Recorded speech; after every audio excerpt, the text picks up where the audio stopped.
Dubliners. By James Joyce. The Sisters. There was no hope for him this time. It was the third stroke. Night after night I had passed the house, it was vacation time, and studied the lighted square of window, and night after night I had found it lighted in the same way, faintly and evenly. If he was dead, I thought, I would see the reflection of candles on the darkened blind, for I knew that 2 candles must be set at the head of a corpse. He had often said to me, I am not long for this world, and I had thought his words idle. Now I knew they were true.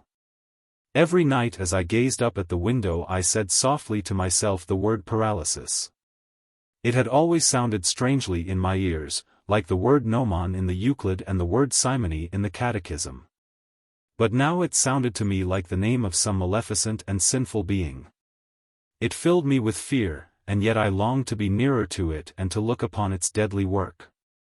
Old Cotter was sitting at the fire, smoking, when I came downstairs to supper. While my aunt was ladling out my stirabout he said, as if returning to some former remark of his. No. I wouldn't say he was exactly, but there was something queer, there was something uncanny about him. I'll tell you my opinion. He began to puff at his pipe, no doubt arranging his opinion in his mind. Tiresome old fool.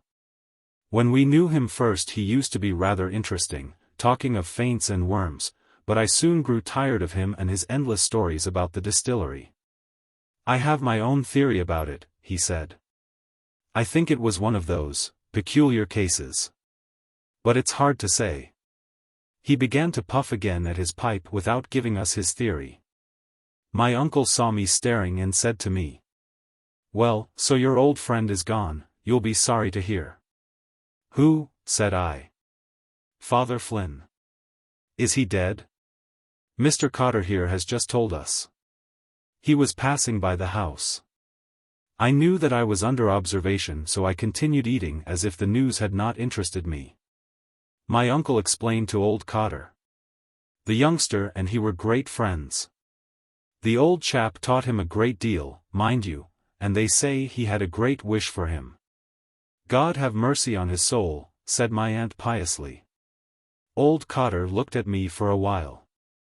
I felt that his little beady black eyes were examining me, but I would not satisfy him by looking up from my plate. He returned to his pipe and finally spat rudely into the grate. "I wouldn't like children of mine," he said, "to have too much to say to a man like that." "How do you mean, Mr. Cotter?" asked my aunt. "What I mean is," said old Cotter, "it's bad for children. My idea is, let a young lad run about and play with young lads of his own age and not be. Am I right, Jack?" "That's my principle, too," said my uncle. "Let him learn to box his corner. That's what I'm always saying to that Rosicrucian there, take exercise. Why, when I was a nipper every morning of my life I had a cold bath, winter and summer. And that's what stands to me now. Education is all very fine and large. Mr. Cotter might take a pick of that leg mutton," he added to my aunt. "No, no, not for me," said old Cotter. My aunt brought the dish from the safe and put it on the table. "But why do you think it's not good for children, Mr. Cotter?" she asked. "It's bad for children," said old Cotter, "because their minds are so impressionable. When children see things like that, you know, it has an effect." I crammed my mouth with stirabout for fear I might give utterance to my anger. Tiresome old red-nosed imbecile. It was late when I fell asleep. Though I was angry with old Cotter for alluding to me as a child, I puzzled my head to extract meaning from his unfinished sentences. In the dark of my room I imagined that I saw again the heavy grey face of the paralytic. I drew the blankets over my head and tried to think of Christmas. But the grey face still followed me. It murmured, and I understood that it desired to confess something. I felt my soul receding into some pleasant and vicious region, and there again I found it waiting for me. It began to confess to me in a murmuring voice, and I wondered why it smiled continually and why the lips were so moist with spittle. But then I remembered that it had died of paralysis, and I felt that I too was smiling feebly as if to absolve the simoniac of his sin. The next morning after breakfast I went down to look at the little house in Great Britain Street. It was an unassuming shop, registered under the vague name of drapery. The drapery consisted mainly of children's boots and umbrellas, and on ordinary days a notice used to hang in the window, saying, "Umbrellas recovered." No notice was visible now, for the shutters were up. A crape bouquet was tied to the doorknocker with ribbon. 2 poor women and a telegram boy were reading the card pinned on the crape. I also approached and read. July 1, 1895. The Reverend James Flynn, formerly of S. Catherine's Church, Meath Street, aged 65 years. R.I.P. The reading of the card persuaded me that he was dead, and I was disturbed to find myself at check. Had he not been dead, I would have gone into the little dark room behind the shop to find him sitting in his armchair by the fire, nearly smothered in his greatcoat. Perhaps my aunt would have given me a packet of high toast for him, and this present would have roused him from his stupefied doze. It was always I who emptied the packet into his black snuff-box, for his hands trembled too much to allow him to do this without spilling half the snuff about the floor. Even as he raised his large trembling hand to his nose, little clouds of smoke dribbled through his fingers over the front of his coat. It may have been these constant showers of snuff which gave his ancient priestly garments their green faded look, for the red handkerchief, blackened, as it always was, with the snuff stains of a week, with which he tried to brush away the fallen grains, was quite inefficacious. I wished to go in and look at him, but I had not the courage to knock.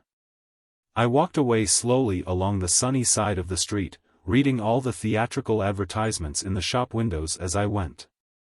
I found it strange that neither I nor the day seemed in a mourning mood, and I felt even annoyed at discovering in myself a sensation of freedom, as if I had been freed from something by his death. I wondered at this, for, as my uncle had said the night before, he had taught me a great deal. He had studied in the Irish college in Rome, and he had taught me to pronounce Latin properly. He had told me stories about the catacombs and about Napoleon Bonaparte. And he had explained to me the meaning of the different ceremonies of the Mass and of the different vestments worn by the priest. Sometimes he had amused himself by putting difficult questions to me, asking me what one should do in certain circumstances, or whether such and such sins were mortal or venial or only imperfections. His questions showed me how complex and mysterious were certain institutions of the Church which I had always regarded as the simplest acts.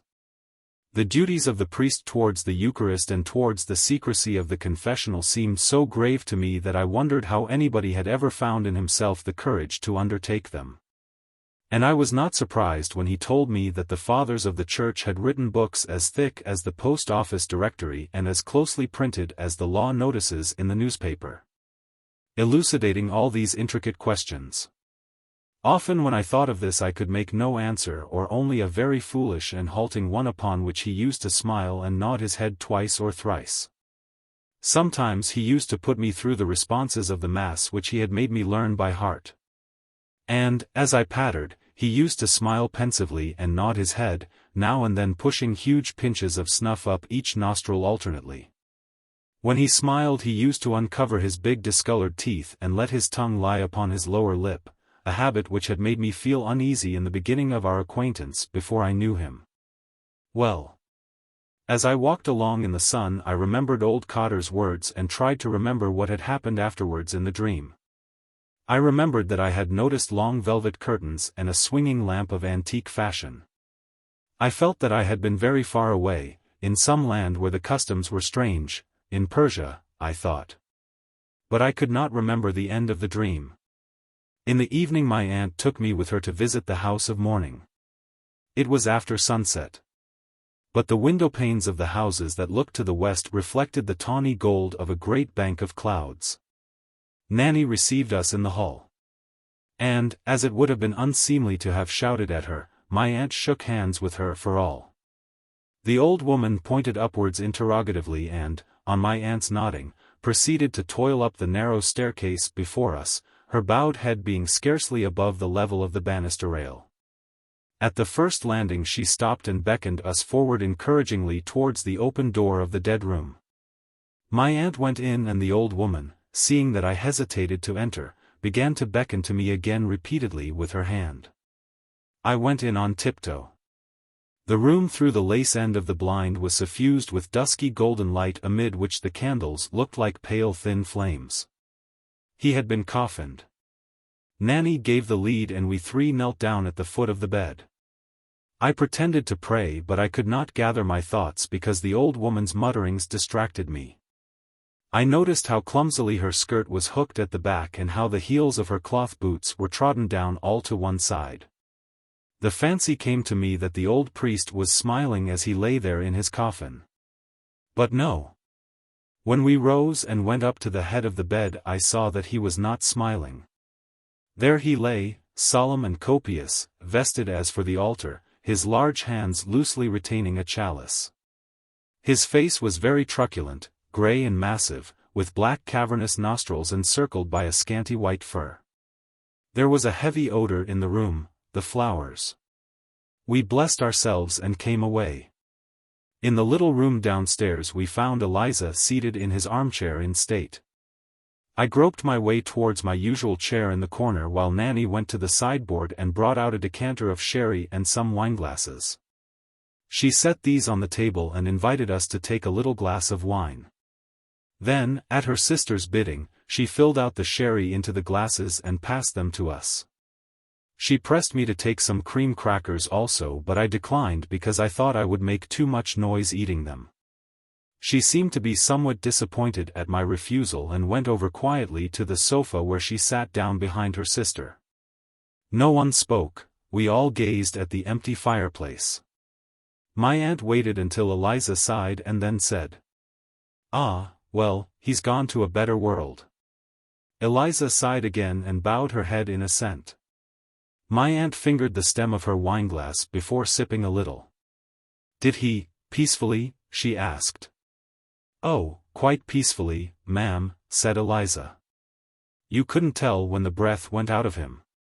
He had a beautiful death, God be praised. And everything. Father O'Rourke was in with him a Tuesday and anointed him and prepared him and all. He knew then.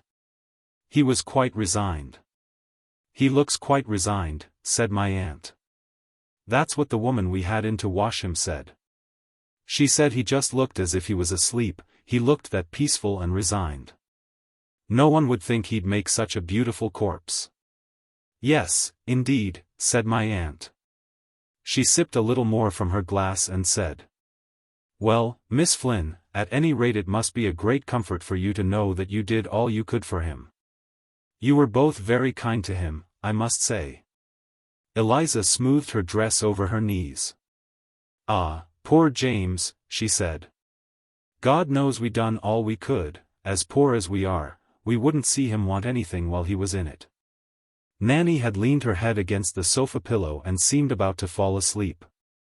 "There's poor Nanny," said Eliza, looking at her, "she's wore out. All the work we had, she and me, getting in the woman to wash him and then laying him out and then the coffin and then arranging about the mass in the chapel. Only for Father O'Rourke I don't know what we'd have done at all. It was him brought us all them flowers and them 2 candlesticks out of the chapel and wrote out the notice for the Freeman's General and took charge of all the papers for the cemetery and poor James's insurance. Wasn't that good of him?" said my aunt. Eliza closed her eyes and shook her head slowly. "Ah, there's no friends like the old friends," she said, "when all is said and done, no friends that a body can trust." "Indeed, that's true," said my aunt. "And I'm sure now that he's gone to his eternal reward he won't forget you and all your kindness to him." "Ah, poor James," said Eliza. "He was no great trouble to us.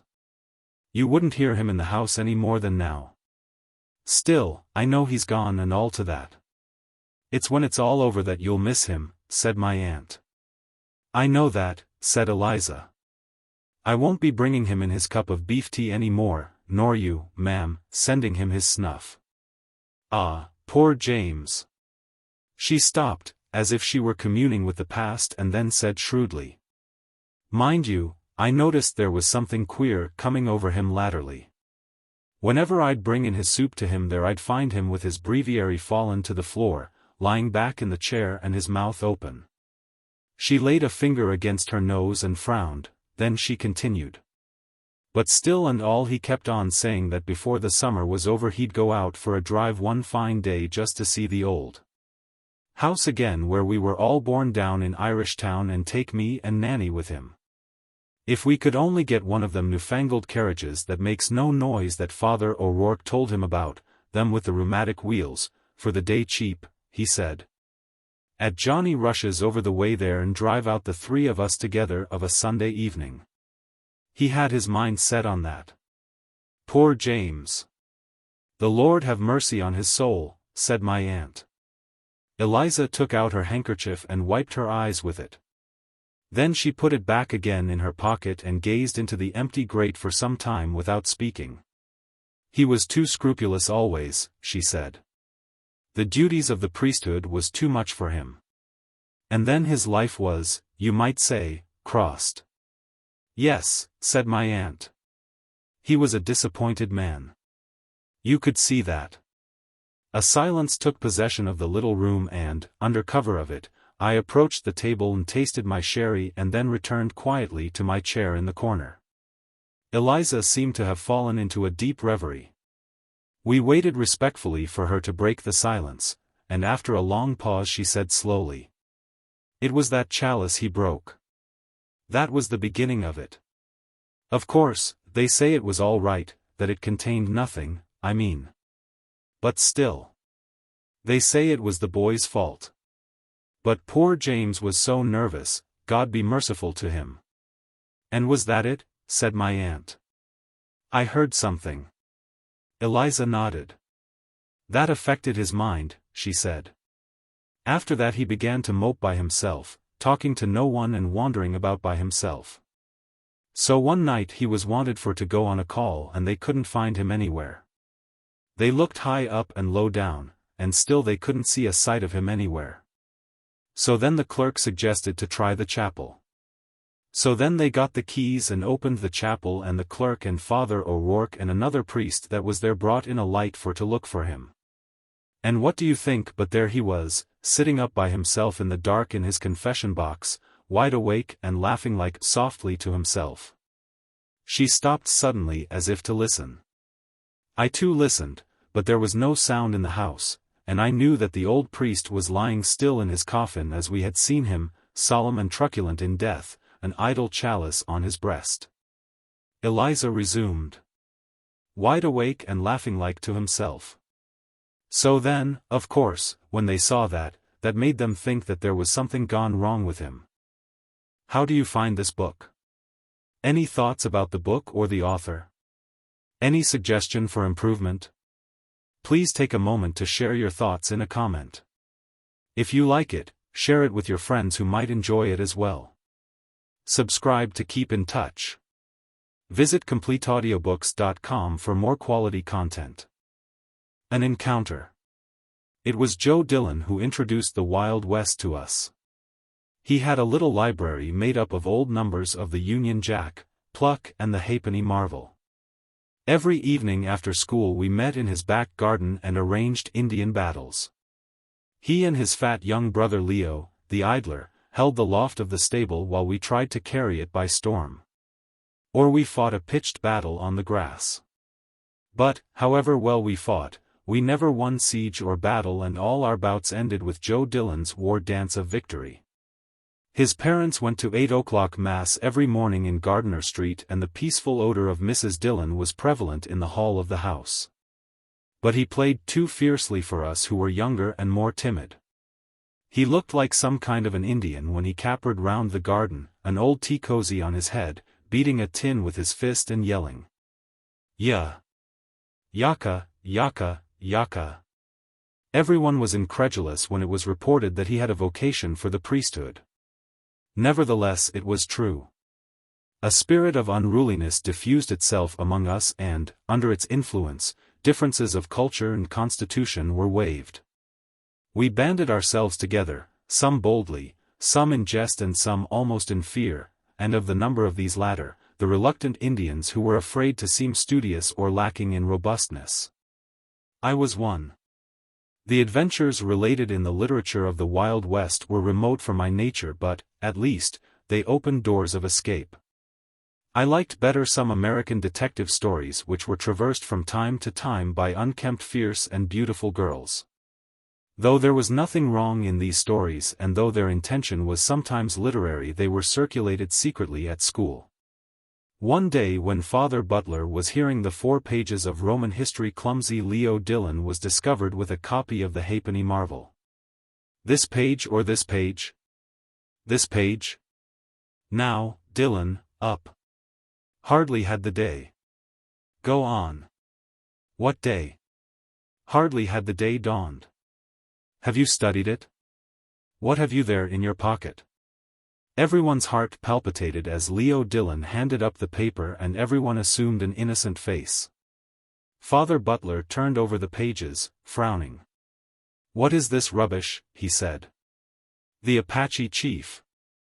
Is this what you read instead of studying your Roman history? Let me not find any more of this wretched stuff in this college. The man who wrote it, I suppose, was some wretched fellow who writes these things for a drink. I'm surprised at boys like you, educated, reading such stuff. I could understand it if you were national school boys. Now, Dillon, I advise you strongly. Get at your work or. This rebuke during the sober hours of school paled much of the glory of the Wild West for me, and the confused puffy face of Leo Dillon awakened one of my consciences. But when the restraining influence of the school was at a distance, I began to hunger again for wild sensations, for the escape which those chronicles of disorder alone seemed to offer me.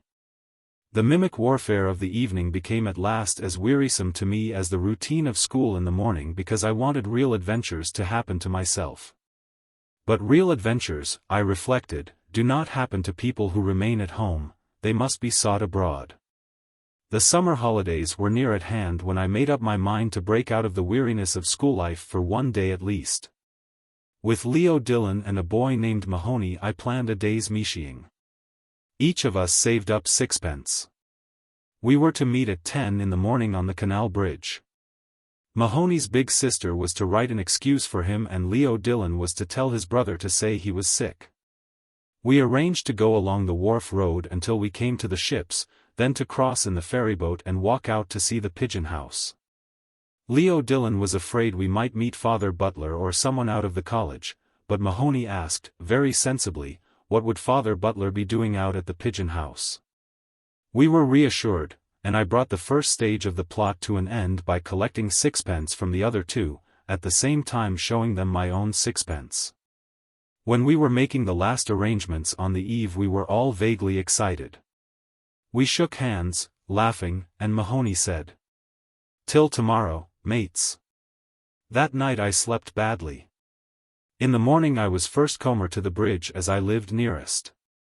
I hid my books in the long grass near the ash pit at the end of the garden where nobody ever came and hurried along the canal bank. It was a mild sunny morning in the first week of June. I sat up on the coping of the bridge admiring my frail canvas shoes which I had diligently pipe-clayed overnight and watching the docile horses pulling a tram-load of business people up the hill. All the branches of the tall trees which lined the mall were gay with little light green leaves and the sunlight slanted through them on to the water. The granite stone of the bridge was beginning to be warm and I began to pat it with my hands in time to an air in my head. I was very happy. When I had been sitting there for 5 or 10 minutes I saw Mahoney's grey suit approaching. He came up the hill, smiling, and clambered up beside me on the bridge. While we were waiting he brought out the catapult which bulged from his inner pocket and explained some improvements which he had made in it. I asked him why he had brought it and he told me he had brought it to have some gas with the birds. Mahoney used slang freely, and spoke of Father Butler as Old Bunser. We waited on for a quarter of an hour more but still there was no sign of Leo Dillon. Mahoney, at last, jumped down and said, "Come along." I knew Fatty'd funk it. "And his 6pence?" I said. "That's forfeit," said Mahoney. And so much the better for us, a bob and a tanner instead of a bob. We walked along the North Strand Road till we came to the Vitriol Works and then turned to the right along the Wharf Road. Mahoney began to play the Indian as soon as we were out of public sight. He chased a crowd of ragged girls, brandishing his unloaded catapult and, when two ragged boys began, out of chivalry, to fling stones at us, he proposed that we should charge them. I objected that the boys were too small and so we walked on, the ragged troop screaming after us, "Swaddlers! Swaddlers!" Thinking that we were Protestants because Mahoney, who was dark-complexioned, wore the silver badge of a cricket club in his cap. When we came to the smoothing iron we arranged a siege. But it was a failure because you must have at least 3. We revenged ourselves on Leo Dillon by saying what a funk he was in guessing how many he would get at 3 o'clock from Mr. Ryan. We came then near the river. We spent a long time walking about the noisy streets flanked by high stone walls, watching the working of cranes and engines and often being shouted at for our immobility by the drivers of groaning carts. It was noon when we reached the quays and, as all the laborers seemed to be eating their lunches, we bought 2 big currant buns and sat down to eat them on some metal piping beside the river. We pleased ourselves with the spectacle of Dublin's commerce. The barges signalled from far away by their curls of woolly smoke, the brown fishing fleet beyond Ringsend, the big white sailing vessel which was being discharged on the opposite quay. Mahoney said it would be right skit to run away to sea on one of those big ships, and even I, looking at the high masts, saw, or imagined, the geography which had been scantily dosed to me at school gradually taking substance under my eyes. School and home seemed to recede from us and their influences upon us seemed to wane. We crossed the Liffey in the ferryboat, paying our toll to be transported in the company of 2 laborers and a little Jew with a bag. We were serious to the point of solemnity, but once during the short voyage our eyes met and we laughed. When we landed we watched the discharging of the graceful 3-master which we had observed from the other quay. Some bystanders said that she was a Norwegian vessel. I went to the stern and tried to decipher the legend upon it, but, failing to do so, I came back and examined the foreign sailors to see had any of them green eyes, for I had some confused notion. The sailors' eyes were blue and grey and even black. The only sailor whose eyes could have been called green was a tall man who amused the crowd on the quay by calling out cheerfully every time the planks fell, "All right! All right!" When we were tired of this sight we wandered slowly into Ringsend. The day had grown sultry, and in the windows of the grocers' shops musty biscuits lay bleaching. We bought some biscuits and chocolate which we ate sedulously as we wandered through the squalid streets where the families of the fishermen live. We could find no dairy and so we went into a huckster's shop and bought a bottle of raspberry lemonade each. Refreshed by this, Mahoney chased a cat down a lane, but the cat escaped into a wide field. We both felt rather tired, and when we reached the field we made at once for a sloping bank over the ridge of which we could see the Dodder. It was too late and we were too tired to carry out our project of visiting the pigeon house. We had to be home before 4 o'clock lest our adventure should be discovered. Mahoney looked regretfully at his catapult and I had to suggest going home by train before he regained any cheerfulness. The sun went in behind some clouds and left us to our jaded thoughts and the crumbs of our provisions. There was nobody but ourselves in the field. When we had lain on the bank for some time without speaking I saw a man approaching from the far end of the field. I watched him lazily as I chewed one of those green stems on which girls tell fortunes. He came along by the bank slowly. He walked with one hand upon his hip and in the other hand he held a stick with which he tapped the turf lightly. He was shabbily dressed in a suit of greenish-black and wore what we used to call a jerry hat with a high crown. He seemed to be fairly old for his mustache was ashen grey. When he passed at our feet he glanced up at us quickly and then continued his way. We followed him with our eyes and saw that when he had gone on for perhaps 50 paces he turned about and began to retrace his steps. He walked towards us very slowly, always tapping the ground with his stick, so slowly that I thought he was looking for something in the grass. He stopped when he came level with us and bade us good day. We answered him, and he sat down beside us on the slope slowly and with great care. He began to talk of the weather, saying that it would be a very hot summer, and adding that the seasons had changed greatly since he was a boy, a long time ago. He said that the happiest time of one's life was undoubtedly one's schoolboy days, and that he would give anything to be young again. While he expressed these sentiments which bored us a little, we kept silent. Then he began to talk of school and of books. He asked us whether we had read the poetry of Thomas Moore or the works of Sir Walter Scott and Lord Lytton. I pretended that I had read every book he mentioned, so that in the end he said, "Ah, I can see you are a bookworm like myself. Now," he added, pointing to Mahoney, who was regarding us with open eyes, "he is different, he goes in for games." He said he had all Sir Walter Scott's works and all Lord Lytton's works at home and never tired of reading them. Of course, he said, there were some of Lord Lytton's works which boys couldn't read. Mahoney asked why couldn't boys read them, a question which agitated and pained me because I was afraid the man would think I was as stupid as Mahoney. The man, however, only smiled. I saw that he had great gaps in his mouth between his yellow teeth. Then he asked us which of us had the most sweethearts. Mahoney mentioned lightly that he had 3 toddies. The man asked me how many had I. I answered that I had none. He did not believe me and said he was sure I must have one. I was silent. "Tell us," said Mahoney pertly to the man, "how many have you yourself?" The man smiled as before and said that when he was our age he had lots of sweethearts. "Every boy," he said, "has a little sweetheart." His attitude on this point struck me as strangely liberal in a man of his age. In my heart I thought that what he said about boys and sweethearts was reasonable. But I disliked the words in his mouth, and I wondered why he shivered once or twice as if he feared something or felt a sudden chill.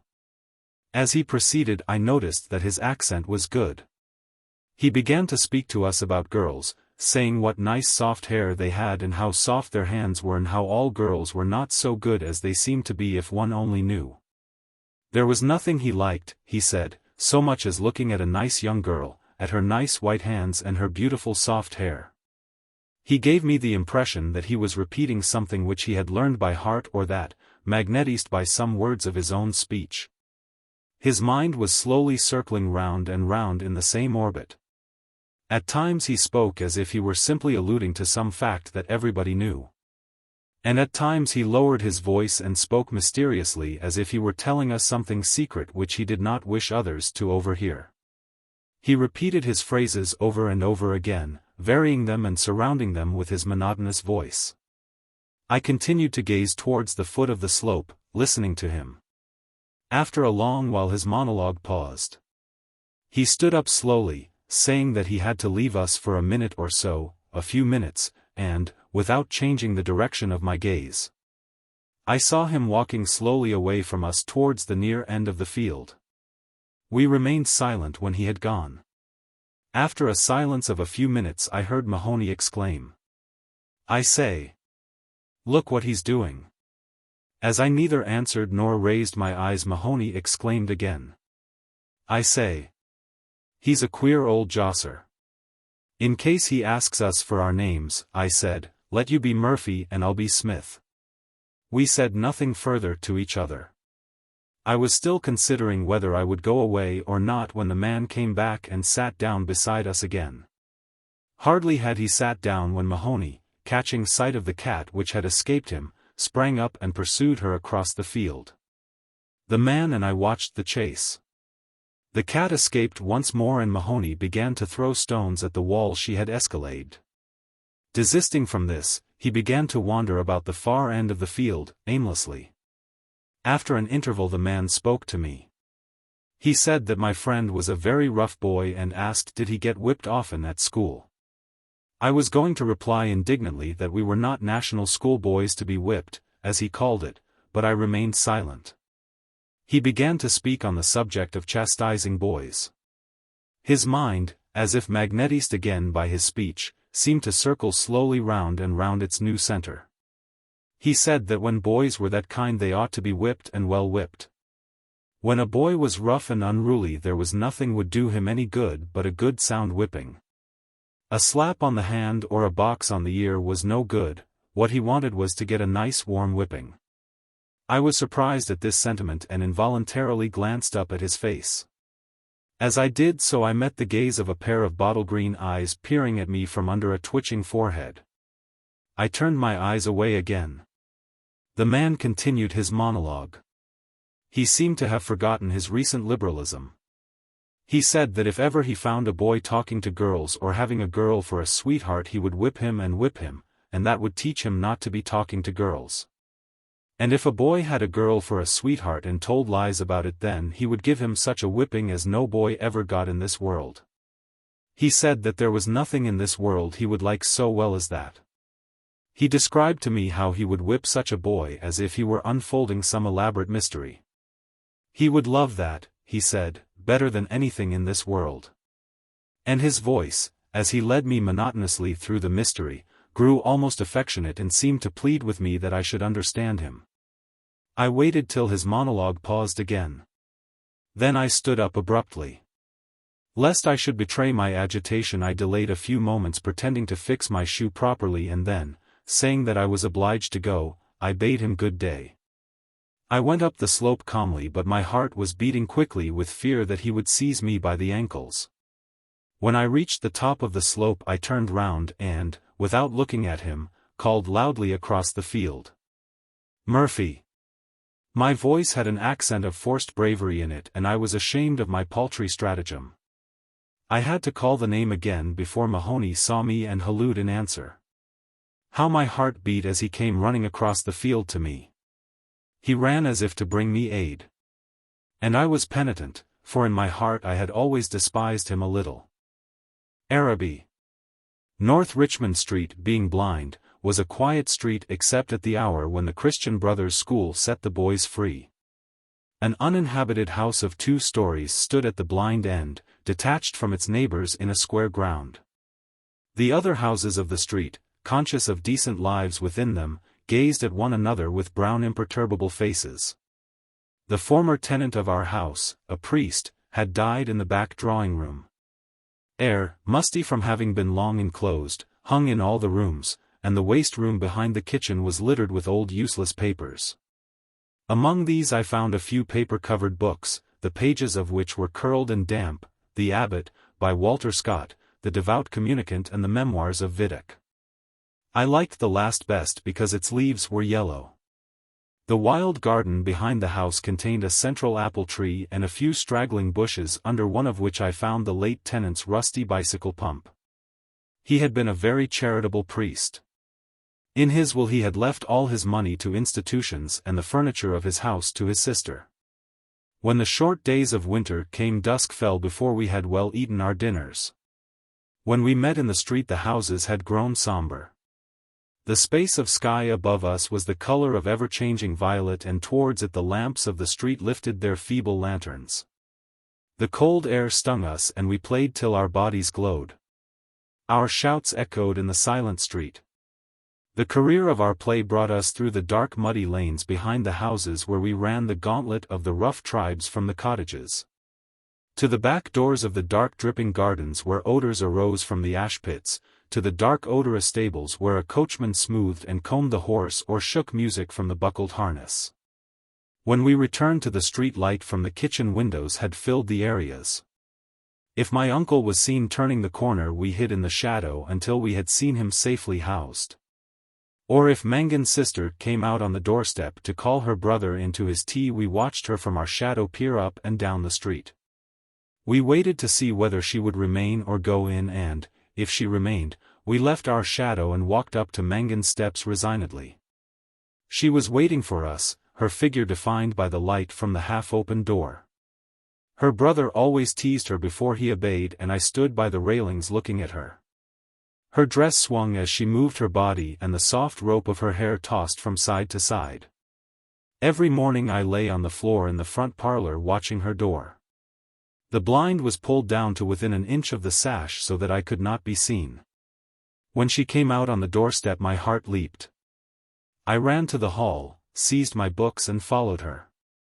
I kept her brown figure always in my eye and, when we came near the point at which our ways diverged, I quickened my pace and passed her.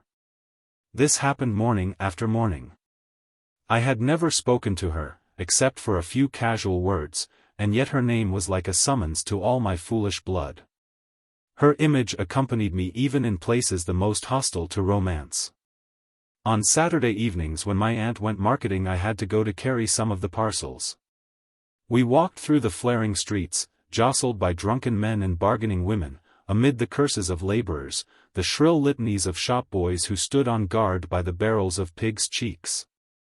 The nasal chanting of street singers, who sang a come-all-you about a Donovan Rosa, or a ballad about the troubles in our native land. These noises converged in a single sensation of life for me. I imagined that I bore my chalice safely through a throng of foes. Her name sprang to my lips at moments in strange prayers and praises which I myself did not understand. My eyes were often full of tears, I could not tell why, and at times a flood from my heart seemed to pour itself out into my bosom. I thought little of the future. I did not know whether I would ever speak to her or not, or, if I spoke to her, how I could tell her of my confused adoration.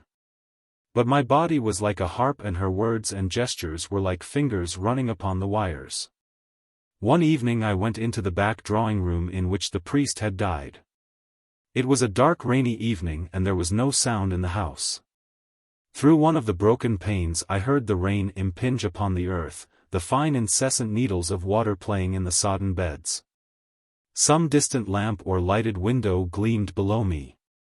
I was thankful that I could see so little. All my senses seemed to desire to veil themselves and, feeling that I was about to slip from them, I pressed the palms of my hands together until they trembled, murmuring, "O love! O love!" Many times. At last she spoke to me. When she addressed the first words to me I was so confused that I did not know what to answer. She asked me was I going to Araby. I forgot whether I answered yes or no. It would be a splendid bazaar, she said, she would love to go. And why can't you? I asked. While she spoke she turned a silver bracelet round and round her wrist. She could not go, she said, because there would be a retreat that week in her convent. Her brother and 2 other boys were fighting for their caps and I was alone at the railings. She held one of the spikes, bowing her head towards me. The light from the lamp opposite our door caught the white curve of her neck, lit up her hair that rested there and, falling, lit up the hand upon the railing. It fell over one side of her dress and caught the white border of a petticoat, just visible as she stood at ease. "It's well for you," she said. "If I go," I said, "I will bring you something." What innumerable follies laid waste my waking and sleeping thoughts after that evening. I wished to annihilate the tedious intervening days. I chafed against the work of school. At night in my bedroom and by day in the classroom her image came between me and the page I strove to read. The syllables of the word Araby were called to me through the silence in which my soul luxuriated and cast an Eastern enchantment over me. I asked for leave to go to the bazaar on Saturday night. My aunt was surprised and hoped it was not some Freemason affair. I answered few questions in class. I watched my master's face pass from amiability to sternness. He hoped I was not beginning to idle. I could not call my wandering thoughts together. I had hardly any patience with the serious work of life which, now that it stood between me and my desire, seemed to me child's play, ugly monotonous child's play. On Saturday morning I reminded my uncle that I wished to go to the bazaar in the evening. He was fussing at the hall stand, looking for the hat brush, and answered me curtly. "Yes, boy, I know." As he was in the hall I could not go into the front parlor and lie at the window. I left the house in bad humor and walked slowly towards the school. The air was pitilessly raw and already my heart misgave me. When I came home to dinner my uncle had not yet been home.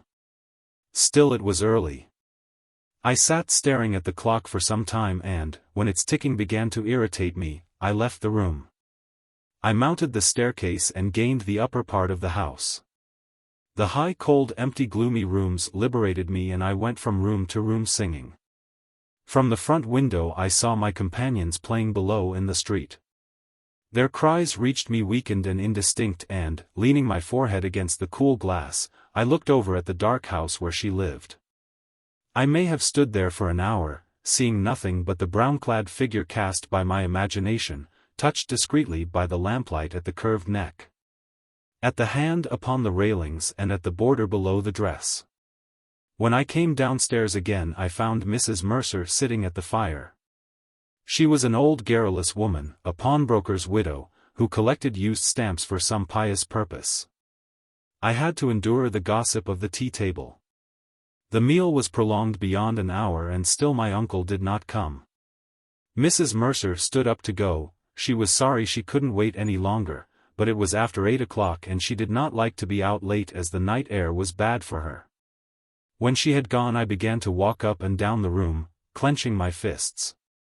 My aunt said, "I'm afraid you may put off your bazaar for this night of our Lord."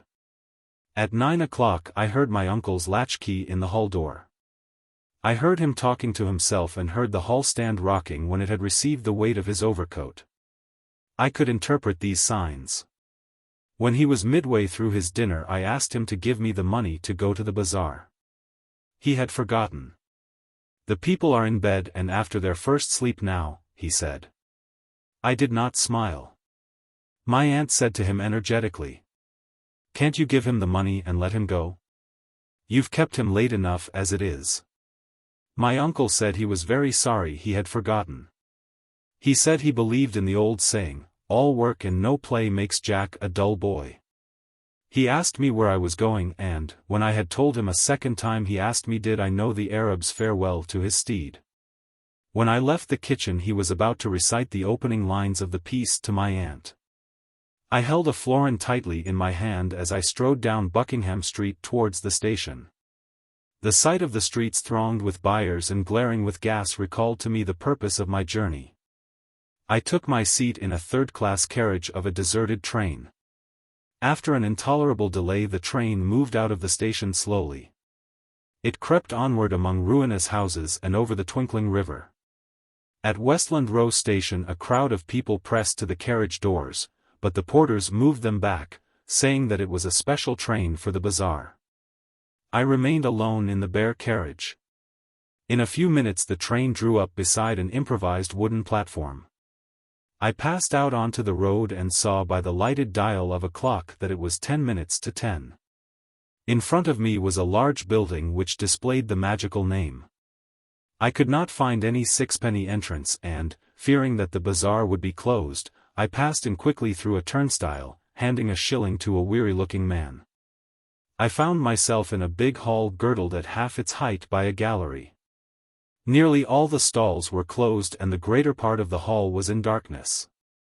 I recognized a silence like that which pervades a church after a service. I walked into the center of the bazaar timidly. A few people were gathered about the stalls which were still open. Before a curtain, over which the words, "Café Chanton," were written in colored lamps, 2 men were counting money on a salver. I listened to the fall of the coins.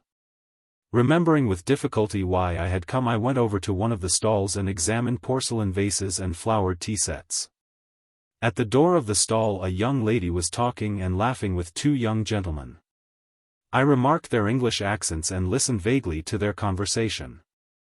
"Oh, I never said such a thing." "Oh, but you did." "Oh, but I didn't." "Didn't she say that?" "Yes. I heard her." "Oh, there's a fib." Observing me the young lady came over and asked me did I wish to buy anything. The tone of her voice was not encouraging, she seemed to have spoken to me out of a sense of duty. I looked humbly at the great jars that stood like Eastern guards at either side of the dark entrance to the stall and murmured, "No, thank you." The young lady changed the position of one of the vases and went back to the 2 young men. They began to talk of the same subject. Once or twice the young lady glanced at me over her shoulder. I lingered before her stall, though I knew my stay was useless, to make my interest in her wares seem the more real. Then I turned away slowly and walked down the middle of the bazaar. I allowed the 2 pennies to fall against the 6pence in my pocket. I heard a voice call from one end of the gallery that the light was out. The upper part of the hall was now completely dark. Gazing up into the darkness, I saw myself as a creature driven and derided by vanity, and my eyes burned with anguish and anger. Eveline. She sat at the window watching the evening invade the avenue. Her head was leaned against the window curtains and in her nostrils was the odor of dusty cretonne. She was tired. Few people passed. The man out of the last house passed on his way home. She heard his footsteps clacking along the concrete pavement and afterwards crunching on the cinder path before the new red houses. One time there used to be a field there in which they used to play every evening with other people's children. Then a man from Belfast bought the field and built houses in it, not like their little brown houses but bright brick houses with shining roofs. The children of the avenue used to play together in that field, the Davines, the Waters, the Dunns, little Keogh the cripple, she and her brothers and sisters. Ernest, however, never played, he was too grown up. Her father used often to hunt them in out of the field with his blackthorn stick. But usually little Keogh used to keep nix and call out when he saw her father coming. Still they seemed to have been rather happy then. Her father was not so bad then. And besides, her mother was alive. That was a long time ago, she and her brothers and sisters were all grown up, her mother was dead. Tizzie Dunn was dead, too, and the Waters had gone back to England. Everything changes. Now she was going to go away like the others, to leave her home. Home. She looked round the room, reviewing all its familiar objects which she had dusted once a week for so many years, wondering where on earth all the dust came from. Perhaps she would never see again those familiar objects from which she had never dreamed of being divided. And yet during all those years she had never found out the name of the priest whose yellowing photograph hung on the wall above the broken harmonium beside the colored print of the promises made to Blessed Margaret Mary Alacoque. He had been a school friend of her father. Whenever he showed the photograph to a visitor her father used to pass it with a casual word. He is in Melbourne now. She had consented to go away, to leave her home. Was that wise? She tried to weigh each side of the question. In her home anyway she had shelter and food. She had those whom she had known all her life about her. Of course she had to work hard, both in the house and at business. What would they say of her in the stores when they found out that she had run away with a fellow? Say she was a fool, perhaps, and her place would be filled up by advertisement. Miss Gavin would be glad. She had always had an edge on her, especially whenever there were people listening. Miss Hill, don't you see these ladies are waiting? Look lively, Miss Hill, please. She would not cry many tears at leaving the stores. But in her new home, in a distant unknown country, it would not be like that. Then she would be married, she, Eveline. People would treat her with respect then. She would not be treated as her mother had been. Even now, though she was over 19, she sometimes felt herself in danger of her father's violence. She knew it was that had given her the palpitations. When they were growing up he had never gone for her like he used to go for Harry and Ernest, because she was a girl. But latterly he had begun to threaten her and say what he would do to her only for her dead mother's sake. And now she had nobody to protect her. Ernest was dead and Harry, who was in the church decorating business, was nearly always down somewhere in the country. Besides, the invariable squabble for money on Saturday nights had begun to weary her unspeakably. She always gave her entire wages, 7 shillings, and Harry always sent up what he could, but the trouble was to get any money from her father. He said she used to squander the money, that she had no head, that he wasn't going to give her his hard-earned money to throw about the streets, and much more. For he was usually fairly bad of a Saturday night. In the end he would give her the money and ask her had she any intention of buying Sunday's dinner. Then she had to rush out as quickly as she could and do her marketing. holding her black leather purse tightly in her hand as she elbowed her way through the crowds and returning home late under her load of provisions. She had hard work to keep the house together and to see that the 2 young children who had been left to her charge went to school regularly and got their meals regularly. It was hard work, a hard life, but now that she was about to leave it, she did not find it a wholly undesirable life. She was about to explore another life with Frank. Frank was very kind, manly, open-hearted. She was to go away with him by the night boat to be his wife and to live with him in Buenos Aires, where he had a home waiting for her. How well she remembered the first time she had seen him. He was lodging in a house on the main road where she used to visit. It seemed a few weeks ago. He was standing at the gate, his peaked cap pushed back on his head and his hair tumbled forward over a face of bronze. Then they had come to know each other. He used to meet her outside the stores every evening and see her home. He took her to see The Bohemian Girl and she felt elated as she sat in an unaccustomed part of the theater with him. He was awfully fond of music and sang a little. People knew that they were courting, and, when he sang about the lass that loves a sailor, she always felt pleasantly confused. He used to call her Poppins out of fun. First of all, it had been an excitement for her to have a fellow, and then she had begun to like him. He had tales of distant countries. He had started as a deck boy at £1 a month on a ship of the Allen Line going out to Canada. He told her the names of the ships he had been on and the names of the different services. He had sailed through the Straits of Magellan, and he told her stories of the terrible Patagonians.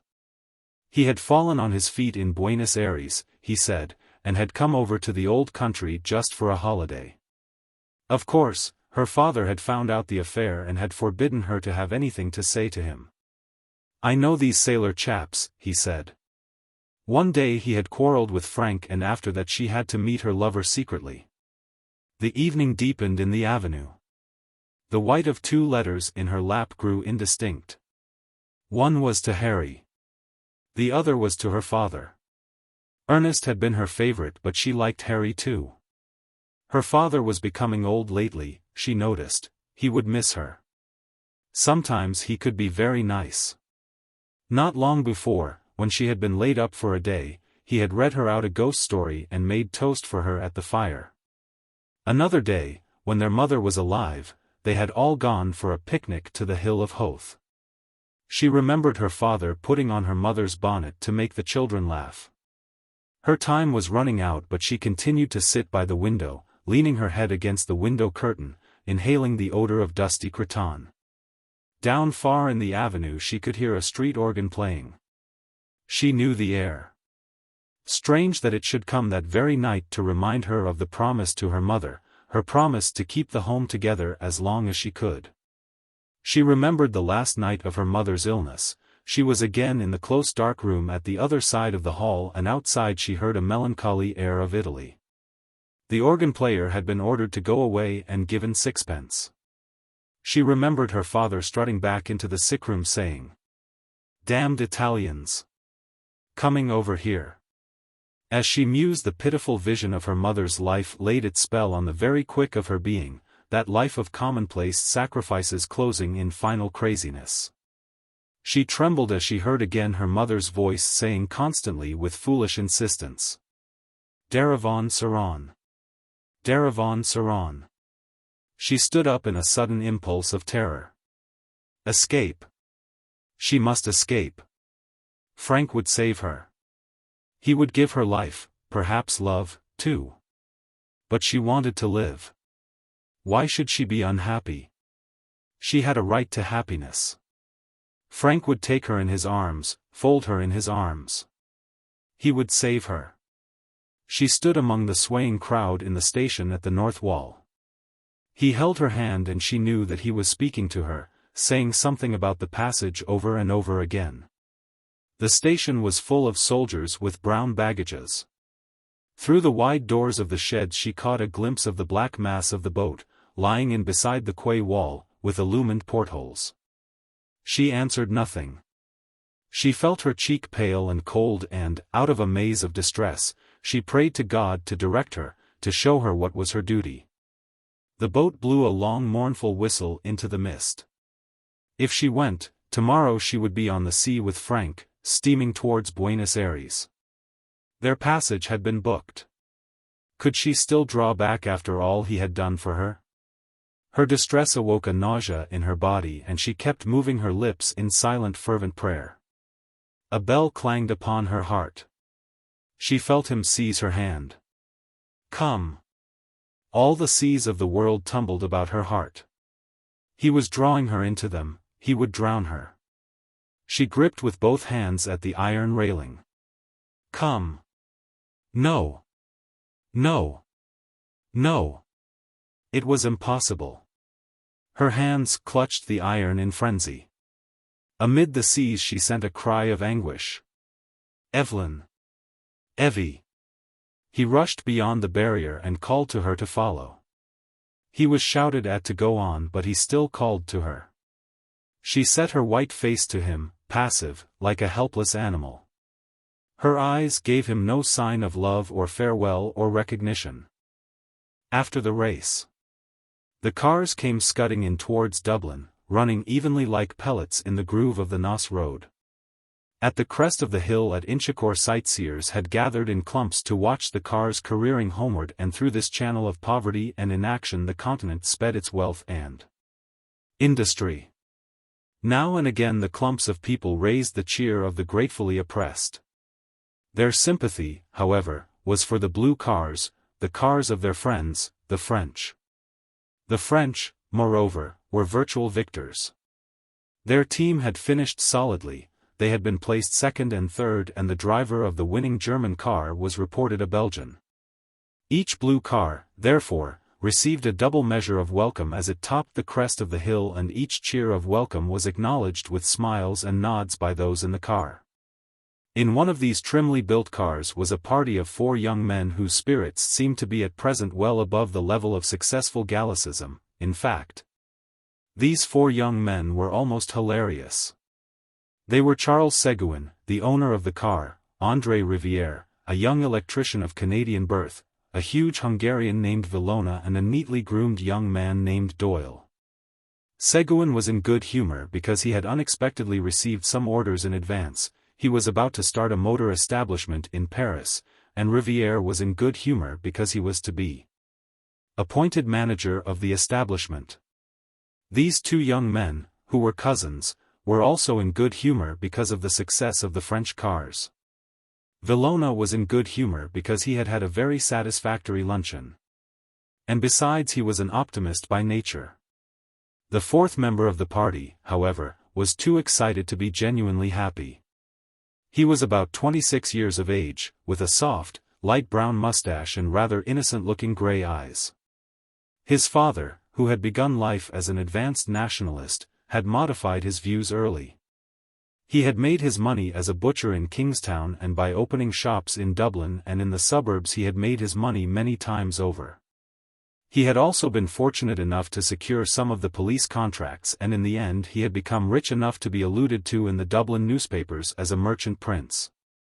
He had sent his son to England to be educated in a big Catholic college and had afterward sent him to Dublin University to study law. Jimmy did not study very earnestly and took to bad courses for a while. He had money and he was popular, and he divided his time curiously between musical and motoring circles. Then he had been sent for a term to Cambridge to see a little life. His father, remonstrative, but covertly proud of the excess, had paid his bills and brought him home.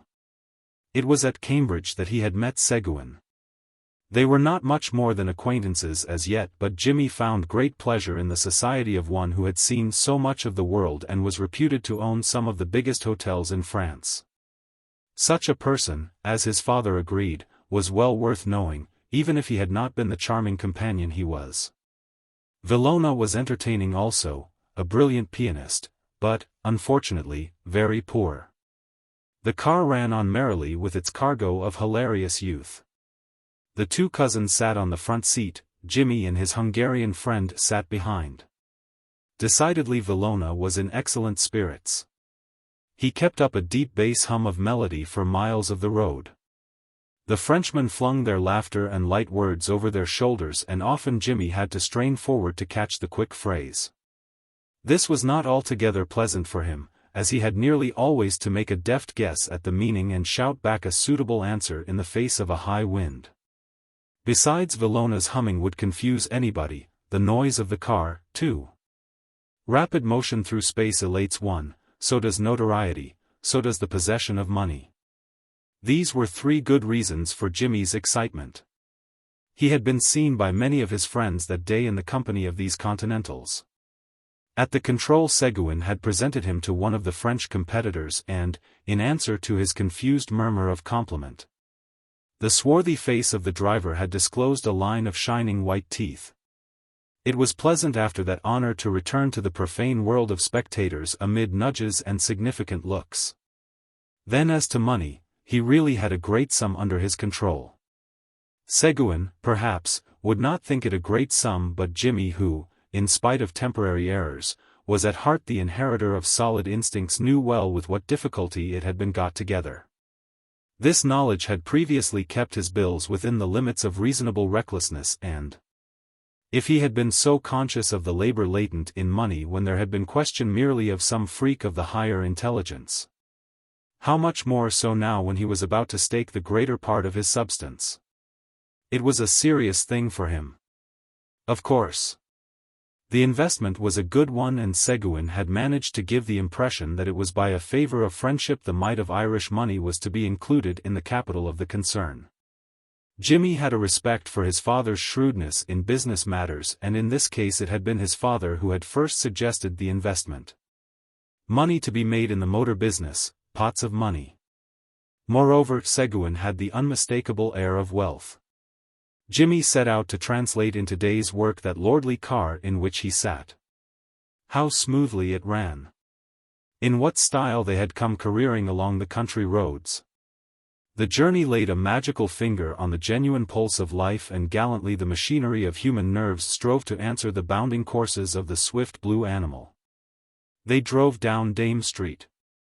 The street was busy with unusual traffic, loud with the horns of motorists and the gongs of impatient tram drivers. Near the bank Seguin drew up and Jimmy and his friend alighted. A little knot of people collected on the footpath to pay homage to the snorting motor. The party was to dine together that evening in Seguin's hotel, and, meanwhile, Jimmy and his friend, who was staying with him, were to go home to dress. The car steered out slowly for Grafton Street while the 2 young men pushed their way through the knot of gazers. They walked northward with a curious feeling of disappointment in the exercise, while the city hung its pale globes of light above them in a haze of summer evening. In Jimmy's house this dinner had been pronounced an occasion. A certain pride mingled with his parents' trepidation, a certain eagerness, also, to play fast and loose, for the names of great foreign cities have at least this virtue. Jimmy, too, looked very well when he was dressed and, as he stood in the hall giving a last equation to the bows of his dress tie, his father may have felt even commercially satisfied at having secured for his son qualities often unpurchasable. His father, therefore, was unusually friendly with Villona, and his manner expressed a real respect for foreign accomplishments. But this subtlety of his host was probably lost upon the Hungarian, who was beginning to have a sharp desire for his dinner. The dinner was excellent, exquisite. Seguin, Jimmy decided, had a very refined taste. The party was increased by a young Englishman named Routh, whom Jimmy had seen with Seguin at Cambridge. The young men supped in a snug room lit by electric candle lamps. They talked volubly and with little reserve. Jimmy, whose imagination was kindling, conceived the lively youth of the Frenchman twined elegantly upon the firm framework of the Englishman's manner. A graceful image of his, he thought, and a just one. He admired the dexterity with which their host directed the conversation. The 5 young men had various tastes and their tongues had been loosened. Villona, with immense respect, began to discover to the mildly surprised Englishman the beauties of the English madrigal, deploring the loss of old instruments. Riviere, not wholly ingenuously, undertook to explain to Jimmy the triumph of the French mechanicians. The resonant voice of the Hungarian was about to prevail in ridicule of the spurious lutes of the romantic painters when Seguin shepherded his party into politics. Here was congenial ground for all. Jimmy, under generous influences, felt the buried zeal of his father wake to life within him. He aroused the torpid Routh at last. The room grew doubly hot and Seguin's task grew harder each moment. There was even danger of personal spite. The alert host at an opportunity lifted his glass to humanity and, when the toast had been drunk, he threw open a window significantly. That night the city wore the mask of a capital. The 5 young men strolled along Stephen's Green in a faint cloud of aromatic smoke. They talked loudly and gaily and their cloaks dangled from their shoulders. The people made way for them. At the corner of Grafton Street a short fat man was putting 2 handsome ladies on a car in charge of another fat man. The car drove off and the short fat man caught sight of the party. "Andre. It's Farley." A torrent of talk followed. Farley was an American. No one knew very well what the talk was about. Villona and Riviere were the noisiest, but all the men were excited. They got up on a car, squeezing themselves together amid much laughter. They drove by the crowd, blended now into soft colors, to a music of merry bells. They took the train at Westland Row and in a few seconds, as it seemed to Jimmy, they were walking out of Kingstown Station. The ticket collector saluted Jimmy. He was an old man. "Fine night, sir." It was a serene summer night. The harbor lay like a darkened mirror at their feet. They proceeded towards it with linked arms, singing "Cadet Roussel" in chorus, stamping their feet at every ho, ho, ho-he, Vrayment. They got into a rowboat at the slip and made out for the American's yacht. There was to be supper, music, cards. Villona said with conviction. "It is delightful." There was a yacht piano in the cabin. Villona played a waltz for Farley and Riviere, Farley acting as cavalier and Riviere as lady. Then an impromptu square dance, the men devising original figures. What merriment! Jimmy took his part with a will. This was seeing life, at least. Then Farley got out of breath and cried, "Stop." A man brought in a light supper, and the young men sat down to it for form's sake. They drank, however, it was bohemian.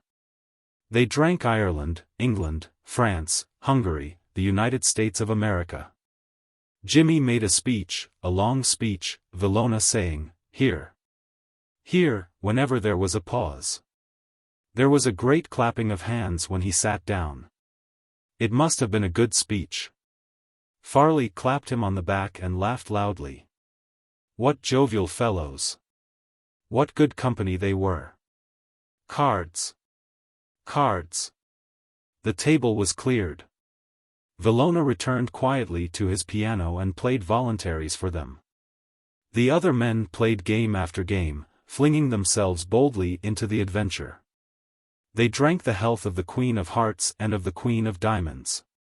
Jimmy felt obscurely the lack of an audience. The wit was flashing. Play ran very high and paper began to pass. Jimmy did not know exactly who was winning, but he knew that he was losing. But it was his own fault, for he frequently mistook his cards and the other men had to calculate his I.O.U.S for him. They were devils of fellows, but he wished they would stop. It was getting late. Someone gave the toast of the yacht the Belle of Newport, and then someone proposed one great game for a finish. The piano had stopped. Villona must have gone up on deck. It was a terrible game. They stopped just before the end of it to drink for luck. Jimmy understood that the game lay between Routh and Seguin. What excitement! Jimmy was excited too. He would lose, of course. How much had he ridden away? The men rose to their feet to play the last tricks, talking and gesticulating. Routh won. The cabin shook with the young men's cheering and the cards were bundled together. They began then to gather in what they had won. Farley and Jimmy were the heaviest losers. He knew that he would regret in the morning, but at present he was glad of the rest, glad of the dark stupor that would cover up his folly. He leaned his elbows on the table and rested his head between his hands, counting the beats of his temples. The cabin door opened and he saw the Hungarian standing in a shaft of grey light. "Daybreak, gentlemen." 2 Gallants. The grey warm evening of August had descended upon the city in a mild warm air, a memory of summer, circulated in the streets. The streets, shuttered for the repose of Sunday, swarmed with a gaily colored crowd. Like illumined pearls the lamps shone from the summits of their tall poles upon the living texture below which, changing shape and hue unceasingly, sent up into the warm grey evening air an unchanging unceasing murmur. 2 young men came down the hill of Rutland Square. One of them was just bringing a long monologue to a close. The other, who walked on the verge of the path and was at times obliged to step onto the road, owing to his companion's rudeness, wore an amused listening face. He was squat and ruddy.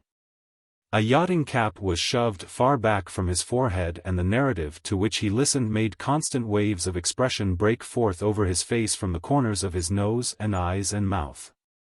Little jets of wheezing laughter followed one another out of his convulsed body. His eyes, twinkling with cunning enjoyment, glanced at every moment towards his companion's face. Once or twice he rearranged the light waterproof which he had slung over one shoulder in toreador fashion. His breeches, his white rubber shoes and his jauntily slung waterproof expressed youth.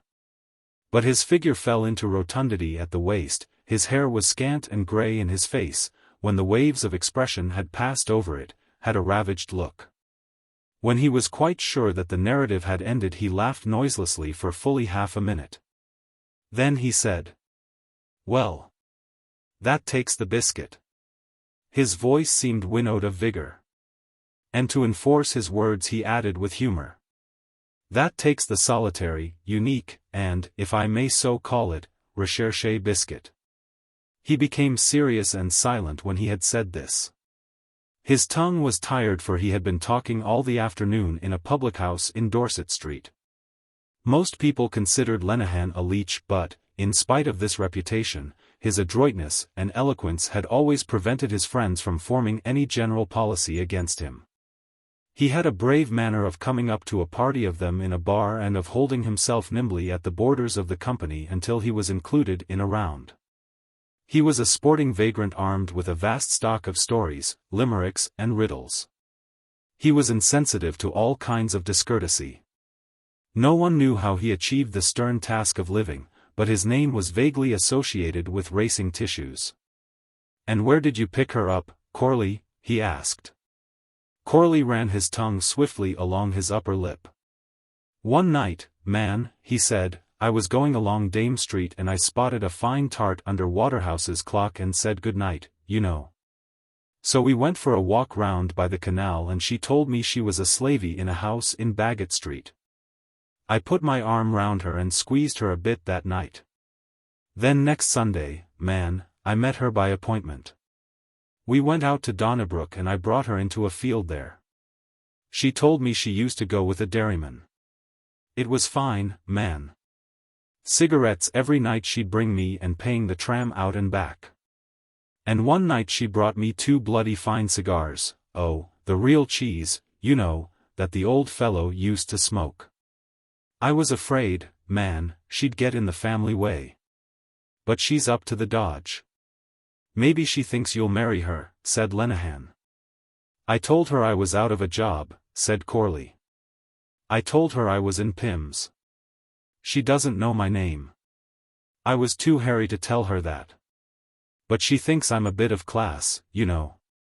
Lenehan laughed again, noiselessly.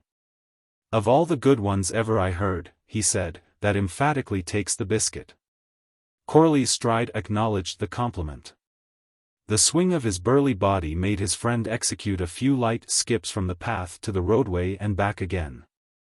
Corley was the son of an inspector of police and he had inherited his father's frame and gait. He walked with his hands by his sides, holding himself erect and swaying his head from side to side. His head was large, globular and oily, it sweated in all weathers, and his large round hat, set upon it sideways, looked like a bulb which had grown out of another. He always stared straight before him as if he were on parade and, when he wished to gaze after someone in the street, it was necessary for him to move his body from the hips. At present he was about town. Whenever any job was vacant, a friend was always ready to give him the hard word. He was often to be seen walking with policemen in plain clothes, talking earnestly. He knew the inner side of all affairs and was fond of delivering final judgments. He spoke without listening to the speech of his companions. His conversation was mainly about himself, what he had said to such a person and what such a person had said to him and what he had said to settle the matter. When he reported these dialogues, he aspirated the first letter of his name after the manner of Florentines. Lenehan offered his friend a cigarette. As the two young men walked on through the crowd, Corley occasionally turned to smile at some of the passing girls, but Lenehan's gaze was fixed on the large faint moon circled with a double halo. He watched earnestly the passing of the grey web of twilight across its face.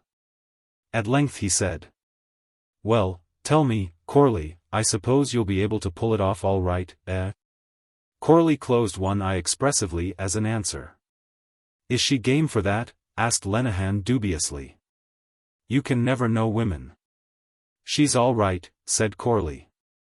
"I know the way to get around her, man. She's a bit gone on me." "You're what I call a gay Lothario," said Lenehan. "And the proper kind of a Lothario, too." A shade of mockery relieved the servility of his manner. To save himself he had the habit of leaving his flattery open to the interpretation of raillery. But Corley had not a subtle mind. "There's nothing to touch a good slavey," he affirmed. "Take my tip for it." "By one who has tried them all," said Lenehan. "First I used to go with girls, you know," said Corley, unbosoming. "Girls off the South Circular. I used to take them out, man, on the tram somewhere and pay the tram, or take them to a band or a play at the theatre, or buy them chocolate and sweets or something that way. I used to spend money on them right enough," he added, in a convincing tone, as if he was conscious of being disbelieved. But Lenehan could well believe it. He nodded gravely. "I know that game," he said, "and it's a mug's game." "And damn the thing I ever got out of it," said Corley. "Ditto here," said Lenehan. "Only off of one of them," said Corley. He moistened his upper lip by running his tongue along it. The recollection brightened his eyes. He too gazed at the pale disk of the moon, now nearly veiled, and seemed to meditate. "She was a bit of all right," he said regretfully. He was silent again. Then he added, "She's on the turf now. I saw her driving down Earl Street one night with two fellows with her on a car." "I suppose that's your doing," said Lenehan. "There was others at her before me," said Corley philosophically. This time Lenehan was inclined to disbelieve. He shook his head to and fro and smiled. "You know you can't kid me, Corley," he said. "Honest to God," said Corley. "Didn't she tell me herself?" Lenehan made a tragic gesture. "Base betrayer," he said. As they passed along the railings of Trinity College, Lenehan skipped out into the road and peered up at the clock. 20 after, he said. "Time enough," said Corley. "She'll be there all right. I always let her wait a bit." Lenehan laughed quietly. "Ecod. Corley, you know how to take them," he said. "I'm up to all their little tricks," Corley confessed. "But tell me," said Lenehan again, "are you sure you can bring it off all right? You know it's a ticklish job. They're damn close on that point." What?" His bright, small eyes searched his companion's face for reassurance. Corley swung his head to and fro as if to toss aside an insistent insect, and his brows gathered. "I'll pull it off," he said. "Leave it to me, can't you?" Lenehan said no more. He did not wish to ruffle his friend's temper, to be sent to the devil and told that his advice was not wanted. A little tact was necessary. But Corley's brow was soon smooth again. His thoughts were running another way. "She's a fine decent tart," he said, with appreciation, "that's what she is. They walked along Nassau Street and then turned into Kildare Street. Not far from the porch of the club a harpist stood in the roadway, playing to a little ring of listeners.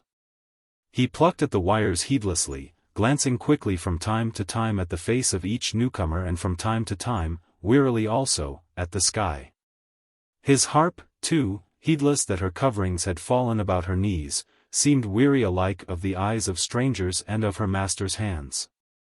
One hand played in the bass the melody of Silent, O Moyle, while the other hand careered in the treble after each group of notes.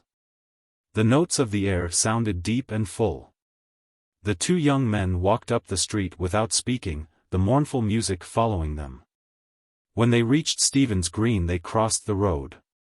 Here the noise of trams, the lights and the crowd released them from their silence. "There she is," said Corley. At the corner of Hume Street a young woman was standing. She wore a blue dress and a white sailor hat. She stood on the curbstone, swinging a sunshade in one hand. Lenehan grew lively. "Let's have a look at her, Corley," he said. Corley glanced sideways at his friend and an unpleasant grin appeared on his face. "Are you trying to get inside me?" he asked. "Damn it," said Lenehan boldly, "I don't want an introduction. All I want is to have a look at her. I'm not going to eat her." "Oh. A look at her," said Corley, more amiably. "Well. I'll tell you what. I'll go over and talk to her and you can pass by." "Right," said Lenehan. Corley had already thrown one leg over the chains when Lenehan called out. "And after? Where will we meet?" 10:30, answered Corley, bringing over his other leg. "Where?" "Corner of Marion Street. We'll be coming back." "Work it all right now," said Lenehan in farewell. Corley did not answer. He sauntered across the road swaying his head from side to side. His bulk, his easy pace, and the solid sound of his boots had something of the conqueror in them. He approached the young woman and, without saluting, began at once to converse with her. She swung her umbrella more quickly and executed half-turns on her heels. Once or twice when he spoke to her at close quarters she laughed and bent her head. Lenehan observed them for a few minutes. Then he walked rapidly along beside the chains at some distance and crossed the road obliquely. As he approached Hume Street corner he found the air heavily scented and his eyes made a swift anxious scrutiny of the young woman's appearance. She had her Sunday finery on. Her blue serge skirt was held at the waist by a belt of black leather. The great silver buckle of her belt seemed to depress the center of her body, catching the light stuff of her white blouse like a clip. She wore a short black jacket with mother-of-pearl buttons and a ragged black boa. The ends of her tulle collarette had been carefully disordered and a big bunch of red flowers was pinned in her bosom, stems upwards. Lenehan's eyes noted approvingly her stout short muscular body.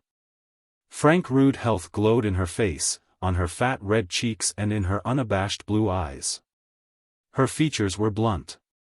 She had broad nostrils, a straggling mouth which lay open in a contented leer, and two projecting front teeth. As he passed Lenehan took off his cap and, after about 10 seconds, Corley returned a salute to the air. This he did by raising his hand vaguely and pensively changing the angle of position of his hat. Lenehan walked as far as the Shelbourne Hotel where he halted and waited.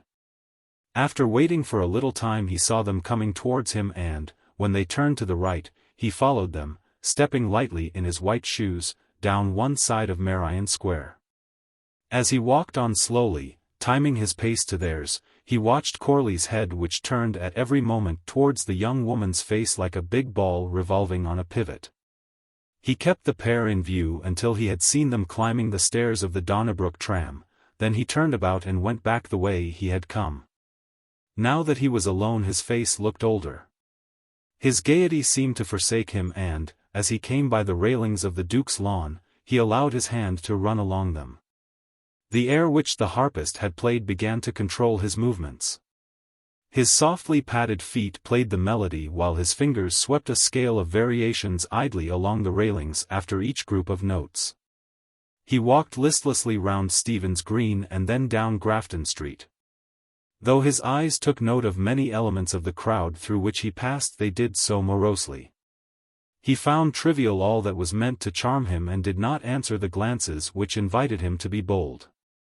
He knew that he would have to speak a great deal, to invent and to amuse, and his brain and throat were too dry for such a task. The problem of how he could pass the hours till he met Corley again troubled him a little. He could think of no way of passing them but to keep on walking. He turned to the left when he came to the corner of Rutland Square and felt more at ease in the dark quiet street, the sombre look of which suited his mood. He paused at last before the window of a poor-looking shop over which the words refreshment bar were printed in white letters. On the glass of the window were two flying inscriptions, ginger beer and ginger ale. A cut ham was exposed on a great blue dish while near it on a plate lay a segment of very light plum pudding. He eyed this food earnestly for some time and then, after glancing warily up and down the street, went into the shop quickly. He was hungry for, except some biscuits which he had asked two grudging curates to bring him, he had eaten nothing since breakfast time. He sat down at an uncovered wooden table opposite two workgirls and a mechanic. A slatternly girl waited on him. "How much is a plate of peas?" he asked. "3 halfpence, sir," said the girl. "Bring me a plate of peas," he said, "and a bottle of ginger beer." He spoke roughly in order to belie his air of gentility, for his entry had been followed by a pause of talk. His face was heated. To appear natural he pushed his cap back on his head and planted his elbows on the table. The mechanic and the two workgirls examined him point by point before resuming their conversation in a subdued voice. The girl brought him a plate of grocer's hot peas, seasoned with pepper and vinegar, a fork and his ginger beer. He ate his food greedily and found it so good that he made a note of the shop mentally. When he had eaten all the peas he sipped his ginger beer and sat for some time thinking of Corley's adventure. In his imagination he beheld the pair of lovers walking along some dark road, he heard Corley's voice in deep energetic gallantries and saw again the leer of the young woman's mouth. This vision made him feel keenly his own poverty of purse and spirit. He was tired of knocking about, of pulling the devil by the tail, of shifts and intrigues. He would be 31 in November. Would he never get a good job? Would he never have a home of his own? He thought how pleasant it would be to have a warm fire to sit by and a good dinner to sit down to. He had walked the streets long enough with friends and with girls. He knew what those friends were worth, he knew the girls too. Experience had embittered his heart against the world. But all hope had not left him. He felt better after having eaten than he had felt before, less weary of his life, less vanquished in spirit. He might yet be able to settle down in some snug corner and live happily if he could only come across some good simple-minded girl with a little of the ready. He paid 2 halfpenny to the slatternly girl and went out of the shop to begin his wandering again.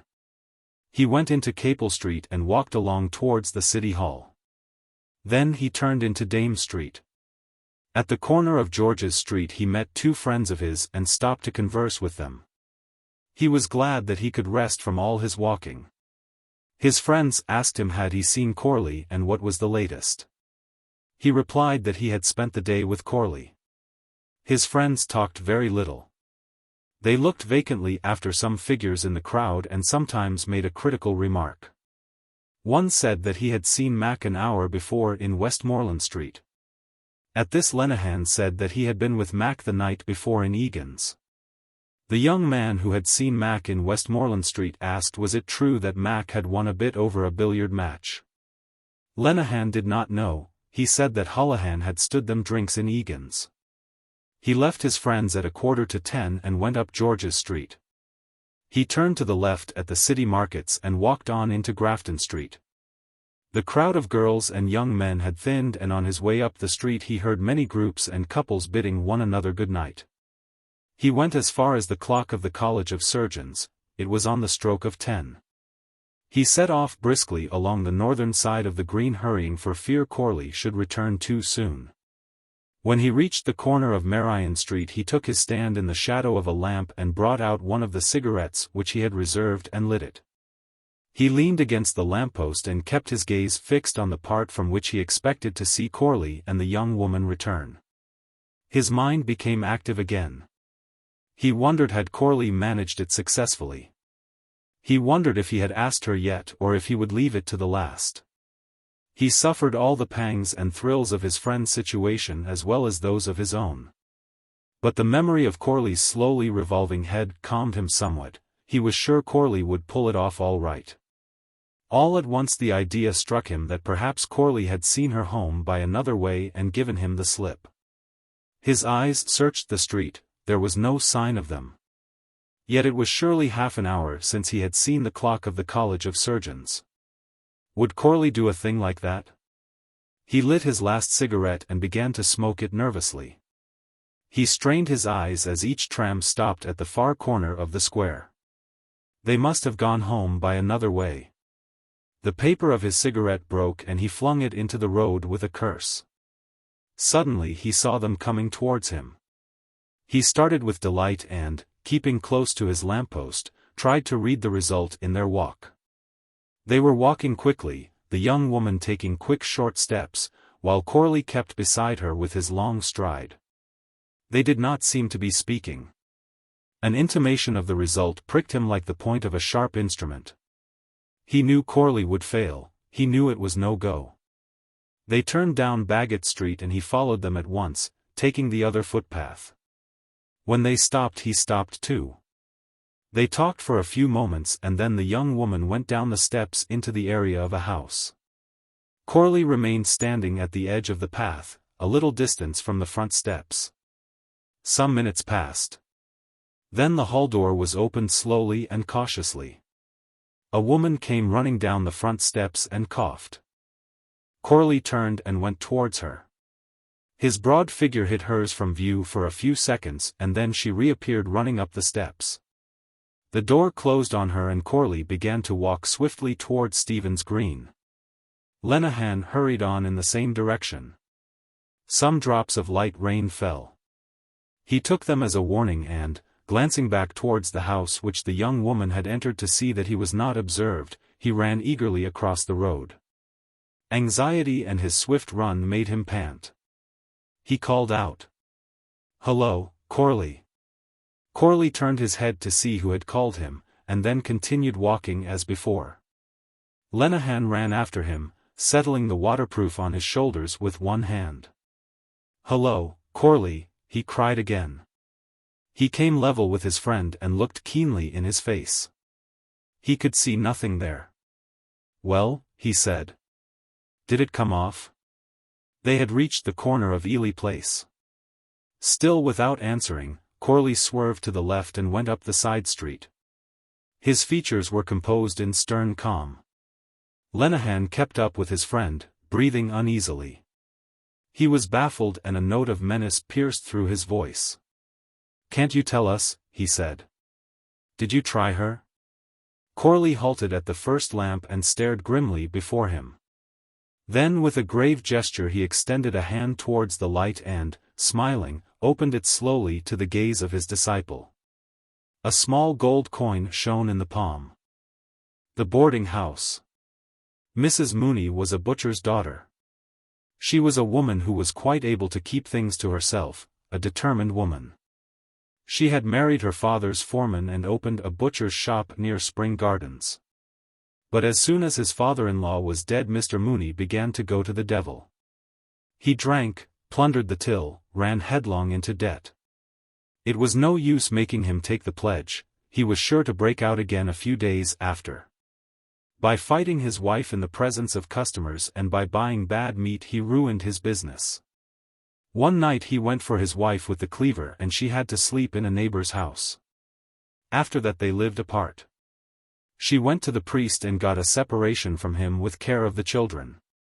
She would give him neither money nor food nor house room. And so he was obliged to enlist himself as a sheriff's man.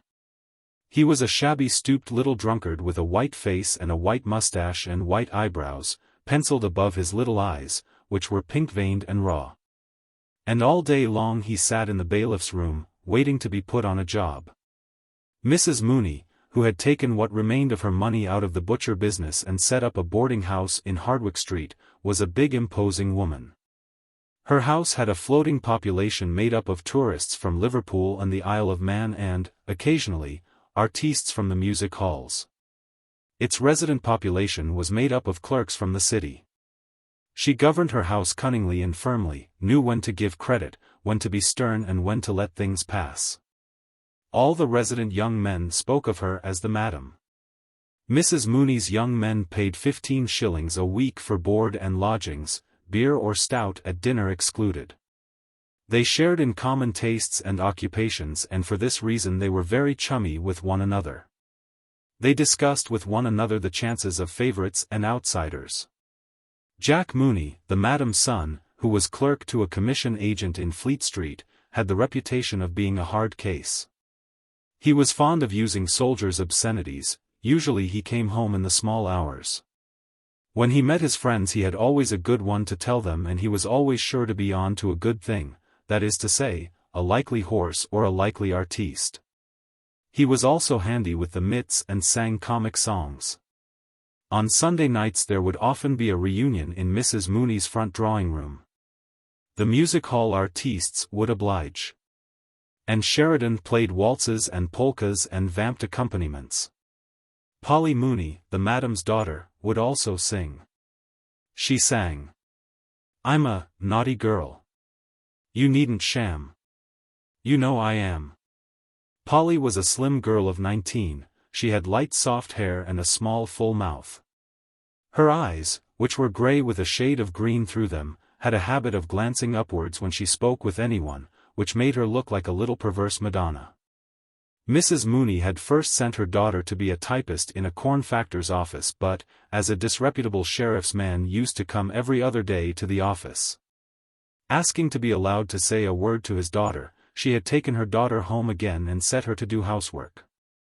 As Polly was very lively, the intention was to give her the run of the young men. Besides, young men like to feel that there is a young woman not very far away.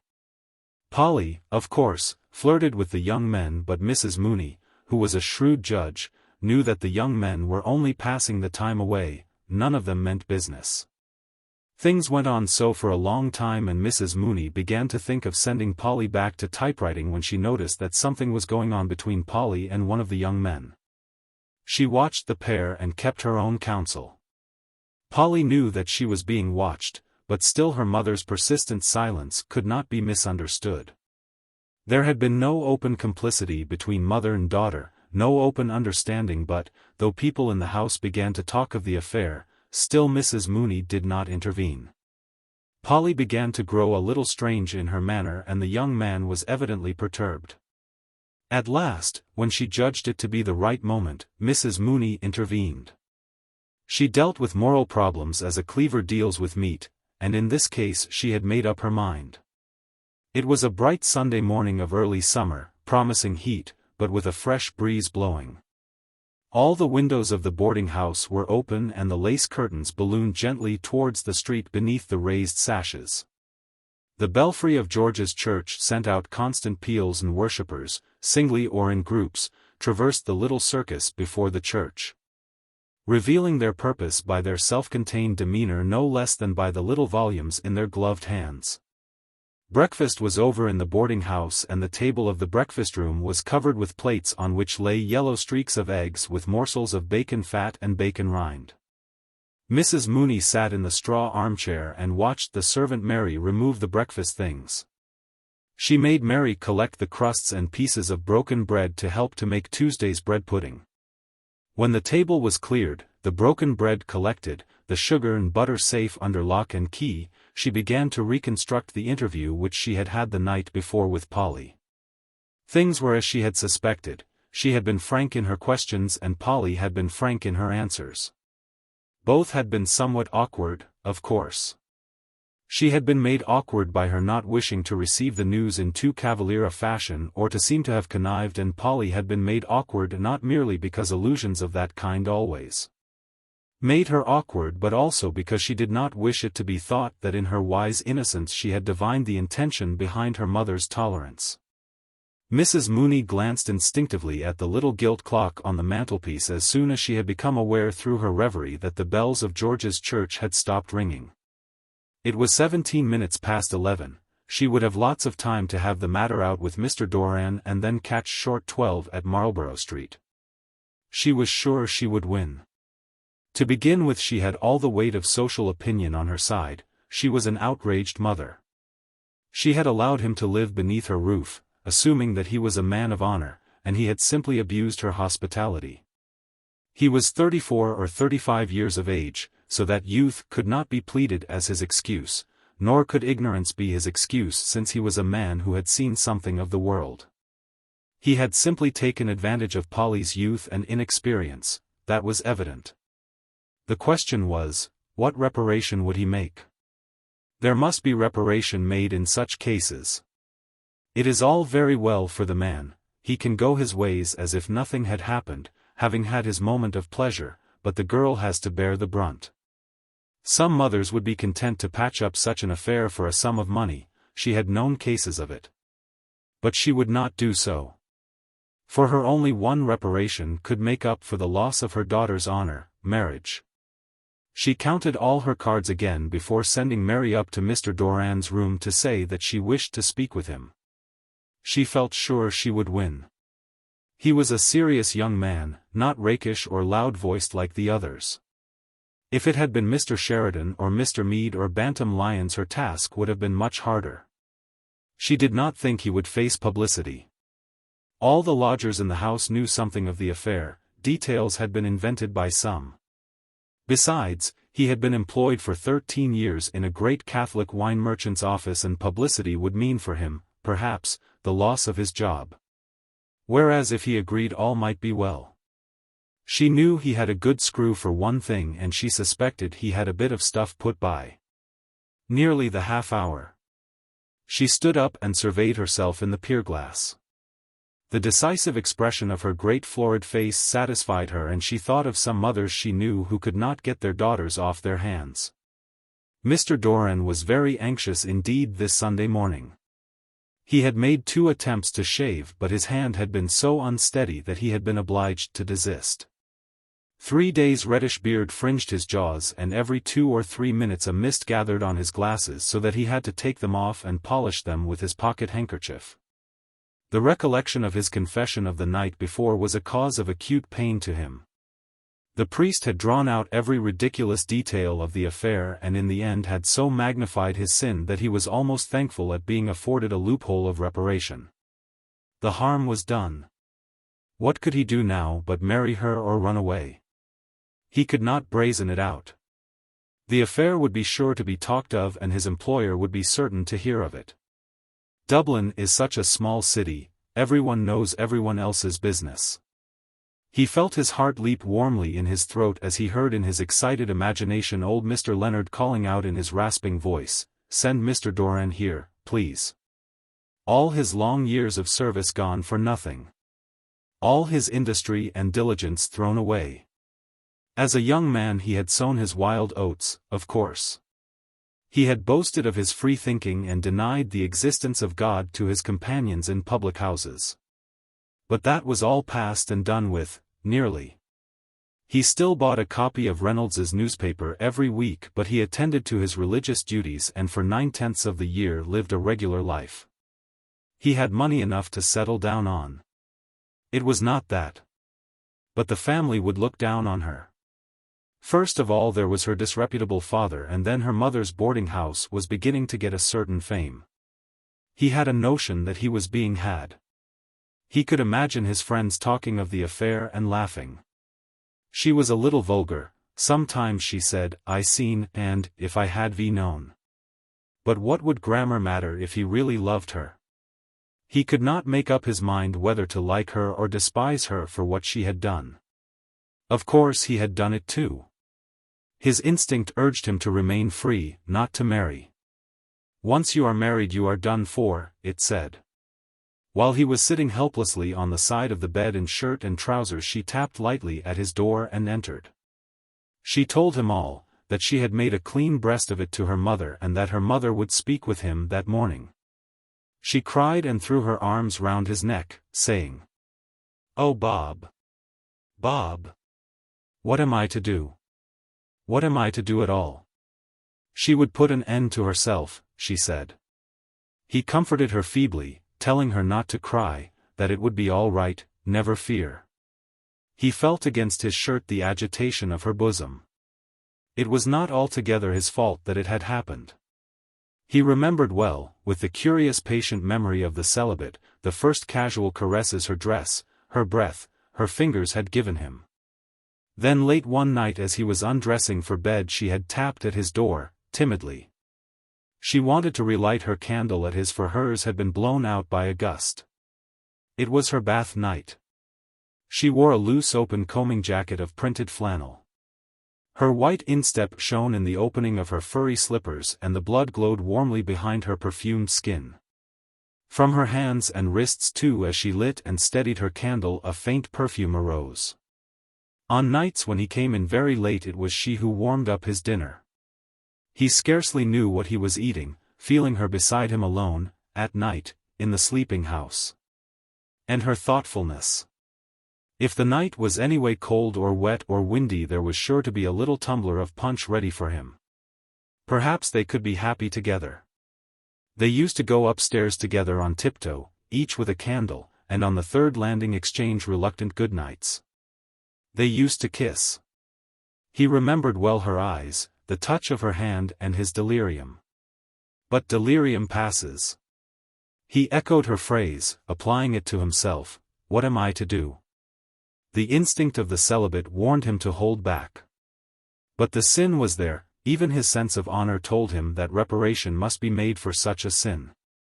While he was sitting with her on the side of the bed Mary came to the door and said that the missus wanted to see him in the parlor. He stood up to put on his coat and waistcoat, more helpless than ever. When he was dressed he went over to her to comfort her. It would be all right, never fear. He left her crying on the bed and moaning softly, "Oh my God." Going down the stairs his glasses became so dimmed with moisture that he had to take them off and polish them. He longed to ascend through the roof and fly away to another country where he would never hear again of his trouble, and yet a force pushed him downstairs step by step.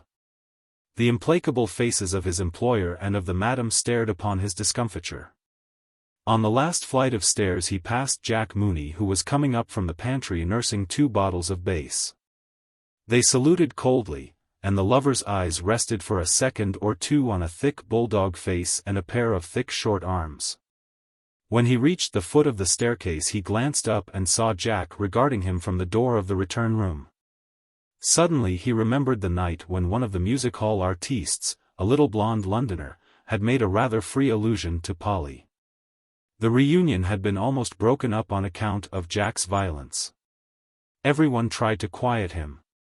The music hall artiste, a little paler than usual, kept smiling and saying that there was no harm meant, but Jack kept shouting at him that if any fellow tried that sort of a game on with his sister he'd bloody well put his teeth down his throat.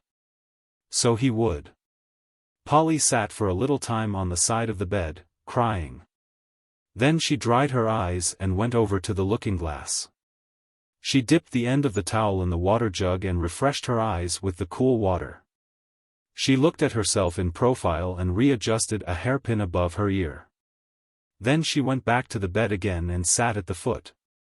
She regarded the pillows for a long time and the sight of them awakened in her mind secret, amiable memories.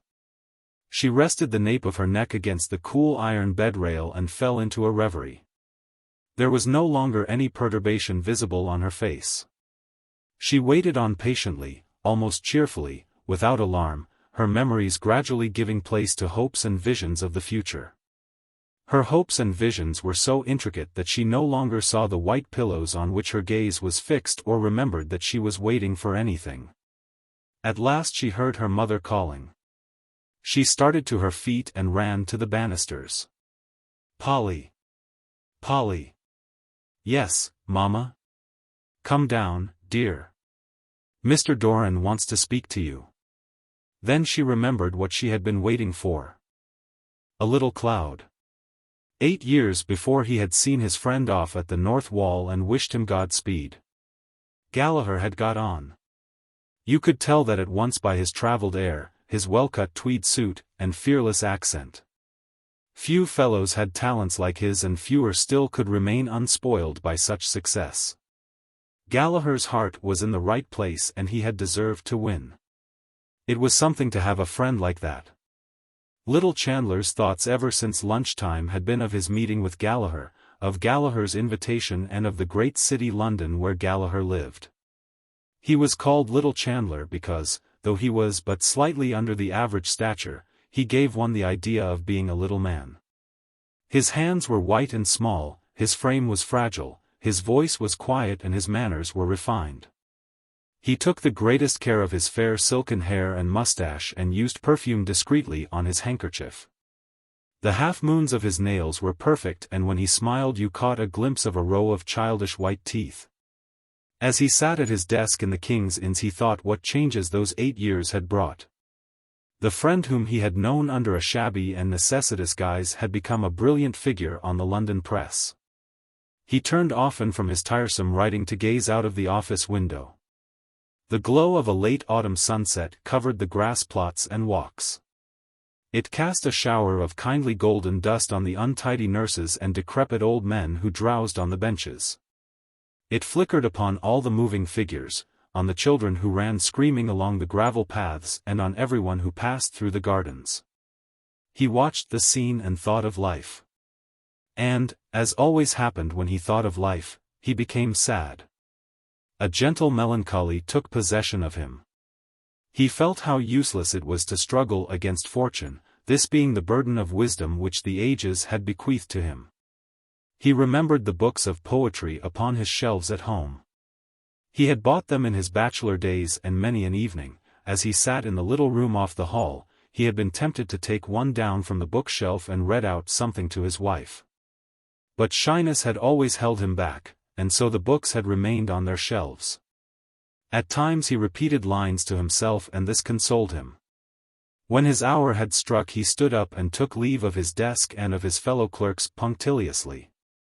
He emerged from under the feudal arch of the King's Inns, a neat modest figure, and walked swiftly down Henrietta Street. The golden sunset was waning and the air had grown sharp. A horde of grimy children populated the street. They stood or ran in the roadway or crawled up the steps before the gaping doors or squatted like mice upon the thresholds. Little Chandler gave them no thought. He picked his way deftly through all that minute vermin-like life and under the shadow of the gaunt spectral mansions in which the old nobility of Dublin had roistered. No memory of the past touched him, for his mind was full of a present joy. He had never been in Corliss's, but he knew the value of the name. He knew that people went there after the theatre to eat oysters and drink liqueurs, and he had heard that the waiters there spoke French and German. Walking swiftly by at night he had seen cabs drawn up before the door and richly dressed ladies, escorted by cavaliers, alight and enter quickly. They wore noisy dresses and many wraps. Their faces were powdered and they caught up their dresses, when they touched earth, like alarmed Atalantas. He had always passed without turning his head to look. It was his habit to walk swiftly in the street even by day, and whenever he found himself in the city late at night he hurried on his way apprehensively and excitedly. Sometimes, however, he courted the causes of his fear. He chose the darkest and narrowest streets and, as he walked boldly forward, the silence that was spread about his footsteps troubled him, the wandering, silent figures troubled him. And at times a sound of low fugitive laughter made him tremble like a leaf. He turned to the right towards Capel Street. Ignatius Gallagher on the London press. Who would have thought it possible 8 years before? Still, now that he reviewed the past, Little Chandler could remember many signs of future greatness in his friend. People used to say that Ignatius Gallagher was wild. Of course, he did mix with a rakish set of fellows at that time, drank freely and borrowed money on all sides. In the end he had got mixed up in some shady affair, some money transaction, at least, that was one version of his flight. But nobody denied him talent. There was always a certain something in Ignatius Gallagher that impressed you in spite of yourself. Even when he was out at elbows and at his wits' end for money he kept up a bold face. Little Chandler remembered, and the remembrance brought a slight flush of pride to his cheek, one of Ignatius Gallagher's sayings when he was in a tight corner. "Half time now, boys," he used to say light-heartedly. "Where's my considering cap?" That was Ignatius Gallagher all out, and, damn it, you couldn't but admire him for it. Little Chandler quickened his pace. For the first time in his life he felt himself superior to the people he passed. For the first time his soul revolted against the dull inelegance of Capel Street. There was no doubt about it, if you wanted to succeed you had to go away. You could do nothing in Dublin. As he crossed Grattan Bridge he looked down the river towards the lower quays and pitied the poor stunted houses. They seemed to him a band of tramps, huddled together along the riverbanks, their old coats covered with dust and soot. Stupefied by the panorama of sunset and waiting for the first chill of night bid them arise, shake themselves and be gone. He wondered whether he could write a poem to express his idea. Perhaps Gallagher might be able to get it into some London paper for him. Could he write something original? He was not sure what idea he wished to express, but the thought that a poetic moment had touched him took life within him like an infant hope. He stepped onward bravely. Every step brought him nearer to London, farther from his own sober inartistic life. A light began to tremble on the horizon of his mind. He was not so old, 32. His temperament might be said to be just at the point of maturity. There were so many different moods and impressions that he wished to express in verse. He felt them within him. He tried to weigh his soul to see if it was a poet's soul. Melancholy was the dominant note of his temperament, he thought, but it was a melancholy tempered by recurrences of faith and resignation and simple joy. If he could give expression to it in a book of poems perhaps men would listen. He would never be popular, he saw that. He could not sway the crowd but he might appeal to a little circle of kindred minds. The English critics, perhaps, would recognize him as one of the Celtic school by reason of the melancholy tone of his poems. Besides that, he would put in allusions. He began to invent sentences and phrases from the notice which his book would get. Mr. Chandler has the gift of easy and graceful verse. A wistful sadness pervades these poems. The Celtic note. It was a pity his name was not more Irish-looking. Perhaps it would be better to insert his mother's name before the surname, Thomas Malone Chandler, or better still, T. Malone Chandler. He would speak to Gallagher about it. He pursued his reverie so ardently that he passed his street and had to turn back. As he came near Corliss's his former agitation began to overmaster him and he halted before the door in indecision. Finally he opened the door and entered. The light and noise of the bar held him at the doorways for a few moments. He looked about him, but his sight was confused by the shining of many red and green wineglasses. The bar seemed to him to be full of people and he felt that the people were observing him curiously. He glanced quickly to right and left, frowning slightly to make his errand appear serious, but when his sight cleared a little he saw that nobody had turned to look at him, and there, sure enough, was Ignatius Gallagher leaning with his back against the counter and his feet planted far apart. "Hello, Tommy, old hero, here you are. What is it to be? What will you have?" "I'm taking whiskey, better stuff than we get across the water." "Soda? Lithia? No mineral?" "I'm the same. Spoils the flavor. Here, garçon, bring us 2 halves of malt whiskey, like a good fellow." "Well, and how have you been pulling along since I saw you last? Dear God, how old we're getting. Do you see any signs of aging in me? What? A little gray and thin on the top, what?"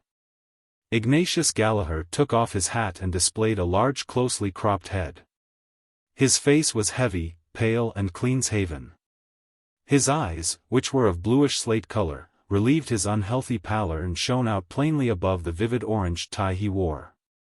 Between these rival features the lips appeared very long and shapeless and colorless.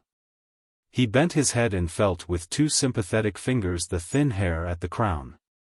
Little Chandler shook his head as a denial. Ignatius Gallaher put on his hat again. "It pulls you down," he said. "Press life. Always hurry and scurry, looking for copy and sometimes not finding it, and then, always to have something new in your stuff. Damn proofs and printers, I say, for a few days. I'm deuced glad, I can tell you, to get back to the old country. Does a fellow good, a bit of a holiday. I feel a ton better since I landed again in dear dirty Dublin. Here you are, Tommy. Water? Say when." Little Chandler allowed his whiskey to be very much diluted. "You don't know what's good for you, my boy," said Ignatius Gallaher. "I drink mine neat." "I drink very little as a rule," said Little Chandler modestly. "An odd half one or so when I meet any of the old crowd, that's all." "Ah well," said Ignatius Gallaher, cheerfully, "here's to us and to old times and old acquaintance." They clinked glasses and drank the toast. "I met some of the old gang today," said Ignatius Gallaher. "O'Hara seems to be in a bad way." "What's he doing?" "Nothing," said Little Chandler. "He's gone to the dogs."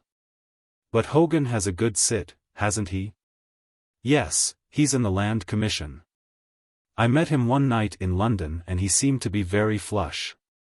"Poor O'Hara. Booze, I suppose?" "Other things, too," said Little Chandler shortly. Ignatius Gallaher laughed. "Tommy," he said, "I see you haven't changed an atom. You're the very same serious person that used to lecture me on Sunday mornings when I had a sore head and a fur on my tongue.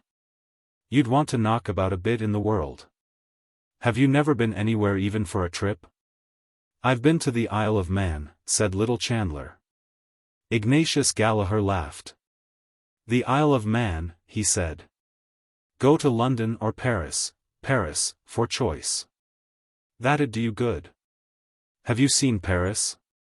"I should think I have. I've knocked about there a little." "And is it really so beautiful as they say?" asked Little Chandler. He sipped a little of his drink while Ignatius Gallaher finished his boldly. "Beautiful?" said Ignatius Gallaher, pausing on the word and on the flavor of his drink. "It's not so beautiful, you know." "Of course, it is beautiful. But it's the life of Paris, that's the thing. Ah, there's no city like Paris for gaiety, movement, excitement." Little Chandler finished his whiskey and, after some trouble, succeeded in catching the barman's eye. He ordered the same again. "I've been to the Moulin Rouge," Ignatius Gallaher continued when the barman had removed their glasses, "and I've been to all the Bohemian cafés. Hot stuff. Not for a pious chap like you, Tommy." Little Chandler said nothing until the barman returned with 2 glasses, then he touched his friend's glass lightly and reciprocated the former toast. He was beginning to feel somewhat disillusioned. Gallaher's accent and way of expressing himself did not please him. There was something vulgar in his friend which he had not observed before. But perhaps it was only the result of living in London amid the bustle and competition of the press. The old personal charm was still there under this new gaudy manner. And, after all, Gallaher had lived, he had seen the world. Little Chandler looked at his friend enviously. "Everything in Paris is gay," said Ignatius Gallaher. "They believe in enjoying life, and don't you think they're right? If you want to enjoy yourself properly you must go to Paris. And, mind you, they've a great feeling for the Irish there. When they heard I was from Ireland they were ready to eat me, man." Little Chandler took 4 or 5 sips from his glass. "Tell me," he said, "is it true that Paris is so immoral as they say?" Ignatius Gallaher made a Catholic gesture with his right arm. "Every place is immoral," he said. "Of course you do find spicy bits in Paris. Go to one of the students' balls, for instance. That's lively, if you like, when the cocottes begin to let themselves loose. You know what they are, I suppose? I've heard of them, said little Chandler. Ignatius Gallaher drank off his whiskey and shook his head.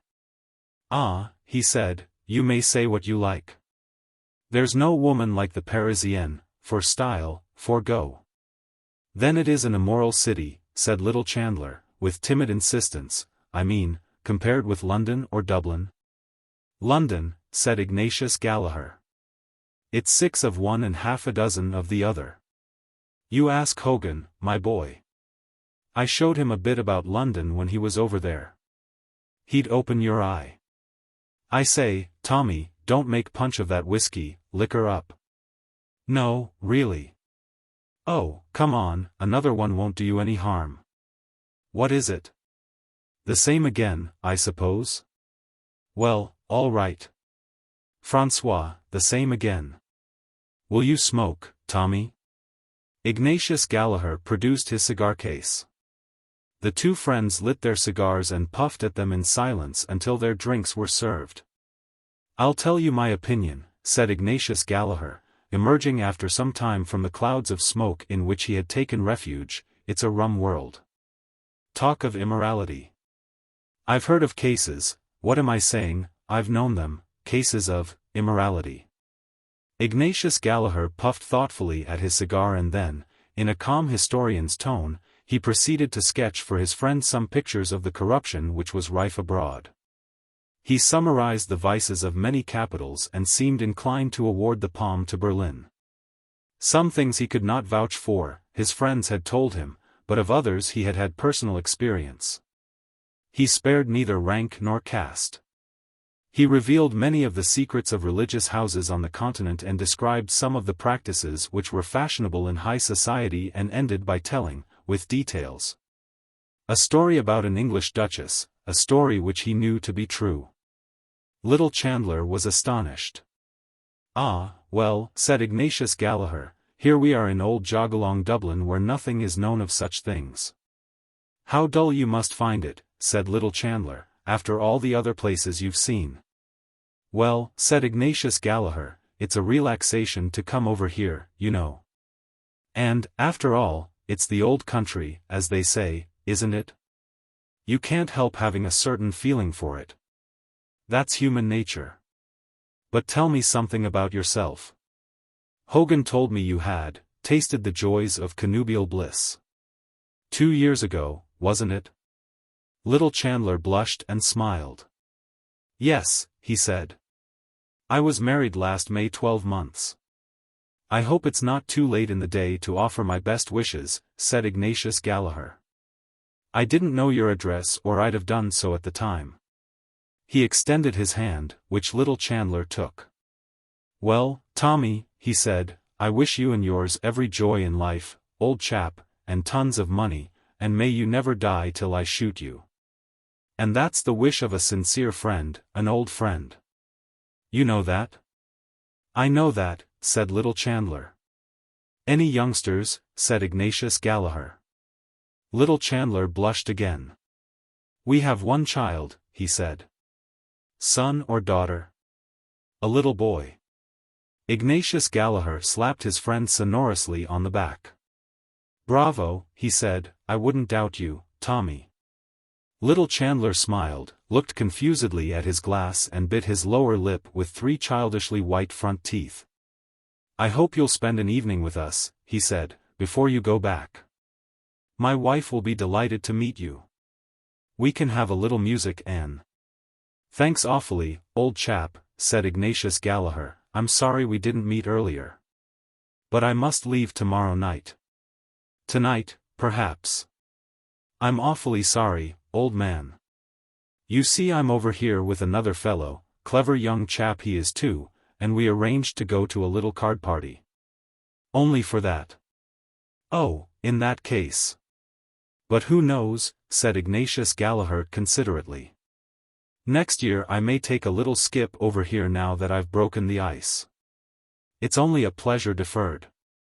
Very well, said little Chandler, the next time you come we must have an evening together. That's agreed now, isn't it? Yes, that's agreed, said Ignatius Gallaher. Next year if I come, parole d'honneur.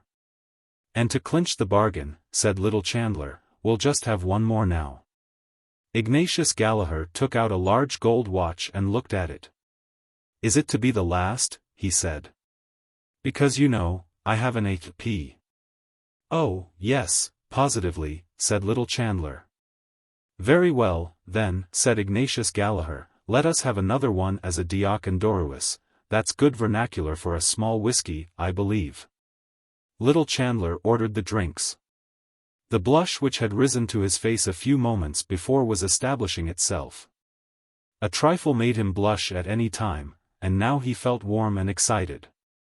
3 small whiskies had gone to his head and Gallaher's strong cigar had confused his mind, for he was a delicate and abstinent person.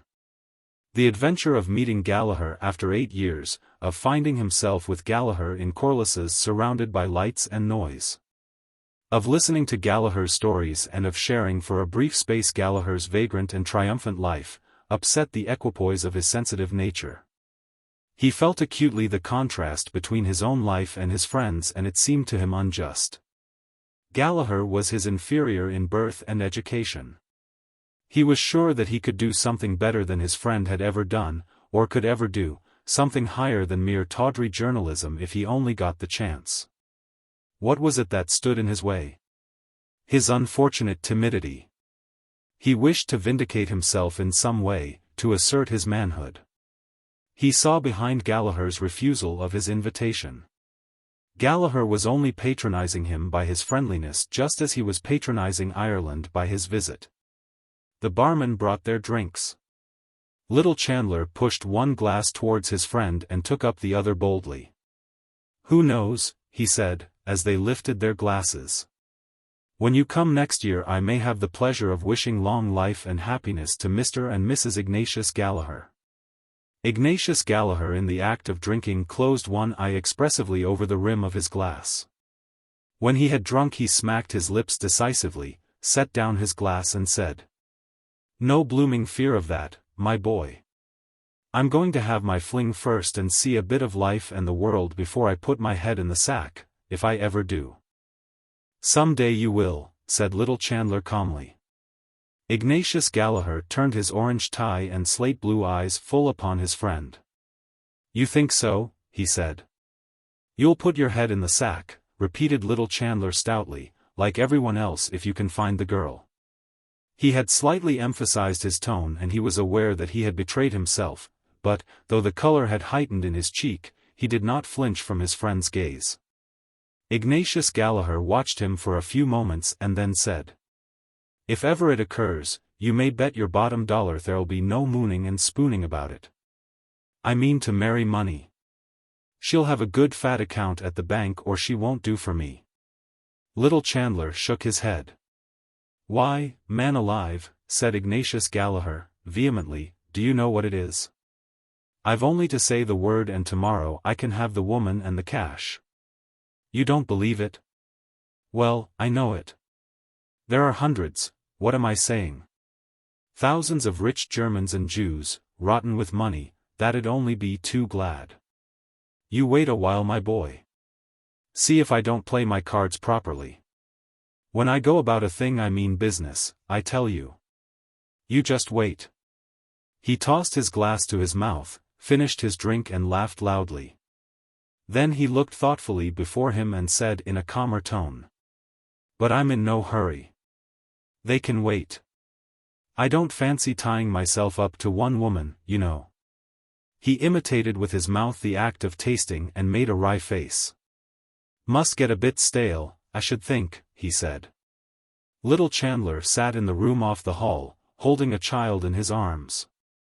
To save money they kept no servant but Annie's young sister Monica came for an hour or so in the morning and an hour or so in the evening to help. But Monica had gone home long ago. It was 8:45. Little Chandler had come home late for tea and, moreover, he had forgotten to bring Annie home the parcel of coffee from Bewley's. Of course she was in a bad humor and gave him short answers. She said she would do without any tea, but when it came near the time at which the shop at the corner closed she decided to go out herself for 1/4 pound of tea and 2 pounds of sugar. She put the sleeping child deftly in his arms and said, "Here. Don't waken him."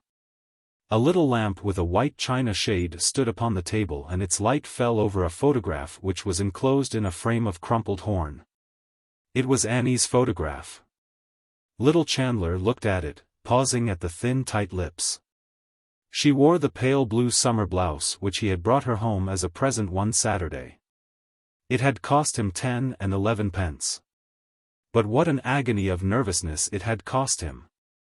How he had suffered that day, waiting at the shop door until the shop was empty, standing at the counter and trying to appear at his ease while the girl piled ladies' blouses before him. Paying at the desk and forgetting to take up the odd penny of his change, being called back by the cashier, and finally striving to hide his blushes as he left the shop by examining the parcel to see if it was securely tied. When he brought the blouse home, Annie kissed him and said it was very pretty and stylish. But when she heard the price, she threw the blouse on the table and said it was a regular swindle to charge 10 and 11 pence for it. At first she wanted to take it back, but when she tried it on she was delighted with it, especially with the make of the sleeves, and kissed him and said he was very good to think of her. H.M. He looked coldly into the eyes of the photograph and they answered coldly. Certainly they were pretty and the face itself was pretty. But he found something mean in it. Why was it so unconscious and ladylike? The composure of the eyes irritated him. They repelled him and defied him, there was no passion in them, no rapture. He thought of what Gallagher had said about rich Jewesses. Those dark oriental eyes, he thought, how full they are of passion, of voluptuous longing. Why had he married the eyes in the photograph? He caught himself up at the question and glanced nervously round the room. He found something mean in the pretty furniture which he had bought for his house on the hire system. Annie had chosen it herself and it reminded him of her. It too was prim and pretty. A dull resentment against his life awoke within him. Could he not escape from his little house? Was it too late for him to try to live bravely like Gallagher? Could he go to London? There was the furniture still to be paid for. If he could only write a book and get it published, that might open the way for him. A volume of Byron's poems lay before him on the table. He opened it cautiously with his left hand lest he should waken the child and began to read the first poem in the book. Hushed are the winds and still the evening gloom. Not e'en a zephyr wanders through the grove. Whilst I return to view my Margaret's tomb, and scatter flowers on the dust I love. He paused. He felt the rhythm of the verse about him in the room. How melancholy it was. Could he, too, write like that, express the melancholy of his soul in verse? There were so many things he wanted to describe, his sensation of a few hours before on Grattan Bridge, for example. If he could get back again into that mood. The child awoke and began to cry. He turned from the page and tried to hush it, but it would not be hushed. He began to rock it to and fro in his arms, but its wailing cry grew keener. He rocked it faster while his eyes began to read the second stanza. Within this narrow cell reclines her clay. That clay where once. It was useless. He couldn't read. He couldn't do anything. The wailing of the child pierced the drum of his ear. It was useless, useless. He was a prisoner for life. His arms trembled with anger and suddenly bending to the child's face he shouted. Stop. The child stopped for an instant, had a spasm of fright and began to scream. He jumped up from his chair and walked hastily up and down the room with the child in his arms. It began to sob piteously, losing its breath for 4 or 5 seconds, and then bursting out anew. The thin walls of the room echoed the sound. He tried to soothe it but it sobbed more convulsively. He looked at the contracted and quivering face of the child and began to be alarmed. He counted 7 sobs without a break between them and caught the child to his breast in fright. If it died. The door was burst open and a young woman ran in, panting. What is it? What is it? She cried. The child, hearing its mother's voice, broke out into a paroxysm of sobbing. "It's nothing, Annie, it's nothing." He began to cry. She flung her parcels on the floor and snatched the child from him. "What have you done to him?" she cried, glaring into his face. Little Chandler sustained for one moment the gaze of her eyes, and his heart closed together as he met the hatred in them. He began to stammer. "It's nothing." He began to cry. "I couldn't. I didn't do anything." "What?" Giving no heed to him, she began to walk up and down the room, clasping the child tightly in her arms and murmuring, "My little man. My little Manny. Was you frightened, love? There now, love. There now. Lambabon. Mama's little lamb of the world. There now." Little Chandler felt his cheeks suffused with shame, and he stood back out of the lamplight. He listened while the paroxysm of the child's sobbing grew less and less. And tears of remorse started to his eyes. Counterparts. The bell rang furiously, and, when Miss Parker went to the tube, a furious voice called out in a piercing North of Ireland accent, "Send Farrington here." Miss Parker returned to her machine, saying to a man who was writing at a desk, "Mr. Eveline wants you upstairs." The man muttered, "Blast him," under his breath, and pushed back his chair to stand up. When he stood up he was tall and of great bulk.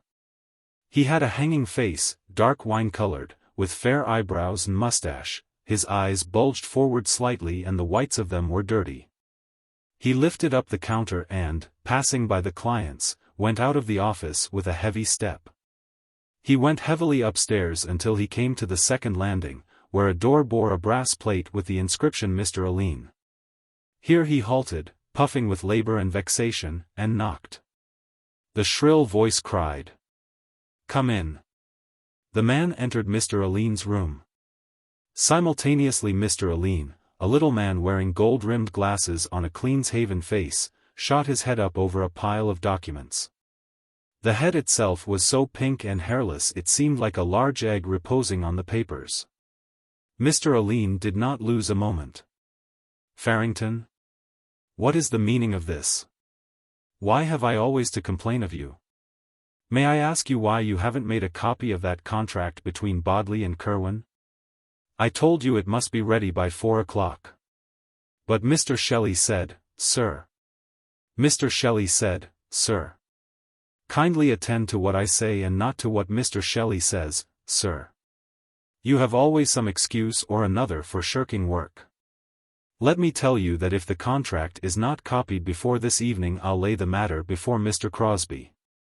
Do you hear me now? Yes, sir. Do you hear me now? And another little matter. I might as well be talking to the wall as talking to you.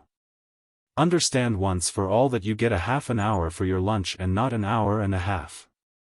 How many courses do you want, I'd like to know. Do you mind me now? Yes, sir. Mr. Eveline bent his head again upon his pile of papers. The man stared fixedly at the polished skull which directed the affairs of Crosby and Eveline, gauging its fragility. A spasm of rage gripped his throat for a few moments and then passed, leaving after it a sharp sensation of thirst. The man recognized the sensation and felt that he must have a good night's drinking. The middle of the month was past and, if he could get the copy done in time, Mr. Eveline might give him an order on the cashier. He stood still, gazing fixedly at the head upon the pile of papers. Suddenly Mr. Eveline began to upset all the papers, searching for something. Then, as if he had been unaware of the man's presence till that moment, he shot up his head again, saying, Are you going to stand there all day?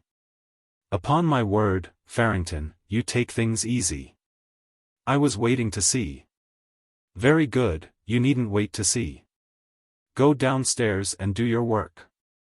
The man walked heavily towards the door and, as he went out of the room, he heard Mr. Eveline cry after him that if the contract was not copied by evening Mr. Crosby would hear of the matter. He returned to his desk in the lower office and counted the sheets which remained to be copied. He took up his pen and dipped it in the ink, but he continued to stare stupidly at the last words he had written, "In no case shall the said Bernard Bodley be." The evening was falling, and in a few minutes they would be lighting the gas, then he could write. He felt that he must slake the thirst in his throat. He stood up from his desk and, lifting the counter as before, passed out of the office. As he was passing out, the chief clerk looked at him inquiringly. "It's all right, Mr. Shelley," said the man, pointing with his finger to indicate the objective of his journey. The chief clerk glanced at the hat rack, but, seeing the row complete, offered no remark. As soon as he was on the landing, the man pulled a shepherd's plaid cap out of his pocket, put it on his head and ran quickly down the rickety stairs. From the street door he walked on furtively on the inner side of the path towards the corner, and all at once dived into a doorway. He was now safe in the dark snug of O'Neill's shop, and filling up the little window that looked into the bar with his inflamed face, the color of dark wine or dark meat, he called out, "Here, Pat. Give us a G.P., like a good fellow." The curate brought him a glass of plain porter. The man drank it at a gulp and asked for a caraway seed. He put his penny on the counter and, leaving the curate to grope for it in the gloom, retreated out of the snug as furtively as he had entered it. Darkness, accompanied by a thick fog, was gaining upon the dusk of February, and the lamps in Eustace Street had been lit. The man went up by the houses until he reached the door of the office, wondering whether he could finish his copy in time. On the stairs a moist pungent odor of perfumes saluted his nose. Evidently Miss Delacour had come while he was out in O'Neill's. He crammed his cap back again into his pocket and re-entered the office, assuming an air of absent-mindedness. "Mr. Eveline has been calling for you," said the chief clerk severely. "Where were you?" The man glanced at the two clients who were standing at the counter as if to intimate that their presence prevented him from answering. As the clients were both male, the chief clerk allowed himself a laugh.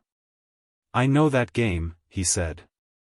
5 times in one day is a little bit. Well, you better look sharp and get a copy of our correspondence in the Delacour case for Mr. Eveline." This address in the presence of the public, his run upstairs and the porter he had gulped down so hastily confused the man and, as he sat down at his desk to get what was required, he realized how hopeless was the task of finishing his copy of the contract before 5:30. The dark damp night was coming, and he longed to spend it in the bars, drinking with his friends amid the glare of gas and the clatter of glasses. He got out the Delacour correspondence and passed out of the office. He hoped Mr. Eveline would not discover that the last 2 letters were missing. The moist pungent perfume lay all the way up to Mr. Eveline's room. Miss Delacour was a middle-aged woman of Jewish appearance. Mr. Eveline was said to be sweet on her or on her money. She came to the office often and stayed a long time when she came. She was sitting beside his desk now in an aroma of perfumes, smoothing the handle of her umbrella and nodding the great black feather in her hat. Mr. Eveline had swiveled his chair round to face her and thrown his right foot jauntily upon his left knee. The man put the correspondence on the desk and bowed respectfully, but neither Mr. Eveline nor Miss Delacour took any notice of his bow. Mr. Eveline tapped a finger on the correspondence and then flicked it towards him as if to say, "That's all right, you can go." The man returned to the lower office and sat down again at his desk. He stared intently at the incomplete phrase, "In no case shall the said Bernard Bodley be," and thought how strange it was that the last 3 words began with the same letter. The chief clerk began to hurry Miss Parker, saying she would never have the letters typed in time for post. The man listened to the clicking of the machine for a few minutes and then set to work to finish his copy. But his head was not clear and his mind wandered away to the glare and rattle of the public house.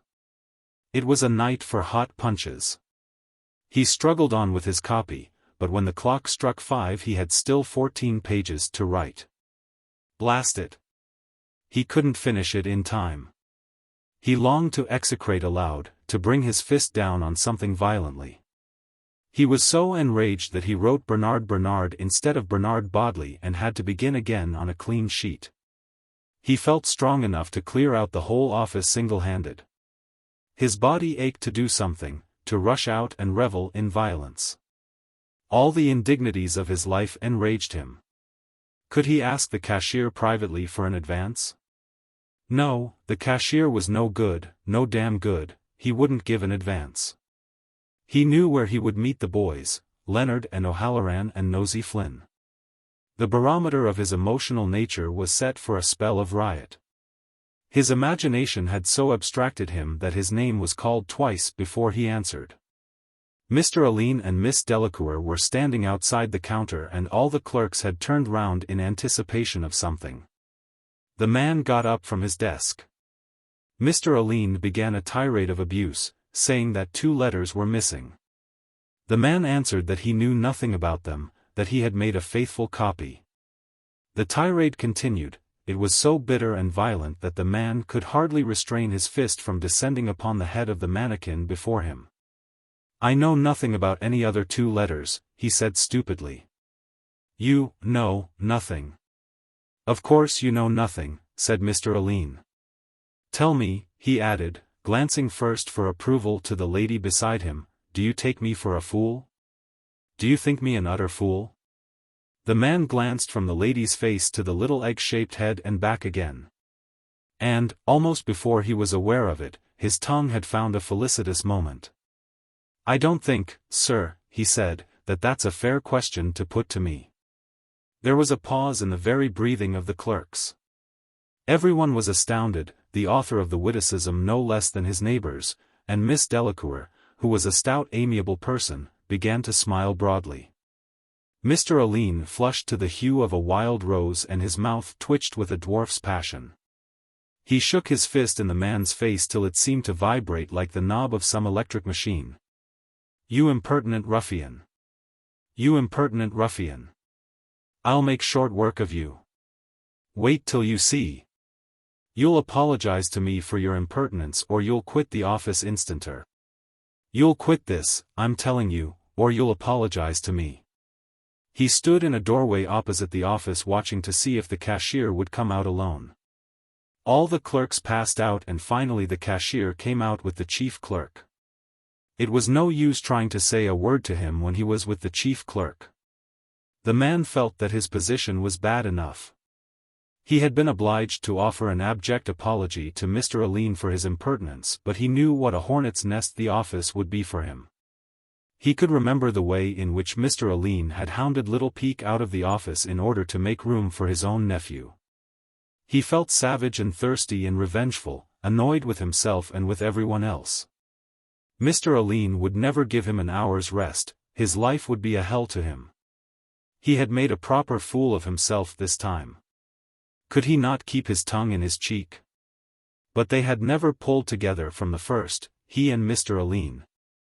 Ever since the day Mr. Eveline had overheard him mimicking his North of Ireland accent to amuse Higgins and Miss Parker, that had been the beginning of it. He might have tried Higgins for the money, but sure Higgins never had anything for himself. A man with 2 establishments to keep up, of course he couldn't. He felt his great body again aching for the comfort of the public house. The fog had begun to chill him and he wondered could he touch Pat in O'Neill's. He could not touch him for more than a bob, and a bob was no use. Yet he must get money somewhere or other, he had spent his last penny for the G.P. And soon it would be too late for getting money anywhere. Suddenly, as he was fingering his watch chain, he thought of Terry Kelly's pawn office in Fleet Street. That was the dart. Why didn't he think of it sooner? He went through the narrow alley of Temple Bar quickly, muttering to himself that they could all go to hell because he was going to have a good night of it. The clerk in Terry Kelly's said £1. But the consignor held out for 6 shillings, and in the end the 6 shillings was allowed him literally. He came out of the pawn office joyfully, making a little cylinder of the coins between his thumb and fingers. In Westmoreland Street the footpaths were crowded with young men and women returning from business and ragged urchins ran here and there yelling out the names of the evening editions. The man passed through the crowd, looking on the spectacle generally with proud satisfaction and staring masterfully at the office girls. His head was full of the noises of tram-gongs and swishing trolleys, and his nose already sniffed the curling fumes of punch. As he walked on, he preconsidered the terms in which he would narrate the incident to the boys. So, I just looked at him, coolly, you know, and looked at her. Then I looked back at him again, taking my time, you know. I don't think that that's a fair question to put to me, says I. Nosey Flynn was sitting up in his usual corner of Davy Byrne's, and, when he heard the story, he stood Farrington a half one, saying it was as smart a thing as ever he heard. Farrington stood a drink in his turn. After a while O'Halloran and Paddy Leonard came in and the story was repeated to them. O'Halloran stood tailors of malt, hot, all round, and told the story of the retort he had made to the chief clerk when he was in Callans of Founces Street. But, as the retort was after the manner of the liberal shepherds in the eclogues, he had to admit that it was not as clever as Farrington's retort. At this Farrington told the boys to polish off that and have another. Just as they were naming their poisons who should come in but Higgins. Of course he had to join in with the others. The men asked him to give his version of it, and he did so with great vivacity, for the sight of 5 small hot whiskies was very exhilarating. Everyone roared laughing when he showed the way in which Mr. Eveline shook his fist in Farrington's face. Then he imitated Farrington, saying, "And here was my nabs, as cool as you please," while Farrington looked at the company out of his heavy dirty eyes, smiling and at times drawing forth stray drops of liquor from his mustache with the aid of his lower lip. When that round was over there was a pause. O'Halloran had money, but neither of the other two seemed to have any, so the whole party left the shop somewhat regretfully. At the corner of Duke Street Higgins and Nosey Flynn bevelled off to the left while the other 3 turned back towards the city. Rain was drizzling down on the cold streets and, when they reached the ballast office, Farrington suggested the Scotch House. The bar was full of men and loud with the noise of tongues and glasses. The 3 men pushed past the whining match sellers at the door and formed a little party at the corner of the counter. They began to exchange stories. Leonard introduced them to a young fellow named Weathers who was performing at the Tivoli as an acrobat and knockabout artiste. Farrington stood a drink all round. Weathers said he would take a small Irish and Apollinaris. Farrington, who had definite notions of what was what, asked the boys would they have an Apollinaris too. But the boys told Tim to make theirs hot. The talk became theatrical. O'Halloran stood a round and then Farrington stood another round, Weathers protesting that the hospitality was too Irish. He promised to get them in behind the scenes and introduce them to some nice girls. O'Halloran said that he and Leonard would go, but that Farrington wouldn't go because he was a married man. And Farrington's heavy dirty eyes leered at the company in token that he understood he was being chaffed. Weathers made them all have just one little tincture at his expense and promised to meet them later on at Mulligan's in Poolbeg Street. When the Scotch House closed they went round to Mulligan's. They went into the parlour at the back and O'Halloran ordered small hot specials all round. They were all beginning to feel mellow. Farrington was just standing another round when Weathers came back. Much to Farrington's relief he drank a glass of bitter this time. Funds were getting low but they had enough to keep them going. Presently 2 young women with big hats and a young man in a check suit came in and sat at a table close by. Weathers saluted them and told the company that they were out of the Tivoli. Farrington's eyes wandered at every moment in the direction of one of the young women. There was something striking in her appearance. An immense scarf of peacock blue muslin was wound round her hat and knotted in a great bow under her chin, and she wore bright yellow gloves, reaching to the elbow. Farrington gazed admiringly at the plump arm which she moved very often and with much grace, and when, after a little time, she answered his gaze he admired still more her large dark brown eyes. The oblique staring expression in them fascinated him. She glanced at him once or twice and, when the party was leaving the room, she brushed against his chair and said, "Oh, pardon," in a London accent. He watched her leave the room in the hope that she would look back at him, but he was disappointed. He cursed his want of money and cursed all the rounds he had stood, particularly all the whiskies and Apollinaris which he had stood to Weathers. If there was one thing that he hated, it was a sponge. He was so angry that he lost count of the conversation of his friends. When Paddy Leonard called him, he found that they were talking about feats of strength. Weathers was showing his biceps muscle to the company and boasting so much that the other two had called on Farrington to uphold the national honor. Farrington pulled up his sleeve accordingly and showed his biceps muscle to the company. The two arms were examined and compared, and finally it was agreed to have a trial of strength. The table was cleared and the two men rested their elbows on it, clasping hands. When Paddy Leonard said, "Go," each was to try to bring down the other's hand onto the table. Farrington looked very serious and determined. The trial began. After about 30 seconds, Weathers brought his opponent's hand slowly down onto the table. Farrington's dark wine-colored face flushed darker still with anger and humiliation at having been defeated by such a stripling. "You're not to put the weight of your body behind it. Play fair," he said. "Who's not playing fair?" said the other. "Come on again. The two best out of three." The trial began again. The veins stood out on Farrington's forehead, and the pallor of Weathers' complexion changed to peony. Their hands and arms trembled under the stress. After a long struggle, Weathers again brought his opponent's hand slowly onto the table. There was a murmur of applause from the spectators. The curate, who was standing beside the table, nodded his red head towards the victor and said with stupid familiarity, "Ah. That's the knack." "What the hell do you know about it?" said Farrington fiercely, turning on the man. "What do you put in your gab for?" "Sh, said O'Halloran, observing the violent expression of Farrington's face. "Pony up, boys. We'll have just one little smahan more and then we'll be off." A very sullen-faced man stood at the corner of O'Connell Bridge waiting for the little Sandymount tram to take him home. He was full of smouldering anger and revengefulness. He felt humiliated and discontented. He did not even feel drunk, and he had only twopence in his pocket. He cursed everything. He had done for himself in the office, pawned his watch, spent all his money. And he had not even got drunk. He began to feel thirsty again, and he longed to be back again in the hot reeking public house. He had lost his reputation as a strong man, having been defeated twice by a mere boy. His heart swelled with fury and, when he thought of the woman in the big hat who had brushed against him and said pardon, his fury nearly choked him. His tram let him down at Shelbourne Road and he steered his great body along in the shadow of the wall of the barracks. He loathed returning to his home. When he went in by the side door he found the kitchen empty and the kitchen fire nearly out.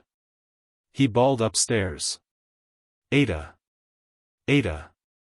His wife was a little sharp-faced woman who bullied her husband when he was sober and was bullied by him when he was drunk.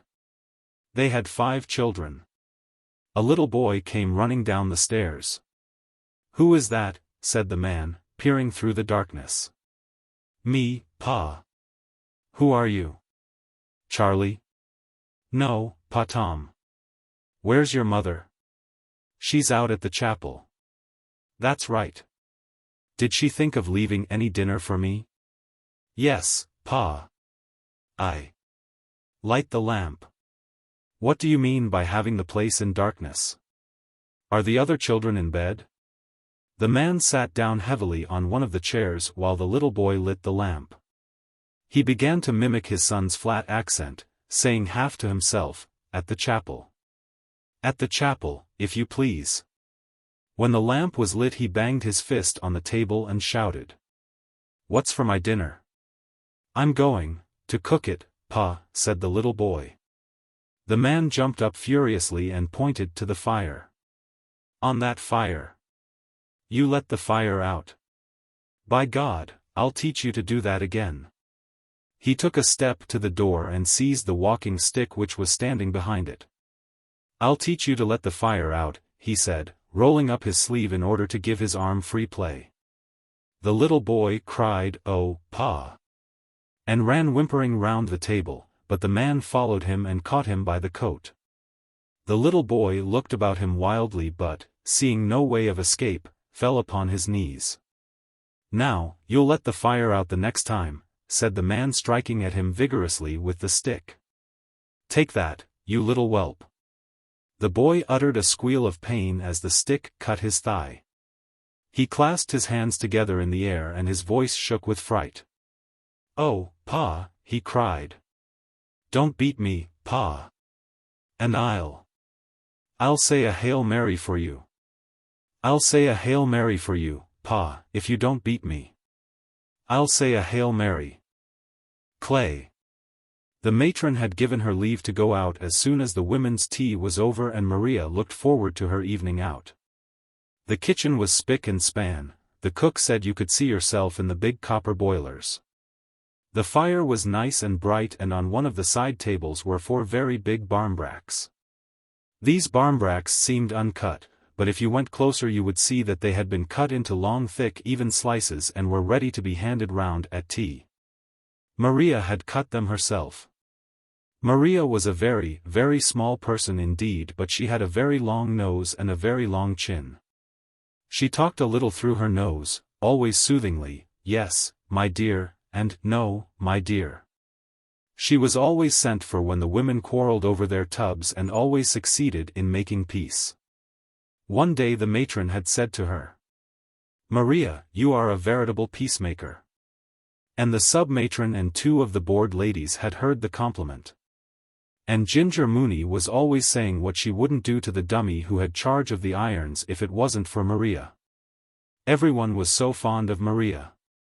The women would have their tea at 6 o'clock and she would be able to get away before 7.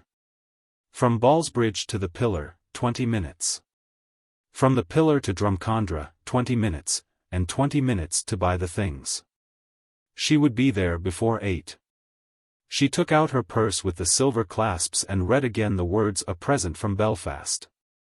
She was very fond of that purse because Joe had brought it to her 5 years before when he and Alfie had gone to Belfast on a Whit Monday trip. In the purse were 2 half-crowns and some coppers. She would have 5 shillings clear after paying tram fare.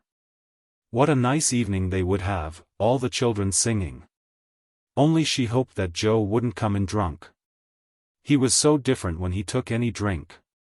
Often he had wanted her to go and live with them. But she would have felt herself in the way, though Joe's wife was ever so nice with her, and she had become accustomed to the life of the laundry.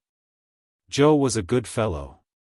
She had nursed him and Alfie too, and Joe used often say, "Mama is Mama, but Maria is my proper mother."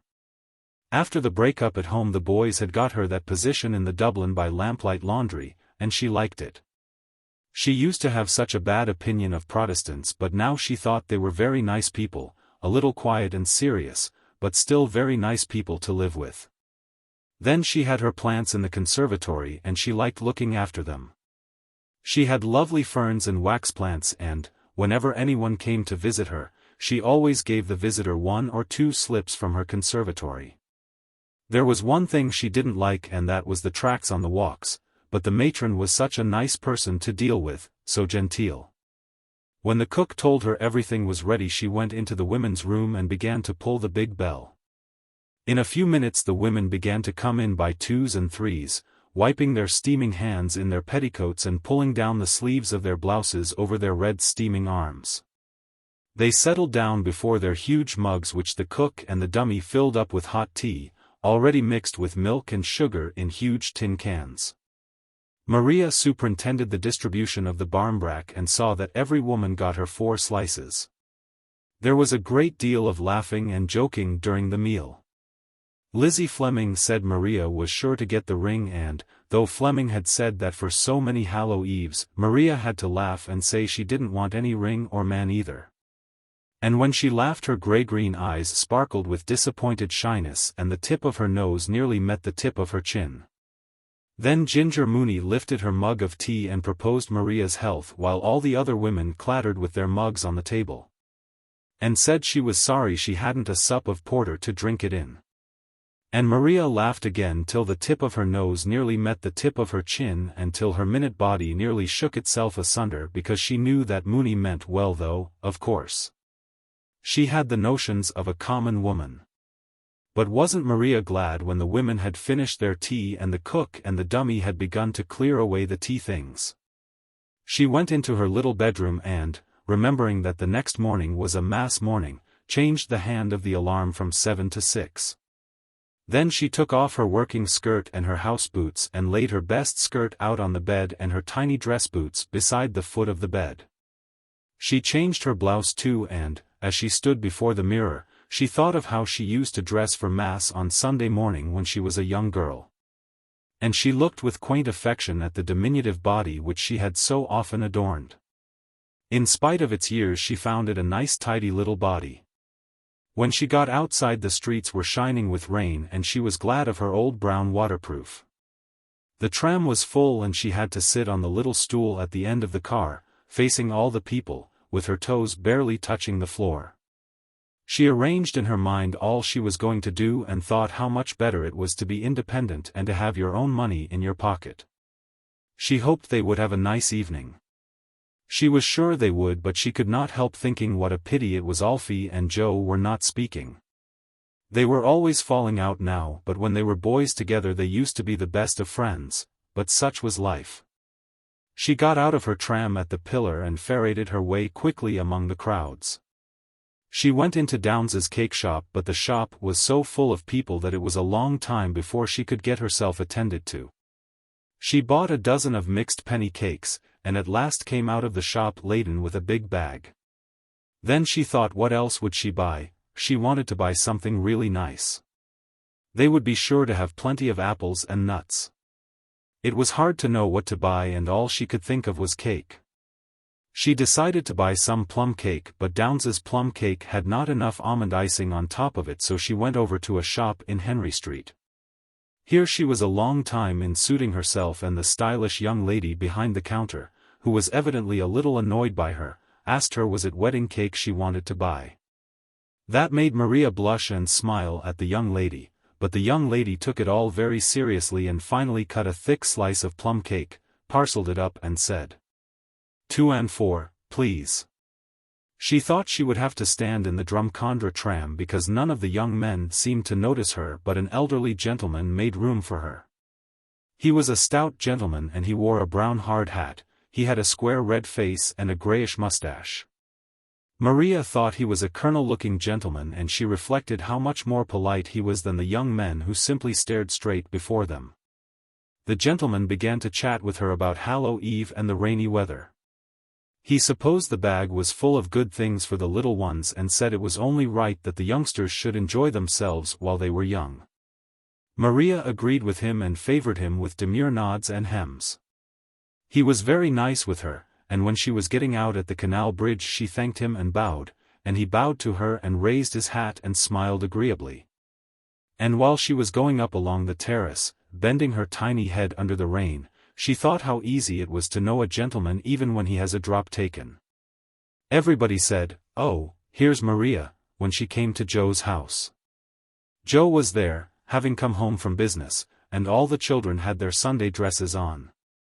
There were 2 big girls in from next door and games were going on. Maria gave the bag of cakes to the eldest boy, Alfie, to divide, and Mrs. Donnelly said it was too good of her to bring such a big bag of cakes and made all the children say, "Thanks, Maria." But Maria said she had brought something special for Papa and Mama, something they would be sure to like, and she began to look for her plum cake.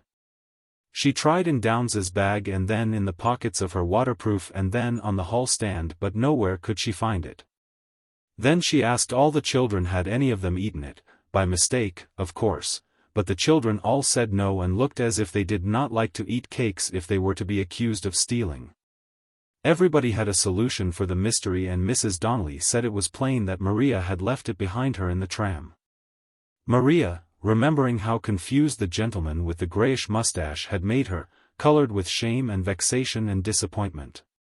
At the thought of the failure of her little surprise and of the 2 and 4 pence she had thrown away for nothing she nearly cried outright. But Joe said it didn't matter and made her sit down by the fire. He was very nice with her. He told her all that went on in his office, repeating for her a smart answer which he had made to the manager. Maria did not understand why Joe laughed so much over the answer he had made, but she said that the manager must have been a very overbearing person to deal with. Joe said he wasn't so bad when you knew how to take him, that he was a decent sort so long as you didn't rub him the wrong way. Mrs. Donnelly played the piano for the children and they danced and sang. Then the two next-door girls handed round the nuts.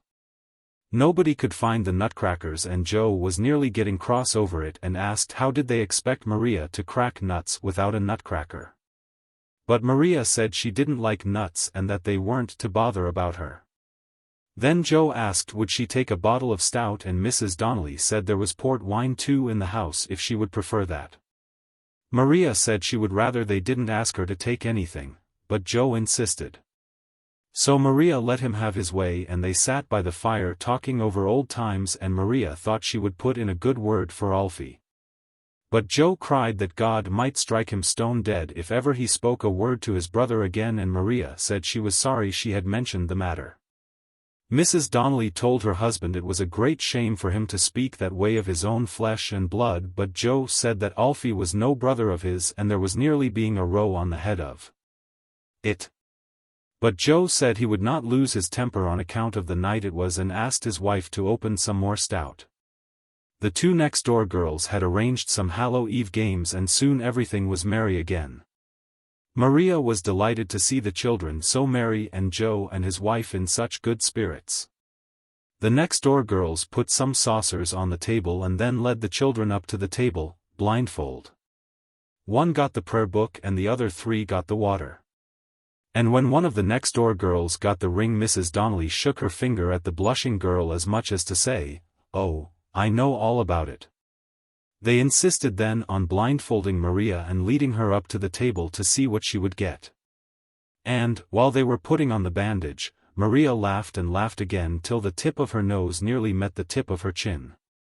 They led her up to the table amid laughing and joking and she put her hand out in the air as she was told to do.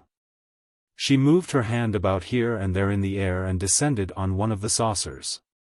She felt a soft wet substance with her fingers and was surprised that nobody spoke or took off her bandage.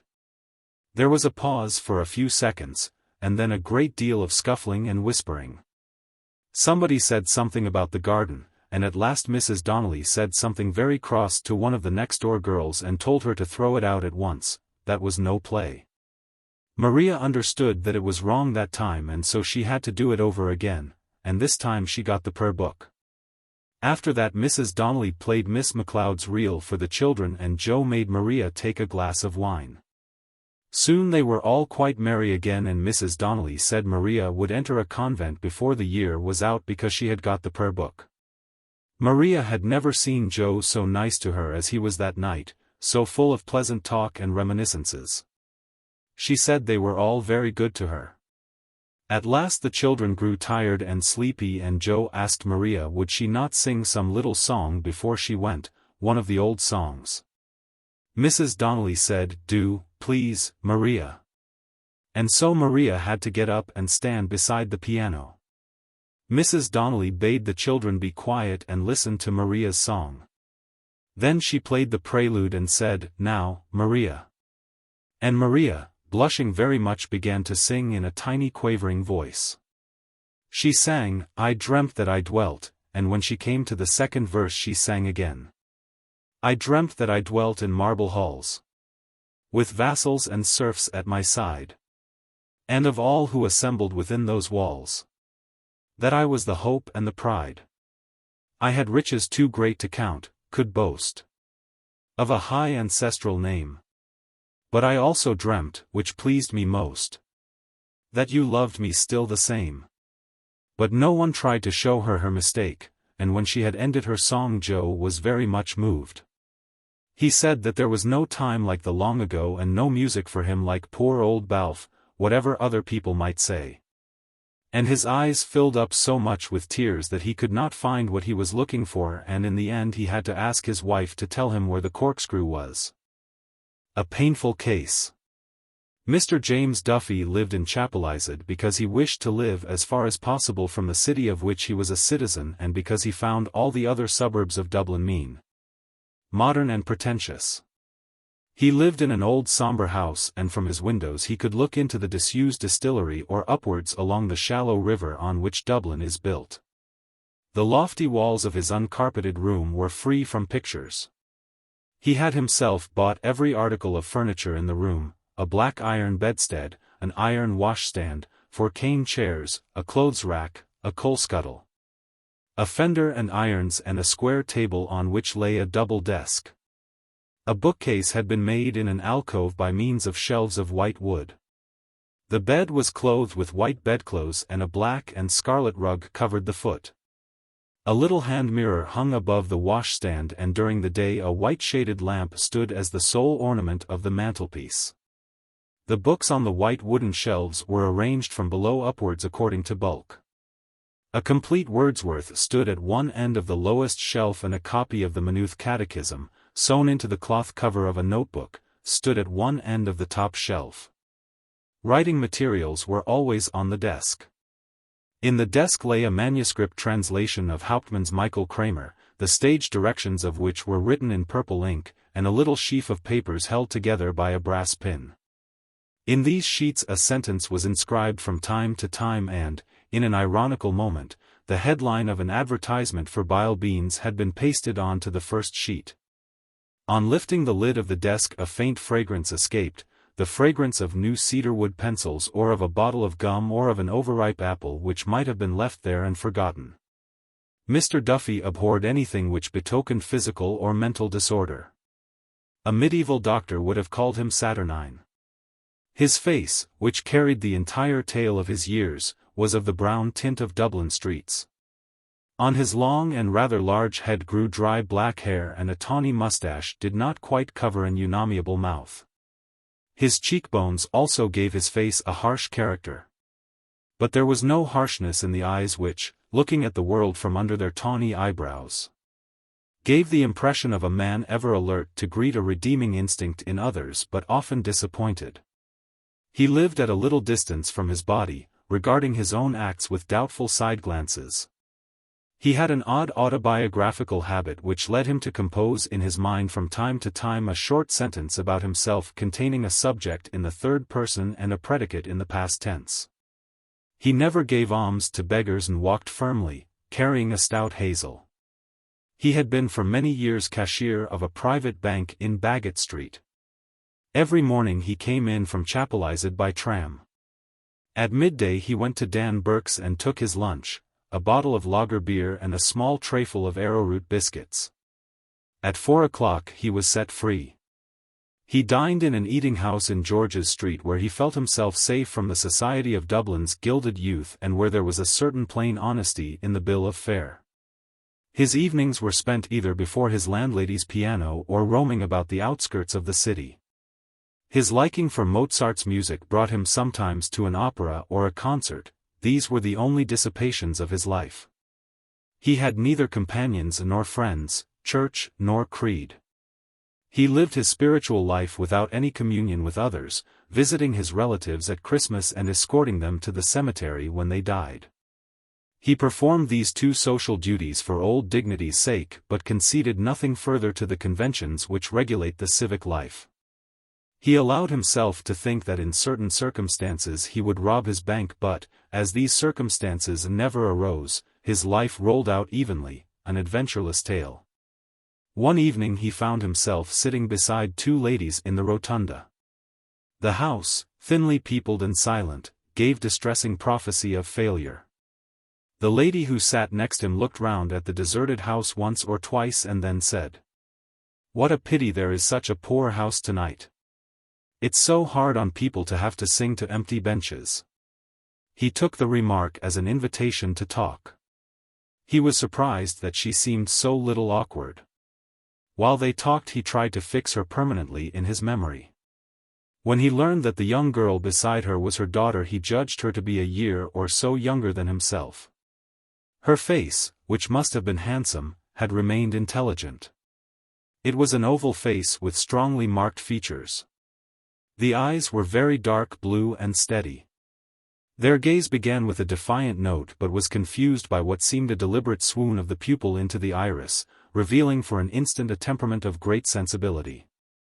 The pupil reasserted itself quickly, this half-disclosed nature fell again under the reign of prudence, and her astrakhan jacket, molding a bosom of a certain fullness, struck the note of defiance more definitely. He met her again a few weeks afterwards at a concert in Earlsfort Terrace and seized the moments when her daughter's attention was diverted to become intimate. She alluded once or twice to her husband, but her tone was not such as to make the allusion a warning. Her name was Mrs. Sinico. Her husband's great-great-grandfather had come from Leghorn. Her husband was captain of a mercantile boat plying between Dublin and Holland, and they had one child. Meeting her a third time by accident, he found courage to make an appointment. She came. This was the first of many meetings. They met always in the evening and chose the most quiet quarters for their walks together. Mr. Duffy, however, had a distaste for underhand ways and, finding that they were compelled to meet stealthily, he forced her to ask him to her house. Captain Sinico encouraged his visits, thinking that his daughter's hand was in question. He had dismissed his wife so sincerely from his gallery of pleasures that he did not suspect that anyone else would take an interest in her. As the husband was often away and the daughter out giving music lessons, Mr. Duffy had many opportunities of enjoying the lady's society. Neither he nor she had had any such adventure before, and neither was conscious of any incongruity. Little by little he entangled his thoughts with hers. He lent her books, provided her with ideas, shared his intellectual life with her. She listened to all. Sometimes in return for his theories she gave out some fact of her own life. With almost maternal solicitude she urged him to let his nature open to the full. She became his confessor. He told her that for some time he had assisted at the meetings of an Irish socialist party where he had felt himself a unique figure amidst a score of sober workmen in a garret lit by an inefficient oil lamp.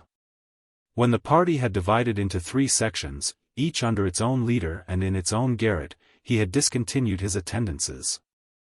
The workmen's discussions, he said, were too timorous. The interest they took in the question of wages was inordinate. He felt that they were hard-featured realists and that they resented an exactitude which was the produce of a leisure not within their reach. No social revolution, he told her, would be likely to strike Dublin for some centuries. She asked him why did he not write out his thoughts. For what, he asked her, with careful scorn. To compete with phrasemongers, incapable of thinking consecutively for 60 seconds? To submit himself to the criticisms of an obtuse middle class which entrusted its morality to policemen and its fine arts to impresarios? He went often to her little cottage outside Dublin. Often they spent their evenings alone. Little by little, as their thoughts entangled, they spoke of subjects less remote. Her companionship was like a warm soil about an exotic. Many times she allowed the dark to fall upon them, refraining from lighting the lamp. The dark discreet room, their isolation, the music that still vibrated in their ears united them. This union exalted him, wore away the rough edges of his character, emotionalized his mental life. Sometimes he caught himself listening to the sound of his own voice. He thought that in her eyes he would ascend to an angelical stature. And, as he attached the fervent nature of his companion more and more closely to him, he heard the strange impersonal voice which he recognized as his own, insisting on the soul's incurable loneliness. "We cannot give ourselves," it said, "we are our own." The end of these discourses was that one night during which she had shown every sign of unusual excitement, Mrs. Sinico caught up his hand passionately and pressed it to her cheek. Mr. Duffy was very much surprised. Her interpretation of his words disillusioned him. He did not visit her for a week, then he wrote to her asking her to meet him. As he did not wish their last interview to be troubled by the influence of their ruined confessional, they met in a little cake shop near the park gate. It was cold autumn weather, but in spite of the cold they wandered up and down the roads of the park for nearly 3 hours. They agreed to break off their intercourse. "Every bond," he said, is a bond to sorrow. When they came out of the park they walked in silence towards the tram. But here she began to tremble so violently that, fearing another collapse on her part, he bade her goodbye quickly and left her. A few days later he received a parcel containing his books and music. For years past, Mr. Duffy returned to his even way of life. His room still bore witness of the orderliness of his mind. Some new pieces of music encumbered the music stand in the lower room, and on his shelves stood 2 volumes by Nietzsche, Thus Spake Zarathustra and The Gay Science. He wrote seldom in the sheaf of papers which lay in his desk.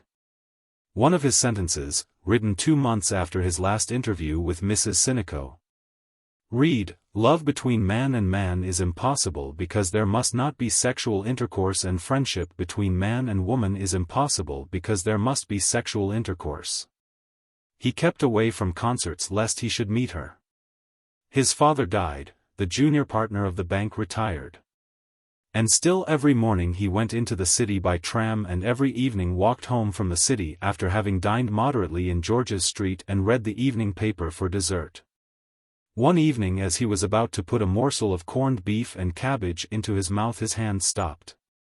His eyes fixed themselves on a paragraph in the evening paper which he had propped against the water carafe. He replaced the morsel of food on his plate and read the paragraph attentively. Then he drank a glass of water, pushed his plate to one side, doubled the paper down before him between his elbows and read the paragraph over and over again. The cabbage began to deposit a cold white grease on his plate. The girl came over to him to ask was his dinner not properly cooked. He said it was very good and ate a few mouthfuls of it with difficulty. Then he paid his bill and went out. He walked along quickly through the November twilight, his stout hazel stick striking the ground regularly, the fringe of the buff mail peeping out of a side pocket of his tight reefer overcoat. On the lonely road which leads from the park gate to Chapelizod he slackened his pace. His stick struck the ground less emphatically in his breath, issuing irregularly, almost with a sighing sound, condensed in the wintry air. When he reached his house he went up at once to his bedroom and, taking the paper from his pocket, read the paragraph again by the failing light of the window. He read it not aloud, but moving his lips as a priest does when he reads the prayers secreto. This was the paragraph. Death of a lady at Sydney Parade. A painful case. Today at the City of Dublin Hospital the Deputy Coroner, in the absence of Mr. Leverett, held an inquest on the body of Mrs. Emily Sinico, aged 43 years, who was killed at Sydney Parade Station yesterday evening. The evidence showed that the deceased lady, while attempting to cross the line, was knocked down by the engine of the 10 o'clock slow train from Kingstown, thereby sustaining injuries of the head and right side which led to her death. James Lennon, driver of the engine, stated that he had been in the employment of the railway company for 15 years. On hearing the guard's whistle he set the train in motion, and a second or two afterwards brought it to rest in response to loud cries. The train was going slowly. P. Dunn, railway porter, stated that as the train was about to start he observed a woman attempting to cross the lines. He ran towards her and shouted, but, before he could reach her, she was caught by the buffer of the engine and fell to the ground. A juror. You saw the lady fall? Witness. Yes. Police Sergeant Crowley deposed that when he arrived he found the deceased lying on the platform apparently dead. He had the body taken to the waiting room pending the arrival of the ambulance. Constable 57E corroborated. Gar. Halpin, assistant house surgeon of the City of Dublin Hospital, stated that the deceased had 2 lower ribs fractured and had sustained severe contusions of the right shoulder. The right side of the head had been injured in the fall. The injuries were not sufficient to have caused death in a normal person. Death, in his opinion, had been probably due to shock and sudden failure of the heart's action. Mr. H. B. Patterson Finlay, on behalf of the railway company, expressed his deep regret at the accident. The company had always taken every precaution to prevent people crossing the lines except by the bridges. both by placing notices in every station and by the use of patent spring gates at level crossings. The deceased had been in the habit of crossing the lines late at night from platform to platform and, in view of certain other circumstances of the case, he did not think the railway officials were to blame. Captain Sinico, of Leoville, Sydney Parade, husband of the deceased, also gave evidence. He stated that the deceased was his wife. He was not in Dublin at the time of the accident as he had arrived only that morning from Rotterdam. They had been married for 22 years and had lived happily until about 2 years ago when his wife began to be rather intemperate in her habits. Miss Mary Sinico said that of late her mother had been in the habit of going out at night to buy spirits. She, witness, had often tried to reason with her mother and had induced her to join a league. She was not at home until an hour after the accident. The jury returned a verdict in accordance with the medical evidence and exonerated Lennon from all blame. The deputy coroner said it was a most painful case, and expressed great sympathy with Captain Sinico and his daughter. He urged on the railway company to take strong measures to prevent the possibility of similar accidents in the future. No blame attached to anyone. Mr. Duffy raised his eyes from the paper and gazed out of his window on the cheerless evening landscape. The river lay quiet beside the empty distillery and from time to time a light appeared in some house on the Lucan road. What an end! The whole narrative of her death revolted him, and it revolted him to think that he had ever spoken to her of what he held sacred. The threadbare phrases, the inane expressions of sympathy, the cautious words of a reporter won over to conceal the details of a commonplace vulgar death attacked his stomach. Not merely had she degraded herself, she had degraded him.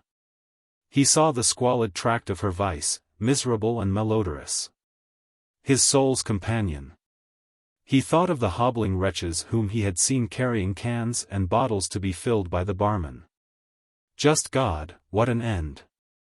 Evidently she had been unfit to live, without any strength of purpose, an easy prey to habits, one of the wrecks on which civilization has been reared. But that she could have sunk so low! Was it possible he had deceived himself so utterly about her? He remembered her outburst of that night and interpreted it in a harsher sense than he had ever done. He had no difficulty now in approving of the course he had taken. As the light failed and his memory began to wander, he thought her hand touched his. The shock which had first attacked his stomach was now attacking his nerves. He put on his overcoat and hat quickly and went out. The cold air met him on the threshold. It crept into the sleeves of his coat. When he came to the public house at Chapelizod Bridge he went in and ordered a hot punch. The proprietor served him obsequiously but did not venture to talk. There were 5 or 6 workingmen in the shop discussing the value of a gentleman's estate in County Kildare. They drank at intervals from their huge pint tumblers and smoked, spitting often on the floor and sometimes dragging the sawdust over their spits with their heavy boots. Mr. Duffy sat on his stool and gazed at them, without seeing or hearing them. After a while they went out and he called for another punch. He sat a long time over it. The shop was very quiet. The proprietor sprawled on the counter reading the Herald and yawning. Now and again a tram was heard swishing along the lonely road outside. As he sat there, living over his life with her and evoking alternately the 2 images in which he now conceived her, he realized that she was dead, that she had ceased to exist. That she had become a memory. He began to feel ill at ease. He asked himself what else could he have done.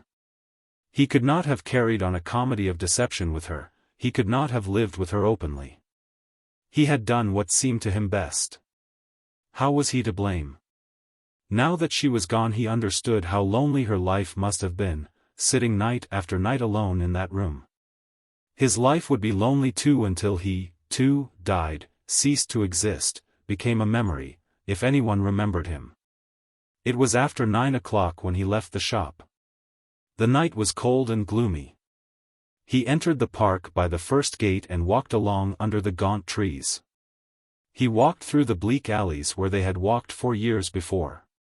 She seemed to be near him in the darkness.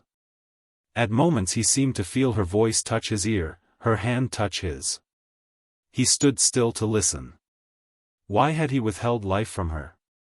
Why had he sentenced her to death? He felt his moral nature falling to pieces. When he gained the crest of the magazine hill he halted and looked along the river towards Dublin, the lights of which burned redly and hospitably in the cold night. He looked down the slope and, at the base, in the shadow of the wall of the park, he saw some human figures lying. Those venal and furtive loves filled him with despair. He gnawed the rectitude of his life, he felt that he had been outcast from life's feast. One human being had seemed to love him and he had denied her life and happiness, he had sentenced her to ignominy, a death of shame. He knew that the prostrate creatures down by the wall were watching him and wished him gone. No one wanted him, he was outcast from life's feast. He turned his eyes to the grey gleaming river, winding along towards Dublin. Beyond the river he saw a goods train winding out of Kingsbridge station, like a worm with a fiery head winding through the darkness, obstinately and laboriously. It passed slowly out of sight.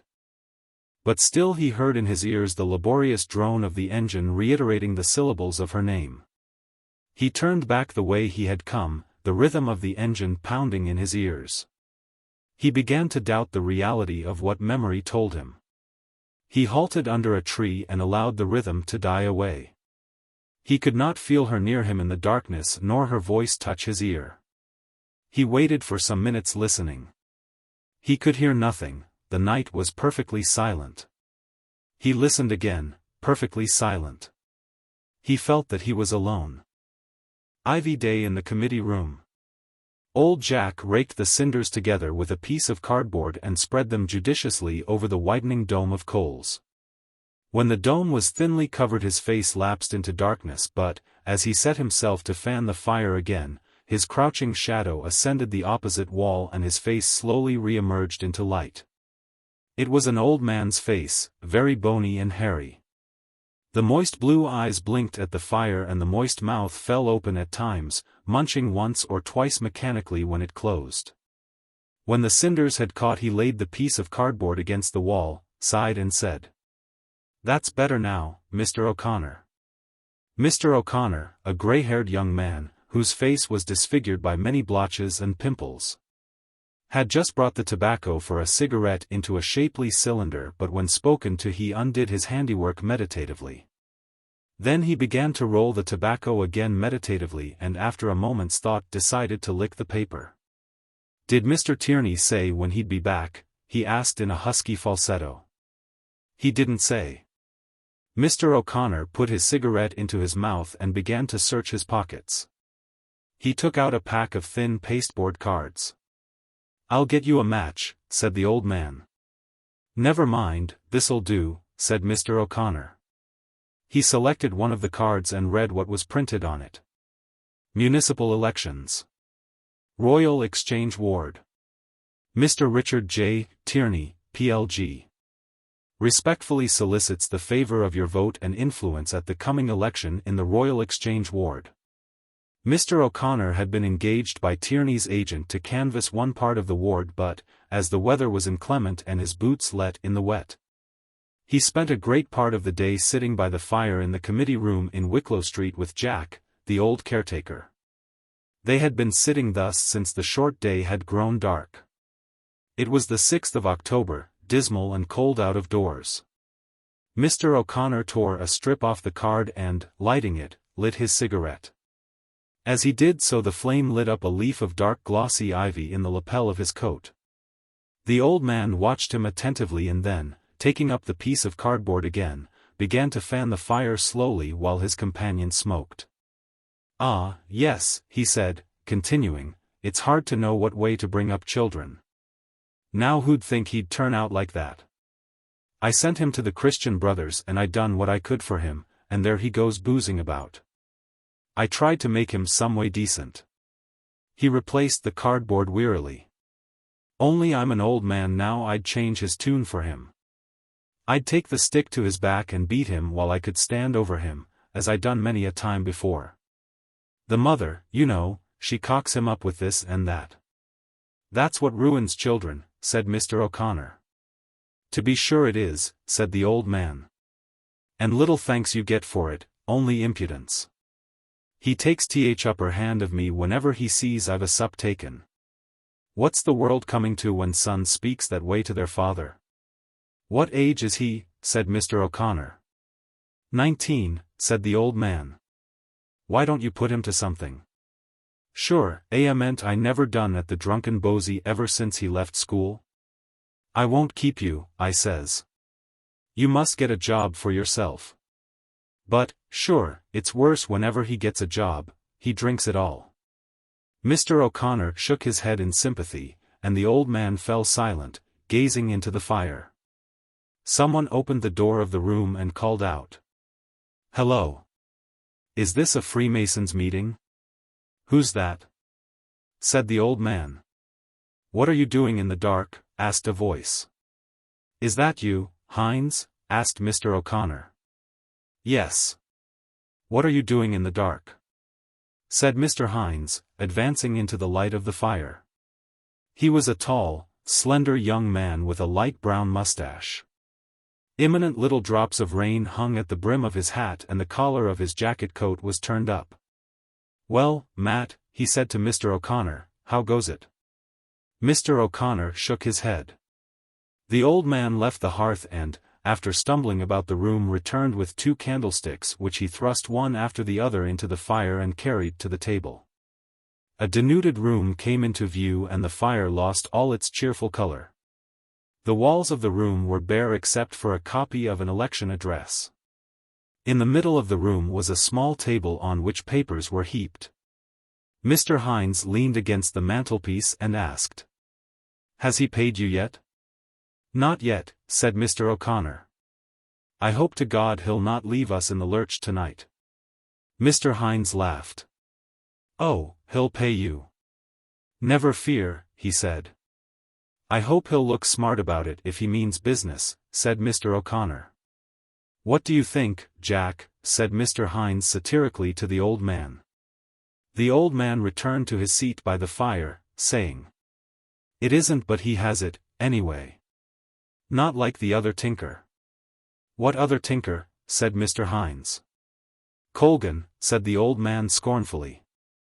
It is because Colgan's a working man you say that? What's the difference between a good honest bricklayer and a publican, eh? Hasn't the working man as good a right to be in the corporation as anyone else, and a better right than those shonines that are always hat in hand before any fellow with a handle to his name? Isn't that so, Matt? Said Mr. Hines, addressing Mr. O'Connor. I think you're right, said Mr. O'Connor. One man is a plain honest man with no hunker sliding about him. He goes in to represent the labor classes. This fellow you're working for only wants to get some job or other. Of course, the working classes should be represented, said the old man. The working man, said Mr. Hines, gets all kicks and no halfpence. But its labor produces everything.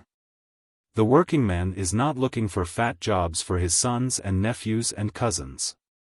The working man is not going to drag the honor of Dublin in the mud to please a German monarch. How's that? Said the old man. Don't you know they want to present an address of welcome to Edward Rex if he comes here next year? What do we want kowtowing to a foreign king? Our man won't vote for the address, said Mr. O'Connor. He goes in on the nationalist ticket. Won't he? Said Mr. Hines. Wait till you see whether he will or not. I know him. Is it Tricky Dicky Tierney? By God. Perhaps you're right, Joe, said Mr. O'Connor.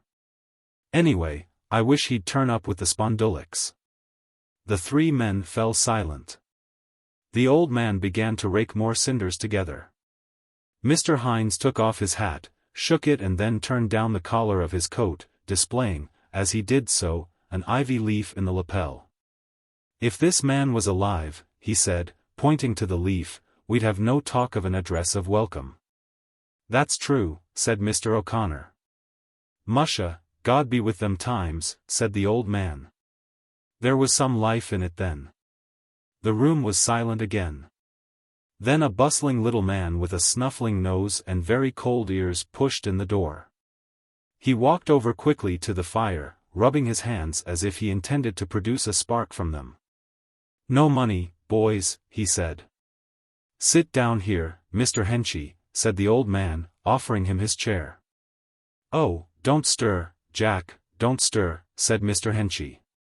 He nodded curtly to Mr. Hynes and sat down on the chair which the old man vacated. "Did you serve Ongier Street?" he asked Mr. O'Connor. "Yes," said Mr. O'Connor, beginning to search his pockets for memoranda. "Did you call on Grimes?" "I did." "Well? How does he stand?" "He wouldn't promise.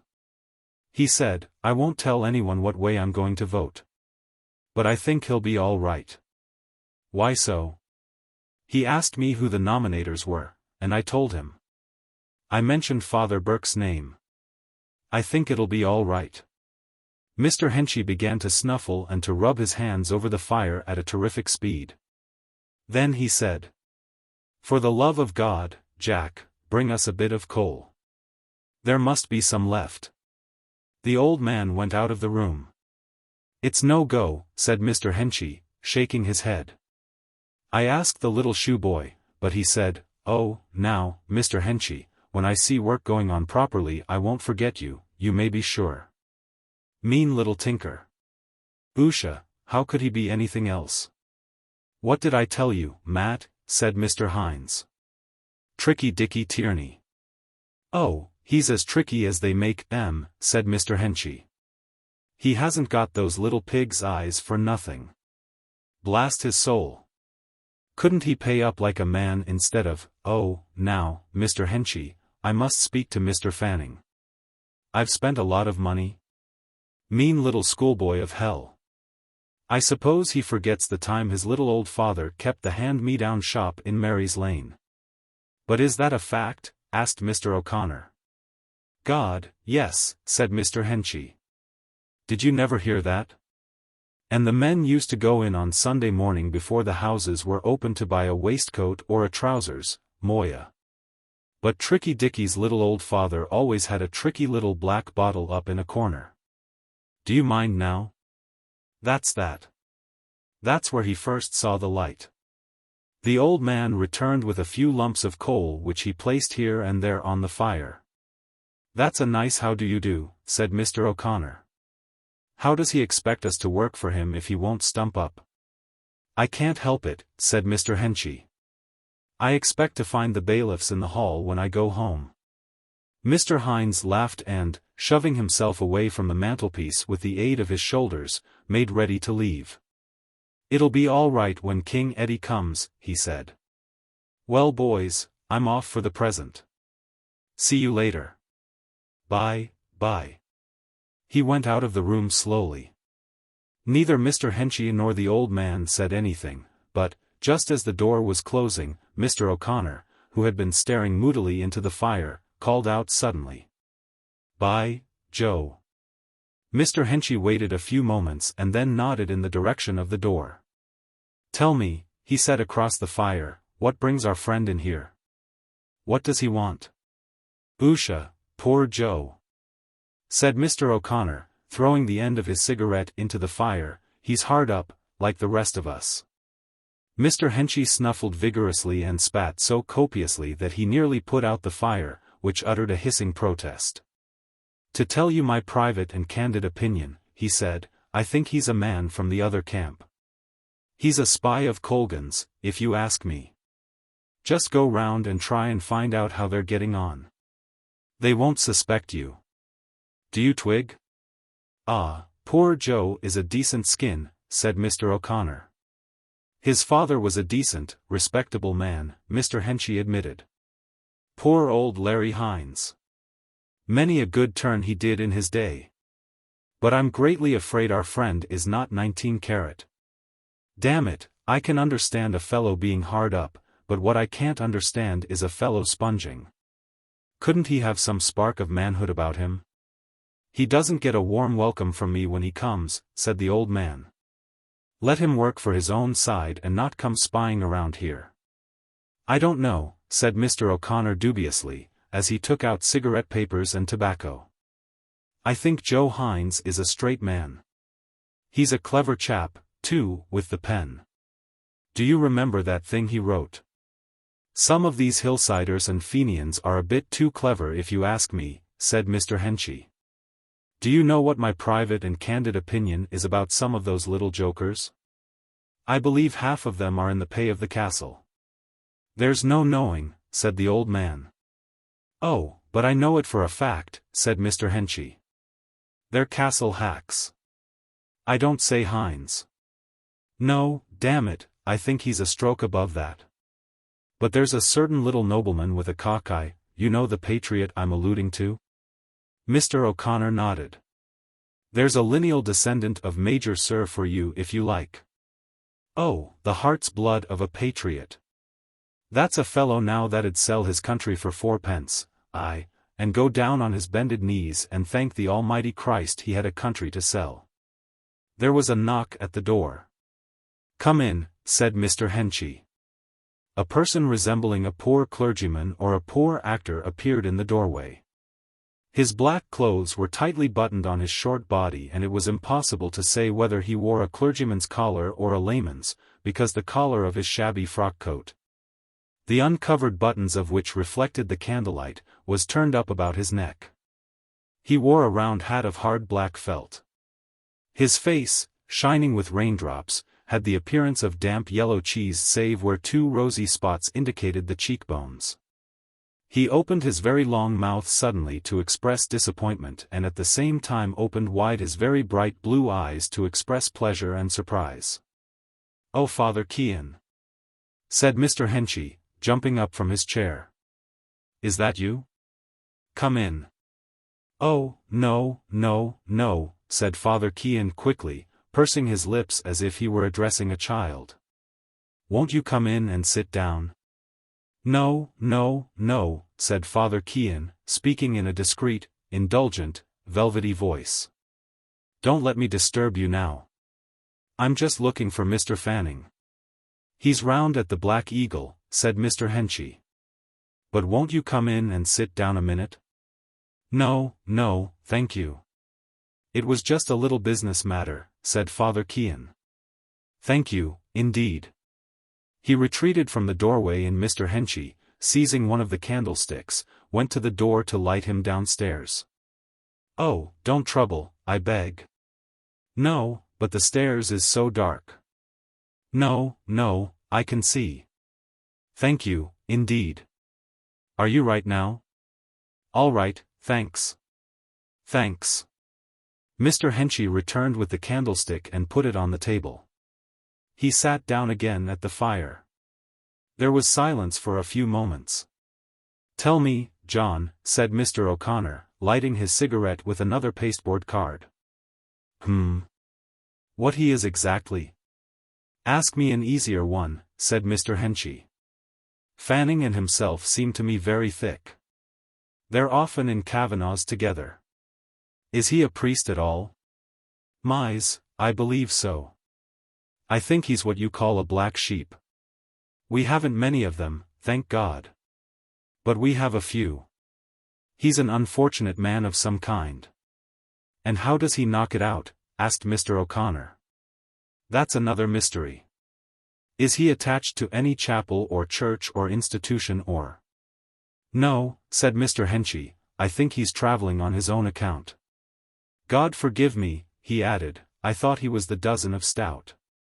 Is there any chance of a drink itself? Asked Mr. O'Connor. I'm dry too, said the old man. I asked that little shoeboy 3 times, said Mr. Henchy, would he send up a dozen of stout. I asked him again now, but he was leaning on the counter in his shirt sleeves having a deep goster with Alderman Cowley. Why didn't you remind him? Said Mr. O'Connor. Well, I couldn't go over while he was talking to Alderman Cowley. I just waited till I caught his eye, and said, about that little matter I was speaking to you about. That'll be all right, Mr. H., he said. Yerra, sure the little hop o' my thumb has forgotten all about it.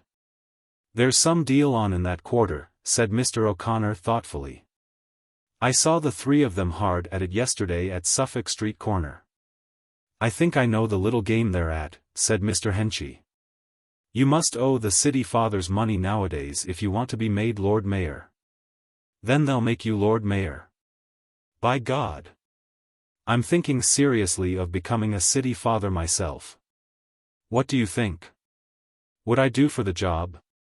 Mr. O'Connor laughed. So far as owing money goes. Driving out of the mansion house, said Mr. Henchy, in all my vermin, with Jack here standing up behind me in a powdered wig, eh? And make me your private secretary, John. Yes. And I'll make Father Kean my private chaplain. We'll have a family party. Faith, Mr. Henchy, said the old man, you'd keep up better style than some of them. I was talking one day to old Keegan, the porter. And how do you like your new master, Pat, says I to him. You haven't much entertaining now, says I. Entertaining, says he. He'd live on the smell of an oil rag. And do you know what he told me? Now, I declare to God I didn't believe him. What? Said Mr. Henchy and Mr. O'Connor. He told me, what do you think of a Lord Mayor of Dublin sending out for a pound of chops for his dinner? How's that for high living, says he. Wisha. Wisha, says I. A pound of chops, says he, coming into the mansion house. Wisha, says I, what kind of people is going at all now? At this point there was a knock at the door, and a boy put in his head. What is it? Said the old man. From the Black Eagle, said the boy, walking in sideways and depositing a basket on the floor with a noise of shaken bottles.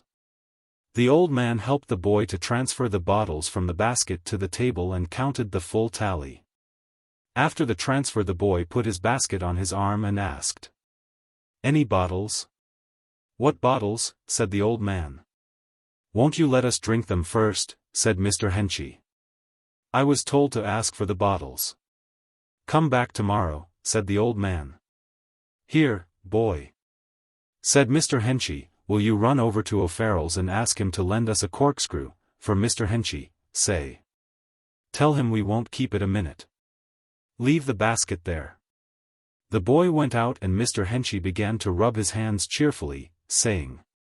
Ah, well, he's not so bad after all. He's as good as his word, anyhow. There's no tumblers, said the old man. Oh, don't let that trouble you, Jack, said Mr. Henchy. Many's the good man before now drank out of the bottle. Anyway, it's better than nothing, said Mr. O'Connor. He's not a bad sort, said Mr. Henchy, only Fanning has such a loan of him. He means well, you know, in his own tin-pot way. The boy came back with the corkscrew. The old man opened 3 bottles and was handing back the corkscrew when Mr. Henchy said to the boy. Would you like a drink, boy? If you please, sir, said the boy. The old man opened another bottle grudgingly, and handed it to the boy. What age are you? He asked.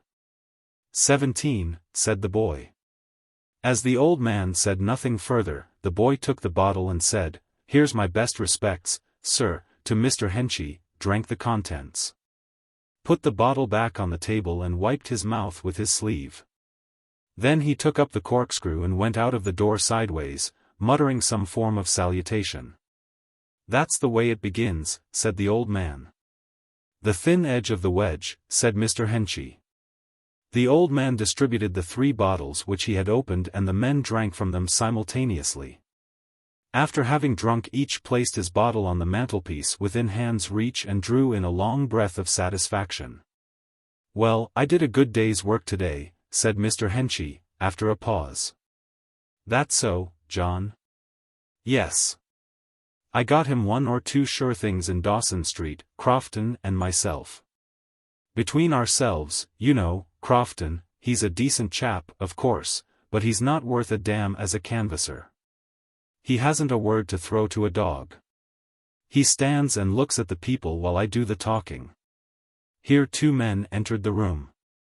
One of them was a very fat man whose blue serge clothes seemed to be in danger of falling from his sloping figure. He had a big face which resembled a young ox's face in expression, staring blue eyes and a grizzled mustache. The other man, who was much younger and frielier, had a thin, clean-shaven face. He wore a very high double collar and a wide-brimmed bowler hat. "Hello, Crofton," said Mr. Henchy to the fat man. "Talk of the devil. Where did the booze come from?" asked the young man. "Did the cow calve?" "Oh, of course, Lion spots the drink first thing," said Mr. O'Connor, laughing. "Is that the way you chaps canvass?" said Mr. Lyons, "and Crofton and I out in the cold and rain looking for votes?" "Why, blast your soul," said Mr. Henchy, "I'd get more votes in 5 minutes than you two'd get in a week." "Open 2 bottles of stout, Jack," said Mr. O'Connor. "How can I?" said the old man, "when there's no corkscrew?" Wait now," said Mr. Henchy, getting up quickly. "Did you ever see this little trick?" He took 2 bottles from the table and, carrying them to the fire, put them on the hob. Then he sat down again by the fire and took another drink from his bottle. Mr. Lyons sat on the edge of the table, pushed his hat towards the nape of his neck and began to swing his legs. "Which is my bottle?" he asked. "This lad," said Mr. Henchy. Mr. Crofton sat down on a box and looked fixedly at the other bottle on the hob. He was silent for 2 reasons. The first reason, sufficient in itself, was that he had nothing to say. The second reason was that he considered his companions beneath him. He had been a canvasser for Wilkins, the Conservative, but when the Conservatives had withdrawn their man and, choosing the lesser of 2 evils, given their support to the Nationalist candidate, he had been engaged to work for Mr. Tierney. In a few minutes an apologetic "pock" was heard as the cork flew out of Mr. Lyons' bottle. Mr. Lyons jumped off the table, went to the fire, took his bottle and carried it back to the table. "I was just telling them, Crofton," said Mr. Henchy, "that we got a good few votes today." "Who did you get?" asked Mr. Lyons. "Well, I got Parks for 1, and I got Atkinson for 2, and got Ward of Dawson Street. Fine old chap he is, too, regular old toff, old Conservative." "But isn't your candidate a Nationalist?" said he. "He's a respectable man," said I, "he's in favor of whatever will benefit this country." "He's a big ratepayer," I said. "He has extensive house property in the city and 3 places of business, and isn't it to his own advantage to keep down the rates?" "He's a prominent and respected citizen," said I, "and a poor law guardian, and he doesn't belong to any party, good, bad, or indifferent. That's the way to talk to them." "And what about the address to the King?" said Mr. Lyons, after drinking and smacking his lips. "Listen to me," said Mr. Henchy. "What we want in this country, as I said to old Ward, is capital. The King's coming here will mean an influx of money into this country. The citizens of Dublin will benefit by it. Look at all the factories down by the quays there, idle. Look at all the money there is in the country if we only worked the old industries, the mills, the shipbuilding yards and factories. It's capital we want." "But look here, John," said Mr. O'Connor. "Why should we welcome the King of England? Didn't Parnell himself—" "Parnell," said Mr. Henchy, "is dead. Now, here's the way I look at it. Here's this chap come to the throne after his old mother keeping him out of it till the man was grey. He's a man of the world, and he means well by us. He's a jolly fine decent fellow, if you ask me, and no damn nonsense about him. He just says to himself, 'The old one never went to see these wild Irish. By Christ, I'll go myself and see what they're like.' And are we going to insult the man when he comes over here on a friendly visit? Isn't that right, Crofton?" Mr. Crofton nodded his head. "But after all now," said Mr. Lyons argumentatively, "King Edward's life, you know, is not the very—" "Let bygones be bygones," said Mr. Henchy. "I admire the man personally. He's just an ordinary knockabout like you and me. He's fond of his glass of grog and he's a bit of a rake, perhaps, and he's a good sportsman. Damn it, can't we Irish play fair? That's all very fine, said Mr. Lyons. But look at the case of Parnell now. In the name of God, said Mr. Henchy, where's the analogy between the two cases? What I mean, said Mr. Lyons, is we have our ideals. Why, now, would we welcome a man like that? Do you think now after what he did Parnell was a fit man to lead us? And why, then, would we do it for Edward VII? This is Parnell's anniversary, said Mr. O'Connor, and don't let us stir up any bad blood. We all respect him now that he's dead and gone, even the Conservatives, he added, turning to Mr. Crofton. Pock! The tardy cork flew out of Mr. Crofton's bottle. Mr. Crofton got up from his box and went to the fire. As he returned with his capture he said in a deep voice, "Our side of the house respects him, because he was a gentleman." "Right you are, Crofton," said Mr. Henchy fiercely. "He was the only man that could keep that bag of cats in order. Down, ye dogs! Lie down, ye curs!" That's the way he treated them. "Come in, Joe. Come in," he called out, catching sight of Mr. Hines in the doorway. Mr. Hines came in slowly. "Open another bottle of stout, Jack," said Mr. Henchy. "Oh, I forgot there's no corkscrew. Here, show me one here and I'll put it at the fire." The old man handed him another bottle and he placed it on the hob. "Sit down, Joe," said Mr. O'Connor, "we're just talking about the chief." Aye, said Mr. Henchy. Mr. Hines sat on the side of the table near Mr. Lyons but said nothing. "There's one of them, anyhow," said Mr. Henchy, "that didn't renege him. By God, I'll say for you, Joe. No, by God, you stuck to him like a man." "Oh, Joe," said Mr. O'Connor suddenly. "Give us that thing you wrote, do you remember? Have you got it on you?" "Oh, aye," said Mr. Henchy. "Give us that. Did you ever hear that, Crofton? Listen to this now, splendid thing." "Go on," said Mr. O'Connor. "Fire away, Joe." Mr. Hines did not seem to remember at once the piece to which they were alluding, but, after reflecting a while, he said, "Oh, that thing is it? Sure, that's old now." "Out with it, man," said Mr. O'Connor. "Sh, said Mr. Henchy. "Now, Joe." Mr. Hines hesitated a little longer.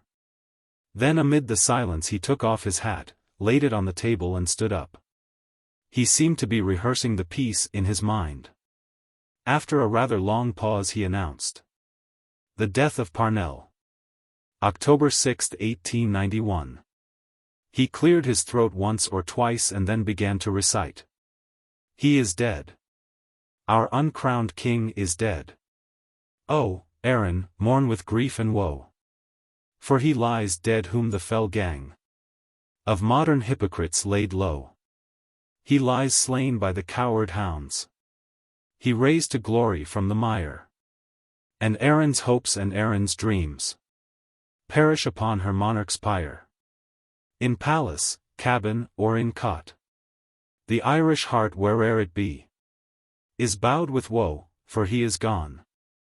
Who would have wrought her destiny? He would have had his Erin famed. The green flag gloriously unfurled. Her statesmen, bards and warriors raised before the nations of the world. He dreamed, alas, 'twas but a dream, of liberty, but as he strove to clutch that idol, treachery sundered him from the thing he loved. Shame on the coward, caitiff hands that smote their lord or with a kiss betrayed him to the rabble rout of fawning priests, no friends of his. May everlasting shame consume the memory of those who tried to befoul and smear the exalted name of one who spurned them in his pride. He fell as fall the mighty ones, nobly undaunted to the last. And death has now united him with Erin's heroes of the past. No sound of strife disturb his sleep. Calmly he rests, no human pain or high ambition spurs him now the peaks of glory to attain. They had their way, they laid him low. But Aaron, list, his spirit may rise, like the phoenix from the flames, when breaks the dawning of the day that brings us freedom's reign. And on that day may Aaron well pledge in the cup she lifts to joy one grief, the memory of Parnell. Mr. Hines sat down again on the table. When he had finished his recitation there was a silence and then a burst of clapping. Even Mr. Lyons clapped. The applause continued for a little time. When it had ceased all the auditors drank from their bottles in silence. Pock! The cork flew out of Mr. Hines' bottle, but Mr. Hines remained sitting flushed and bareheaded on the table. He did not seem to have heard the invitation. "Good man, Joe," said Mr. O'Connor, taking out his cigarette papers and pouch the better to hide his emotion. "What do you think of that, Crofton?" cried Mr. Henchy. "Isn't that fine?" "What?" Mr. Crofton said that it was a very fine piece of writing. A mother. Mr. Holohan, Assistant Secretary of the Araby Society, had been walking up and down Dublin for nearly a month, with his hands and pockets full of dirty pieces of paper, arranging about the series of concerts. He had a game leg and for this his friends called him Hoppy Holohan. He walked up and down constantly, stood by the hour at street corners arguing the point and made notes. But in the end it was Mrs. Kearney who arranged everything.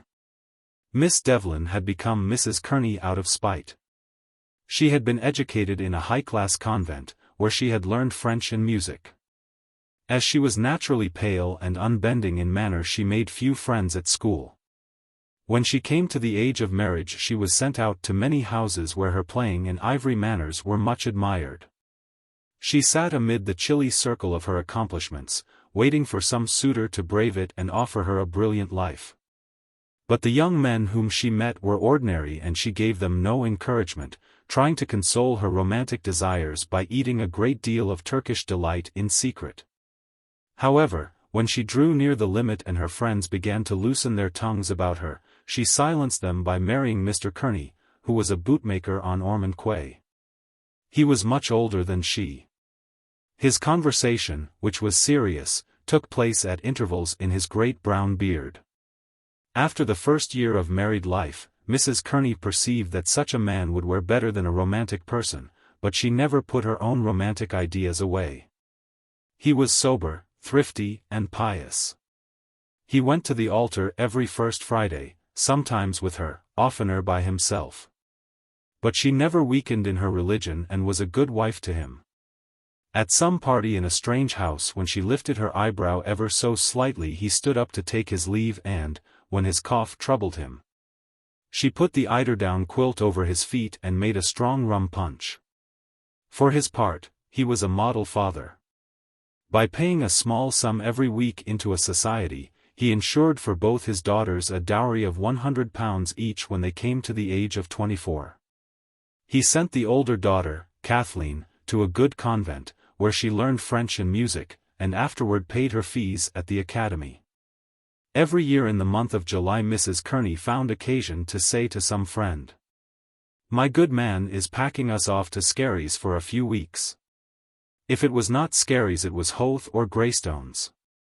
When the Irish revival began to be appreciable Mrs. Kearney determined to take advantage of her daughter's name and brought an Irish teacher to the house. Kathleen and her sister sent Irish picture postcards to their friends and these friends sent back other Irish picture postcards. On special Sundays, when Mr. Kearney went with his family to the pro-cathedral, a little crowd of people would assemble after Mass at the corner of Cathedral Street. They were all friends of the Kearneys, musical friends or nationalist friends. And, when they had played every little counter of gossip, they shook hands with one another all together, laughing at the crossing of so many hands, and said goodbye to one another in Irish. Soon the name of Miss Kathleen Kearney began to be heard often on people's lips. People said that she was very clever at music and a very nice girl and, moreover, that she was a believer in the language movement. Mrs. Kearney was well content at this. Therefore she was not surprised when one day Mr. Holohan came to her and proposed that her daughter should be the accompanist at a series of 4 grand concerts which his society was going to give in the Antient concert rooms. She brought him into the drawing room, made him sit down and brought out the decanter and the silver biscuit barrel. She entered heart and soul into the details of the enterprise. Advised and dissuaded, and finally a contract was drawn up by which Kathleen was to receive 8 guineas for her services as accompanist at the 4 grand concerts. As Mr. Holohan was a novice in such delicate matters as the wording of bills and the disposing of items for a program, Mrs. Kearney helped him. She had tact. She knew what artistes should go into capitals and what artistes should go into small type. She knew that the first tenor would not like to come on after Mr. Meade's comic turn. To keep the audience continually diverted she slipped the doubtful items in between the old favorites. Mr. Holohan called to see her every day to have her advice on some point. She was invariably friendly and advising, homely, in fact. She pushed the decanter towards him, saying, "Now, help yourself, Mr. Holohan." And while he was helping himself she said, "Don't be afraid. Don't be afraid of it." Everything went on smoothly. Mrs. Kearney bought some lovely blush-pink charmeuse in brown Thomases to let into the front of Kathleen's dress. It cost a pretty penny, but there are occasions when a little expense is justifiable. She took a dozen of 2-shilling tickets for the final concert and sent them to those friends who could not be trusted to come otherwise. She forgot nothing, and, thanks to her, everything that was to be done was done. The concerts were to be on Wednesday, Thursday, Friday and Saturday. When Mrs. Kearney arrived with her daughter at the Antient concert rooms on Wednesday night she did not like the look of things. A few young men, wearing bright blue badges in their coats, stood idle in the vestibule. None of them wore evening dress. She passed by with her daughter and a quick glance through the open door of the hall showed her the cause of the steward's idleness. At first she wondered had she mistaken the hour. No, it was 20 minutes to 8. In the dressing room behind the stage she was introduced to the secretary of the society, Mr. Fitzpatrick. She smiled and shook his hand. He was a little man, with a white, vacant face. She noticed that he wore his soft brown hat carelessly on the side of his head and that his accent was flat. He held a program in his hand, and, while he was talking to her, he chewed one end of it into a moist pulp. He seemed to bear disappointments lightly. Mr. Holohan came into the dressing room every few minutes with reports from the box office. The artistes talked among themselves nervously, glanced from time to time at the mirror and rolled and unrolled their music. When it was nearly 8:30, the few people in the hall began to express their desire to be entertained. Mr. Fitzpatrick came in, smiled vacantly at the room, and said, "Well now, ladies and gentlemen. I suppose we'd better open the ball." Mrs. Kearney rewarded his very flat final syllable with a quick stare of contempt, and then said to her daughter encouragingly, "Are you ready, dear?" When she had an opportunity, she called Mr. Holohan aside and asked him to tell her what it meant. Mr. Holohan did not know what it meant. He said that the committee had made a mistake in arranging for 4 concerts, 4 was too many. "And the artistes," said Mrs. Kearney. "Of course they are doing their best, but really they are not good." Mr. Holohan admitted that the artistes were no good but the committee, he said, had decided to let the first 3 concerts go as they pleased and reserve all the talent for Saturday night. Mrs. Kearney said nothing, but, as the mediocre items followed one another on the platform and the few people in the hall grew fewer and fewer, she began to regret that she had put herself to any expense for such a concert. There was something she didn't like in the look of things and Mr. Fitzpatrick's vacant smile irritated her very much. However, she said nothing and waited to see how it would end. The concert expired shortly before 10, and everyone went home quickly. The concert on Thursday night was better attended, but Mrs. Kearney saw at once that the house was filled with paper. The audience behaved indecorously, as if the concert were an informal dress rehearsal. Mr. Fitzpatrick seemed to enjoy himself. He was quite unconscious that Mrs. Kearney was taking angry note of his conduct. He stood at the edge of the screen, from time to time jutting out his head and exchanging a laugh with two friends in the corner of the balcony. In the course of the evening, Mrs. Kearney learned that the Friday concert was to be abandoned and that the committee was going to move heaven and earth to secure a bumper house on Saturday night. When she heard this, she sought out Mr. Holohan. She buttonholed him as he was limping out quickly with a glass of lemonade for a young lady and asked him was it true. Yes, it was true. But, of course, that doesn't alter the contract, she said. The contract was for 4 concerts. Mr. Holohan seemed to be in a hurry. He advised her to speak to Mr. Fitzpatrick. Mrs. Kearney was now beginning to be alarmed. She called Mr. Fitzpatrick away from his screen and told him that her daughter had signed for 4 concerts and that, of course, according to the terms of the contract, she should receive the sum originally stipulated for, whether the society gave the 4 concerts or not. Mr. Fitzpatrick, who did not catch the point at issue very quickly, seemed unable to resolve the difficulty and said that he would bring the matter before the committee. Mrs. Kearney's anger began to flutter in her cheek and she had all she could do to keep from asking, "And who is the comedy, pray?" But she knew that it would not be ladylike to do that, so she was silent. Little boys were sent out into the principal streets of Dublin early on Friday morning with bundles of handbills. Special puffs appeared in all the evening papers, reminding the music-loving public of the treat which was in store for it on the following evening. Mrs. Kearney was somewhat reassured, but she thought well to tell her husband part of her suspicions. He listened carefully and said that perhaps it would be better if he went with her on Saturday night. She agreed. She respected her husband in the same way as she respected the General Post Office, as something large, secure and fixed. And though she knew the small number of his talents, she appreciated his abstract value as a male. She was glad that he had suggested coming with her. She thought her plans over. The night of the grand concert came. Mrs. Kearney, with her husband and daughter, arrived at the Antient concert rooms 3/4 of an hour before the time at which the concert was to begin. By ill luck it was a rainy evening. Mrs. Kearney placed her daughter's clothes and music in charge of her husband and went all over the building looking for Mr. Holohan or Mr. Fitzpatrick. She could find neither. She asked the stewards was any member of the committee in the hall and, after a great deal of trouble, a steward brought out a little woman named Miss Byrne to whom Mrs. Kearney explained that she wanted to see one of the secretaries. Miss Byrne expected them any minute and asked could she do anything. Mrs. Kearney looked searchingly at the oldish face which was screwed into an expression of trustfulness and enthusiasm and answered, "No, thank you." The little woman hoped they would have a good house.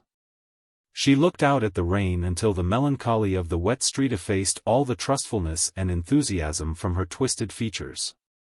Then she gave a little sigh and said, "Ah, well. We did our best, the dear knows."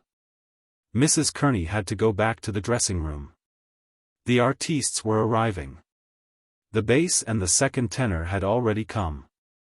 The bass, Mr. Duggan, was a slender young man with a scattered black mustache. He was the son of a hall porter in an office in the city and, as a boy, he had sung prolonged bass notes in the resounding hall. From this humble state he had raised himself until he had become a first-rate artiste. He had appeared in grand opera. One night, when an operatic artiste had fallen ill, he had undertaken the part of the king in the opera of Maritana at the Queen's Theatre.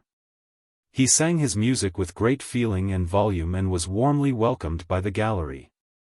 But, unfortunately, he marred the good impression by wiping his nose in his gloved hand once or twice out of thoughtlessness. He was unassuming and spoke little. He said "you" so softly that it passed unnoticed and he never drank anything stronger than milk for his voice's sake. Mr. Bell, the second tenor, was a fair-haired little man who competed every year for prizes at the Fay's Sea Oil. On his 4th trial he had been awarded a bronze medal. He was extremely nervous and extremely jealous of other tenors, and he covered his nervous jealousy with an ebullient friendliness. It was his humor to have people know what an ordeal a concert was to him. Therefore when he saw Mr. Duggan he went over to him and asked, "Are you in it too?" "Yes," said Mr. Duggan. Mr. Bell laughed at his fellow sufferer, held out his hand and said, "Shake." Mrs. Kearney passed by these two young men and went to the edge of the screen to view the house. The seats were being filled up rapidly and a pleasant noise circulated in the auditorium. She came back and spoke to her husband privately. Their conversation was evidently about Kathleen, for they both glanced at her often as she stood chatting to one of her nationalist friends, Miss Healy, the contralto. An unknown solitary woman with a pale face walked through the room. The women followed with keen eyes the faded blue dress which was stretched upon a meager body. Someone said that she was Madame Glynn, the soprano. "I wonder where did they dig her up," said Kathleen to Miss Healy. "I'm sure I never heard of her." Miss Healy had to smile.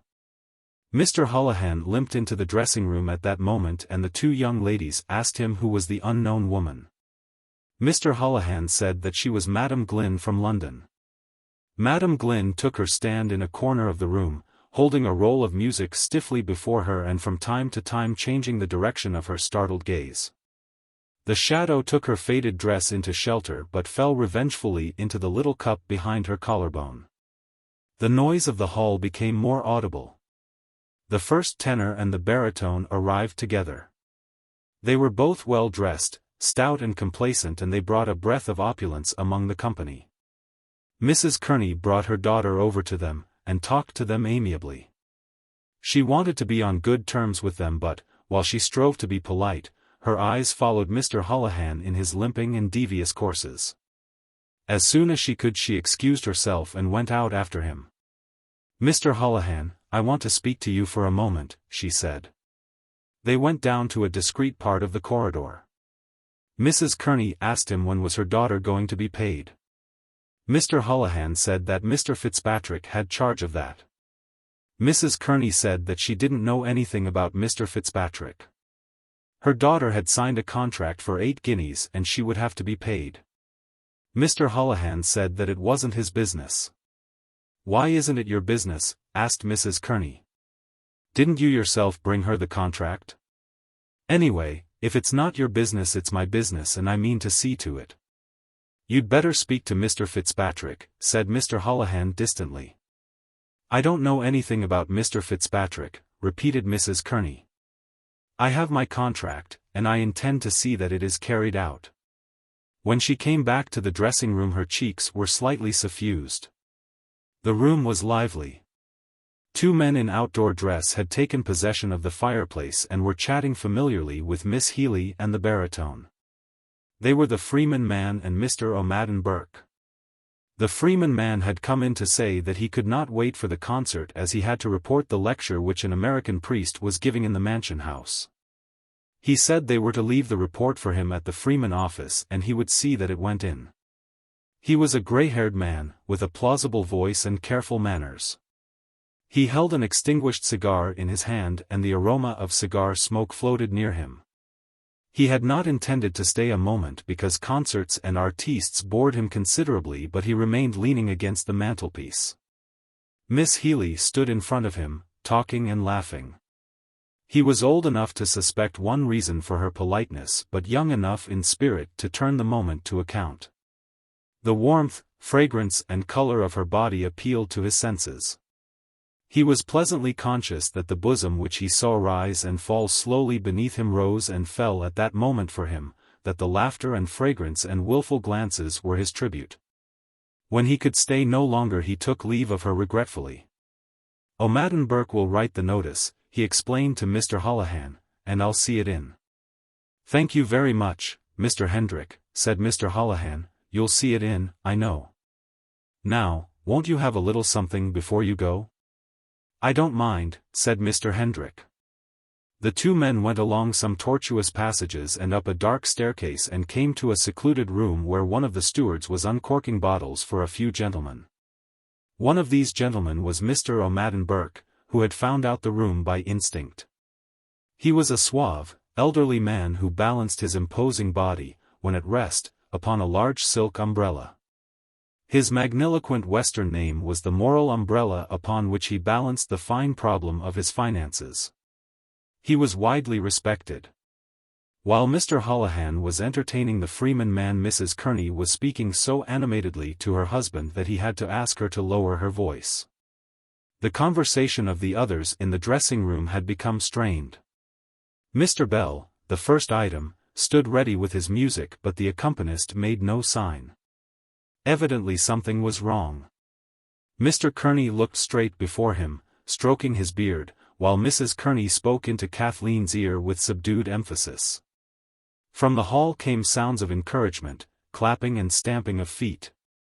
The first tenor and the baritone and Miss Healy stood together, waiting tranquilly, but Mr. Bell's nerves were greatly agitated because he was afraid the audience would think that he had come late. Mr. Holohan and Mr. O'Madden Burke came into the room. In a moment Mr. Holohan perceived the hush. He went over to Mrs. Kearney and spoke with her earnestly. While they were speaking, the noise in the hall grew louder. Mr. Holohan became very red and excited. He spoke volubly, but Mrs. Kearney said curtly at intervals, "She won't go on. She must get her 8 guineas. Mr. Holohan pointed desperately towards the hall where the audience was clapping and stamping. He appealed to Mr. Kearney and to Kathleen. But Mr. Kearney continued to stroke his beard and Kathleen looked down, moving the point of her new shoe. It was not her fault. Mrs. Kearney repeated, "She won't go on without her money." After a swift struggle of tongues Mr. Holohan hobbled out in haste. The room was silent. When the strain of the silence had become somewhat painful, Miss Healy said to the baritone, "Have you seen Mrs. Pat Campbell this week?" The baritone had not seen her, but he had been told that she was very fine. The conversation went no further. The first tenor bent his head and began to count the links of the gold chain which was extended across his waist, smiling and humming random notes to observe the effect on the frontal sinus. From time to time everyone glanced at Mrs. Kearney. The noise in the auditorium had risen to a clamor when Mr. Fitzpatrick burst into the room, followed by Mr. Holohan, who was panting. The clapping and stamping in the hall were punctuated by whistling. Mr. Fitzpatrick held a few banknotes in his hand. He counted out 4 into Mrs. Kearney's hand and said she would get the other half at the interval. Mrs. Kearney said, "This is 4 shillings short." But Kathleen gathered in her skirt and said, "Now, Mr. Bell," to the first item, who was shaking like an aspen. The singer and the accompanist went out together. The noise in hall died away. There was a pause of a few seconds, and then the piano was heard. The first part of the concert was very successful except for Madame Glynn's item. The poor lady sang Killarney in a bodiless gasping voice, with all the old-fashioned mannerisms of intonation and pronunciation which she believed lent elegance to her singing. She looked as if she had been resurrected from an old stage wardrobe, and the cheaper parts of the hall made fun of her high wailing notes. The first tenor and the contralto, however, brought down the house. Kathleen played a selection of Irish airs which was generously applauded. The first part closed with a stirring patriotic recitation delivered by a young lady who arranged amateur theatricals. It was deservedly applauded. And, when it was ended, the men went out for the interval, content. All this time the dressing-room was a hive of excitement. In one corner were Mr. Holohan, Mr. Fitzpatrick, Miss Byrne, 2 of the stewards, the baritone, the bass, and Mr. O'Madden Burke. Mr. O'Madden Burke said it was the most scandalous exhibition he had ever witnessed. Miss Kathleen Kearney's musical career was ended in Dublin after that, he said. The baritone was asked what did he think of Mrs. Kearney's conduct. He did not like to say anything. He had been paid his money and wished to be at peace with men. However, he said that Mrs. Kearney might have taken the artistes into consideration. The stewards and the secretaries debated hotly as to what should be done when the interval came. "I agree with Miss Byrne," said Mr. O'Madden Burke. Pay her nothing. In another corner of the room were Mrs. Kearney and her husband, Mr. Bell, Miss Healy, and the young lady who had to recite the patriotic piece. Mrs. Kearney said that the committee had treated her scandalously. She had spared neither trouble nor expense, and this was how she was repaid. They thought they had only a girl to deal with and that, therefore, they could ride roughshod over her. But she would show them their mistake. They wouldn't have dared to have treated her like that if she had been a man. But she would see that her daughter got her rights, she wouldn't be fooled. If they didn't pay her to the last farthing she would make Dublin ring. Of course she was sorry for the sake of the artistes. But what else could she do?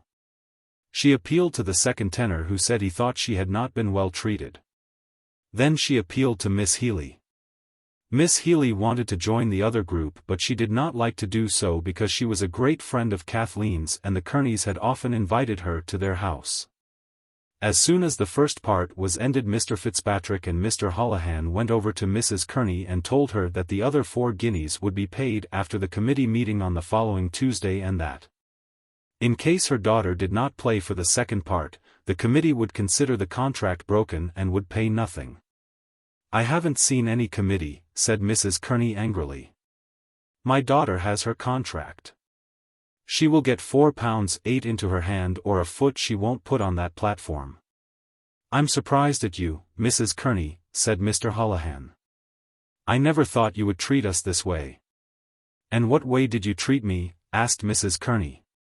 Her face was inundated with an angry color and she looked as if she would attack someone with her hands. "I'm asking for my rights," she said. "You might have some sense of decency," said Mr. Holohan. "Might I, indeed? And when I ask when my daughter is going to be paid I can't get a civil answer." She tossed her head and assumed a haughty voice. "You must speak to the secretary. It's not my business. I'm a great fellow fall-the-diddle I do." "I thought you were a lady," said Mr. Holohan, walking away from her abruptly. After that Mrs. Kearney's conduct was condemned on all hands, everyone approved of what the committee had done. She stood at the door, haggard with rage, arguing with her husband and daughter, gesticulating with them. She waited until it was time for the second part to begin in the hope that the secretaries would approach her. But Miss Healy had kindly consented to play 1 or 2 accompaniments. Mrs. Kearney had to stand aside to allow the baritone and his accompanist to pass up to the platform. She stood still for an instant like an angry stone image and, when the first notes of the song struck her ear, she caught up her daughter's cloak and said to her husband, "Get a cab." He went out at once. Mrs. Kearney wrapped the cloak round her daughter and followed him. As she passed through the doorway she stopped and glared into Mr. Holohan's face. "I'm not done with you yet," she said. "But I'm done with you," said Mr. Holohan. Kathleen followed her mother meekly. Mr. Holohan began to pace up and down the room, in order to cool himself for he felt his skin on fire. "That's a nice lady," he said. "Oh, she's a nice lady." "You did the proper thing, Holohan," said Mr. O'Madden Burke, poised upon his umbrella in approval. "Grace." 2 gentlemen who were in the lavatory at the time tried to lift him up, but he was quite helpless. He lay curled up at the foot of the stairs down which he had fallen. They succeeded in turning him over. His hat had rolled a few yards away and his clothes were smeared with the filth and ooze of the floor on which he had lain, face downwards. His eyes were closed and he breathed with a grunting noise. A thin stream of blood trickled from the corner of his mouth. These 2 gentlemen and one of the curates carried him up the stairs and laid him down again on the floor of the bar. In 2 minutes he was surrounded by a ring of men. The manager of the bar asked everyone who he was and who was with him. No one knew who he was, but one of the curates said he had served the gentleman with a small rum. "Was he by himself?" asked the manager. "No, sir. There was 2 gentlemen with him." "And where are they?" No one knew, a voice said. "Give him air. He's fainted." The ring of onlookers distended and closed again elastically. A dark medal of blood had formed itself near the man's head on the tessellated floor. The manager, alarmed by the grey pallor of the man's face, sent for a policeman. His collar was unfastened and his necktie undone. He opened eyes for an instant, sighed and closed them again. One of gentlemen who had carried him upstairs held a dinged silk hat in his hand. The manager asked repeatedly, did no one know who the injured man was or where had his friends gone? The door of the bar opened and an immense constable entered. A crowd which had followed him down the laneway collected outside the door, struggling to look in through the glass panels. The manager at once began to narrate what he knew. The constable, a young man with thick immobile features, listened. He moved his head slowly to right and left and from the manager to the person on the floor, as if he feared to be the victim of some delusion. Then he drew off his glove, produced a small book from his waist, licked the lead of his pencil and made ready to indite. He asked in a suspicious provincial accent. "Who is the man? What's his name and address?" A young man in a cycling suit cleared his way through the ring of bystanders. He knelt down promptly beside the injured man and called for water. The constable knelt down also to help. The young man washed the blood from the injured man's mouth and then called for some brandy. The constable repeated the order in an authoritative voice until a curate came running with the glass. The brandy was forced down the man's throat. In a few seconds he opened his eyes and looked about him. He looked at the circle of faces and then, understanding, strove to rise to his feet. "You're all right now?" asked the young man in the cycling suit. "Pshaw, nothing," said the injured man, trying to stand up. He was helped to his feet. The manager said something about a hospital and some of the bystanders gave advice. The battered silk hat was placed on the man's head. The constable asked, "Where do you live?" The man, without answering, began to twirl the ends of his mustache. He made light of his accident. "It was nothing," he said, "only a little accident." He spoke very thickly. "Where do you live?" repeated the constable. The man said they were to get a cab for him. While the point was being debated, a tall agile gentleman of fair complexion, wearing a long yellow ulster, came from the far end of the bar. Seeing the spectacle, he called out, "Hello, Tom, old man. What's the trouble?" "Pshaw, nothing," said the man. The newcomer surveyed the deplorable figure before him and then turned to the constable, saying, "It's all right, constable. I'll see him home." The constable touched his helmet and answered, "All right, Mr. Power." "Come now, Tom," said Mr. Power, taking his friend by the arm. "No bones broken." "What? Can you walk?" The young man in the cycling suit took the man by the other arm and the crowd divided. "How did you get yourself into this mess?" asked Mr. Power. "The gentleman fell down the stairs," said the young man. "Airy, uke oligade to you, sir," said the injured man. "Not at all. Aunt, we have a little." "Not now. Not now." The three men left the bar and the crowd sifted through the doors into the laneway. The manager brought the constable to the stairs to inspect the scene of the accident. They agreed that the gentleman must have missed his footing. The customers returned to the counter and a curate set about removing the traces of blood from the floor. When they came out into Grafton Street, Mr. Power whistled for an outsider. The injured man said again as well as he could, "Airy, uke oligade to you, sir. I hope we'll eat again. Why na is Kernan." The shock and the incipient pain had partly sobered him. "Don't mention it," said the young man. They shook hands. Mr. Kernan was hoisted onto the car and, while Mr. Power was giving directions to the carman, he expressed his gratitude to the young man and regretted that they could not have a little drink together. "Another time," said the young man. The car drove off towards Westmoreland Street. As it passed Ballast Office the clock showed 9:30. A keen east wind hit them, blowing from the mouth of the river. Mr. Kernan was huddled together with cold. His friend asked him to tell how the accident had happened. "I ain't an," he answered. "Why, Ongui is hurt." "Show." The other leaned over the well of the car and peered into Mr. Kernan's mouth, but he could not see. He struck a match and, sheltering it in the shell of his hands, peered again into the mouth, which Mr. Kernan opened obediently. The swaying movement of the car brought the match to and from the opened mouth. The lower teeth and gums were covered with clotted blood, and a minute piece of the tongue seemed to have been bitten off. The match was blown out. "That's ugly," said Mr. Power. "Pshaw, nothing," said Mr. Kernan, closing his mouth and pulling the collar of his filthy coat across his neck. Mr. Kernan was a commercial traveler of the old school which believed in the dignity of its calling. He had never been seen in the city without a silk hat of some decency and a pair of gaiters. By grace of these two articles of clothing, he said, a man could always pass muster. He carried on the tradition of his Napoleon, the great Black-White, whose memory he evoked at times by legend and mimicry. Modern business methods had spared him only so far as to allow him a little office in Crow Street, on the window blind of which was written the name of his firm with the address, London, C. On the mantelpiece of this little office a little leaden battalion of canisters was drawn up, and on the table before the window stood 4 or 5 china bowls which were usually half full of a black liquid.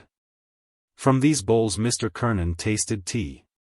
He took a mouthful, drew it up, saturated his palate with it, and then spat it forth into the grate. Then he paused to judge. Mr. Power, a much younger man, was employed in the Royal Irish Constabulary Office in Dublin Castle. The arc of his social rise intersected the arc of his friend's decline. But Mr. Kernan's decline was mitigated by the fact that certain of those friends who had known him at his highest point of success still esteemed him as a character. Mr. Power was one of these friends. His inexplicable debts were a byword in his circle. He was a debonair young man. The car halted before a small house on the Glasnevin Road, and Mr. Kernan was helped into the house. His wife put him to bed while Mr. Power sat downstairs in the kitchen asking the children where they went to school and what book they were in. The children, 2 girls and a boy, conscious of their father's helplessness and of their mother's absence, began some horseplay with him. He was surprised at their manners and at their accents, and his brow grew thoughtful. After a while Mrs. Kernan entered the kitchen, exclaiming, "Such a sight! Oh, he'll do for himself one day, and that's the holy alls of it. He's been drinking since Friday." Mr. Power was careful to explain to her that he was not responsible, that he had come on the scene by the merest accident.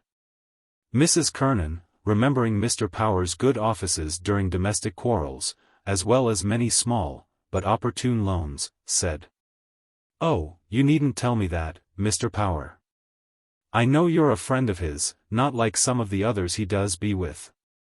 They're all right so long as he has money in his pocket to keep him out from his wife and family.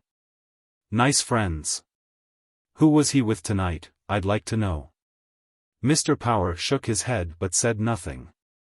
"I'm so sorry," she continued, "that I've nothing in the house to offer you. But if you wait a minute I'll send round to Fogarty's at the corner." Mr. Power stood up. "We were waiting for him to come home with the money.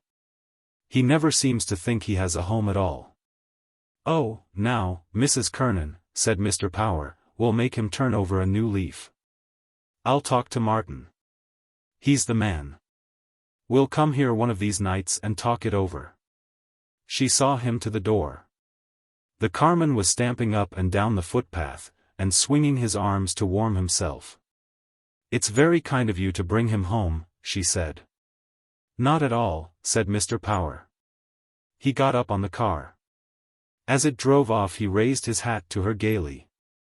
"We'll make a new man of him," he said. "Good night, Mrs. Kernan." Mrs. Kernan's puzzled eyes watched the car till it was out of sight. Then she withdrew them, went into the house and emptied her husband's pockets. She was an active, practical woman of middle age.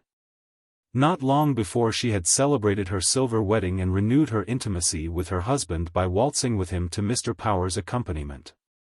In her days of courtship, Mr. Kernan had seemed to her a not ungallant figure, and she still hurried to the chapel door whenever a wedding was reported and, seeing the bridal pair, recalled with vivid pleasure how she had passed out of the Star of the Sea church in Sandymount, leaning on the arm of a jovial well-fed man, who was dressed smartly in a frock coat and lavender trousers and carried a silk hat gracefully balanced upon his other arm. After 3 weeks she had found a wife's life irksome and, later on, when she was beginning to find it unbearable, she had become a mother. The part of mother presented to her no insuperable difficulties, and for 25 years she had kept house shrewdly for her husband. Her 2 eldest sons were launched. One was in a draper's shop in Glasgow and the other was clerk to a tea merchant in Belfast. They were good sons, wrote regularly and sometimes sent home money. The other children were still at school. Mr. Kernan sent a letter to his office next day and remained in bed. She made beef tea for him and scolded him roundly. She accepted his frequent intemperance as part of the climate, healed him dutifully whenever he was sick and always tried to make him eat a breakfast. There were worse husbands. He had never been violent since the boys had grown up, and she knew that he would walk to the end of Thomas Street and back again to book even a small order. 2 nights after, his friends came to see him. She brought them up to his bedroom, the air of which was impregnated with a personal odor, and gave them chairs at the fire. Mr. Kernan's tongue, the occasional stinging pain of which had made him somewhat irritable during the day, became more polite.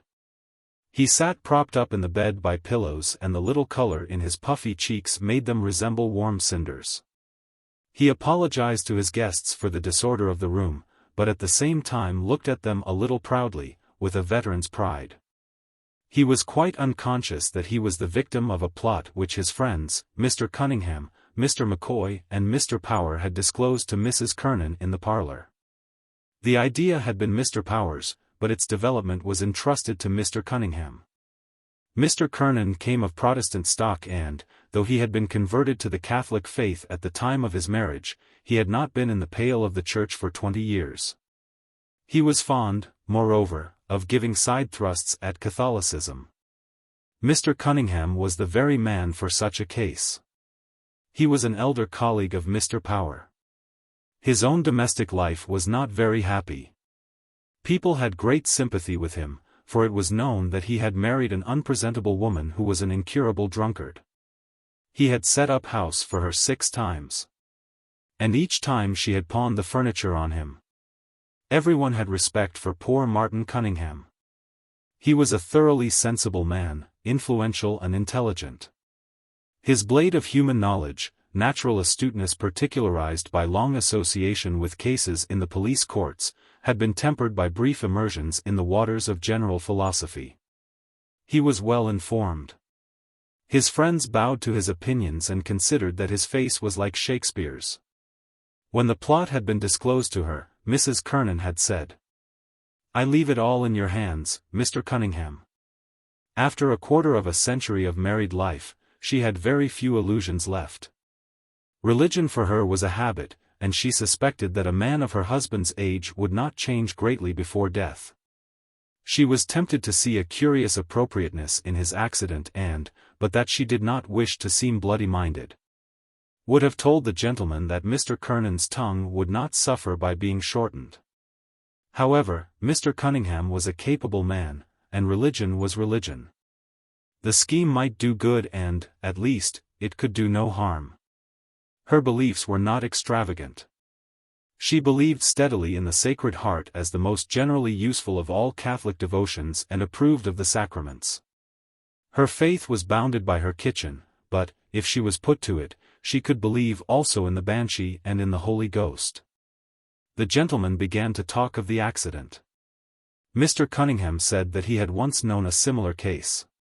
A man of 70 had bitten off a piece of his tongue during an epileptic fit and the tongue had filled in again, so that no one could see a trace of the bite. "Well, I'm not 70, said the invalid. "God forbid," said Mr. Cunningham. "It doesn't pain you now?" asked Mr. McCoy.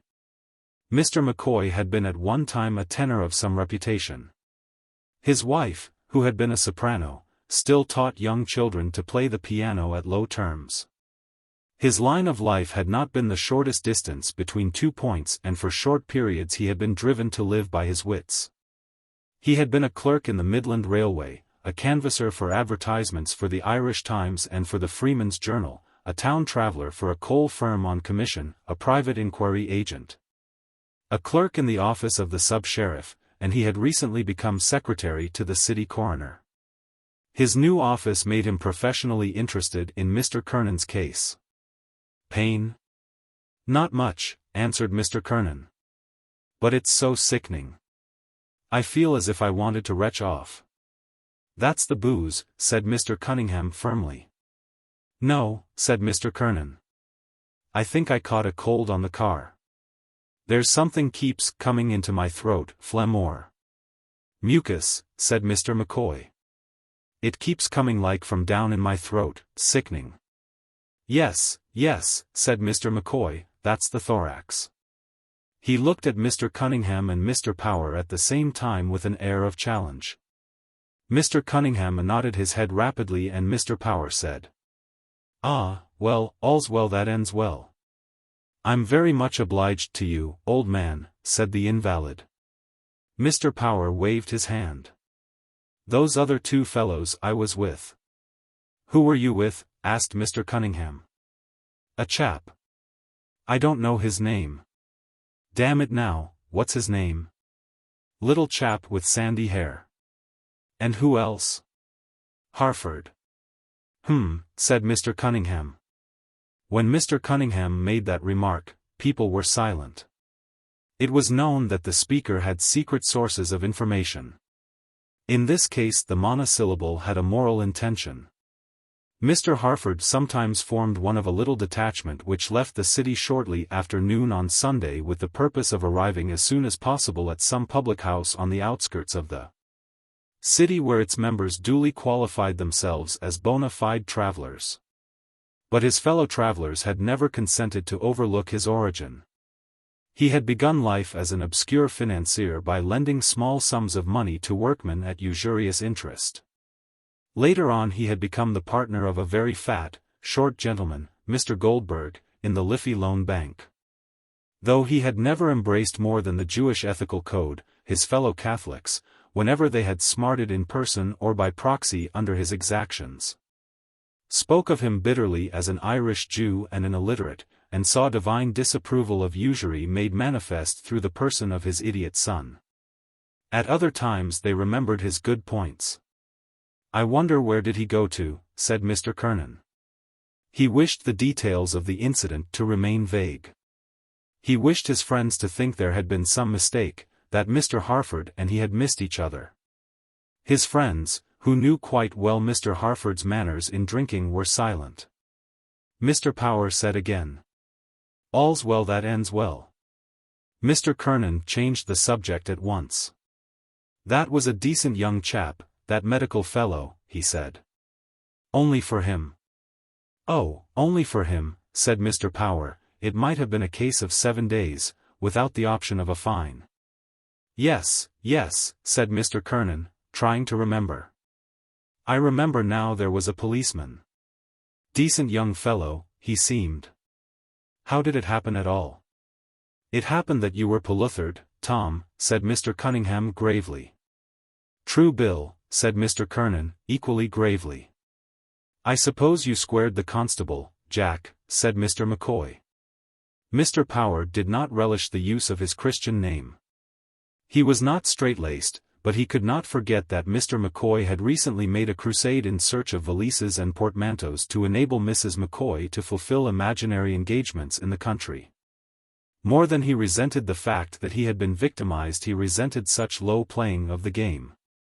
He answered the question, therefore, as if Mr. Kernan had asked it. The narrative made Mr. Kernan indignant. He was keenly conscious of his citizenship, wished to live with his city on terms mutually honorable, and resented any affront put upon him by those whom he called country bumpkins. "Is this what we pay rates for?" he asked. "To feed and clothe these ignorant boastums, and they're nothing else. Mr. Cunningham laughed. He was a castle official only during office hours. How could they be anything else, Tom? He said. He assumed a thick, provincial accent and said in a tone of command. 65, catch your cabbage. Everyone laughed. Mr. McCoy, who wanted to enter the conversation by any door, pretended that he had never heard the story. Mr. Cunningham said. It is supposed, they say, you know, to take place in the depot where they get these thundering big country fellows, omadhans, you know, to drill. The sergeant makes them stand in a row against the wall and hold up their plates. He illustrated the story by grotesque gestures.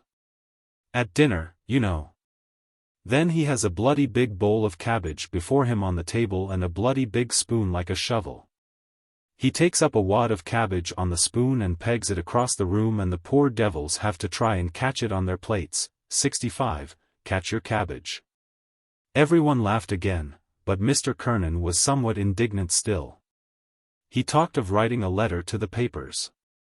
These yahoos coming up here, he said, think they can boss the people. I needn't tell you, Martin, what kind of men they are. Mr. Cunningham gave a qualified assent. It's like everything else in this world, he said. You get some bad ones and you get some good ones.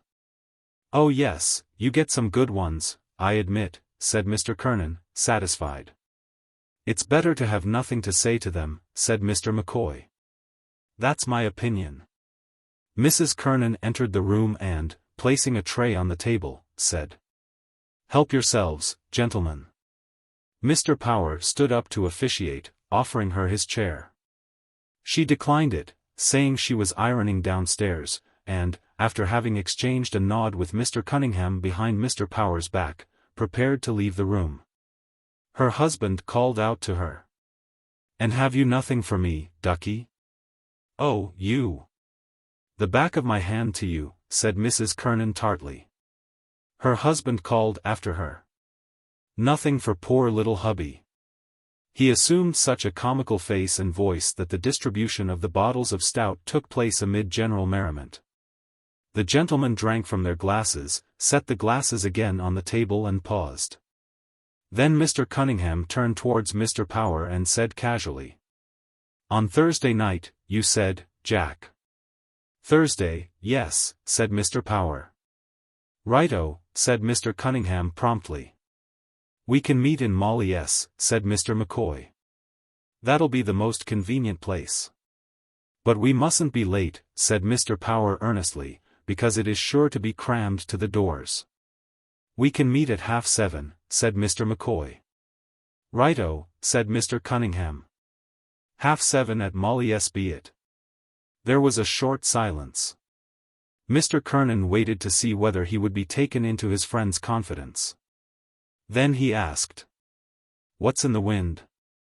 Oh, it's nothing, said Mr. Cunningham. It's only a little matter that we're arranging about for Thursday. The opera, is it? Said Mr. Kernan. No, no, said Mr. Cunningham in an evasive tone, it's just a little, spiritual matter. Oh, said Mr. Kernan. There was silence again. Then Mr. Power said, point blank. To tell you the truth, Tom, we're going to make a retreat. Yes, that's it, said Mr. Cunningham, Jack and I and McCoy here, we're all going to wash the pot. He uttered the metaphor with a certain homely energy and, encouraged by his own voice, proceeded. You see, we may as well all admit we're a nice collection of scoundrels, one and all. I say, one and all, he added with gruff charity and turning to Mr. Power. Own up now. I own up, said Mr. Power. And I own up, said Mr. McCoy. So we're going to wash the pot together, said Mr. Cunningham. A thought seemed to strike him. He turned suddenly to the invalid and said. Gee, know what, Tom, has just occurred to me? You might join in and we'd have a four-handed reel. Good idea, said Mr. Power. The four of us together. Mr. Kernan was silent. The proposal conveyed very little meaning to his mind, but, understanding that some spiritual agencies were about to concern themselves on his behalf. He thought he owed it to his dignity to show a stiff neck. He took no part in the conversation for a long while, but listened, with an air of calm enmity, while his friends discussed the Jesuits. "I haven't such a bad opinion of the Jesuits," he said, intervening at length. "They're an educated order. I believe they mean well, too." "They're the grandest order in the Church, Tom," said Mr. Cunningham, with enthusiasm. "The general of the Jesuits stands next to the Pope." "There's no mistake about it," said Mr. McCoy. "If you want a thing well done and no flies about, you go to a Jesuit. There the boyos have influence.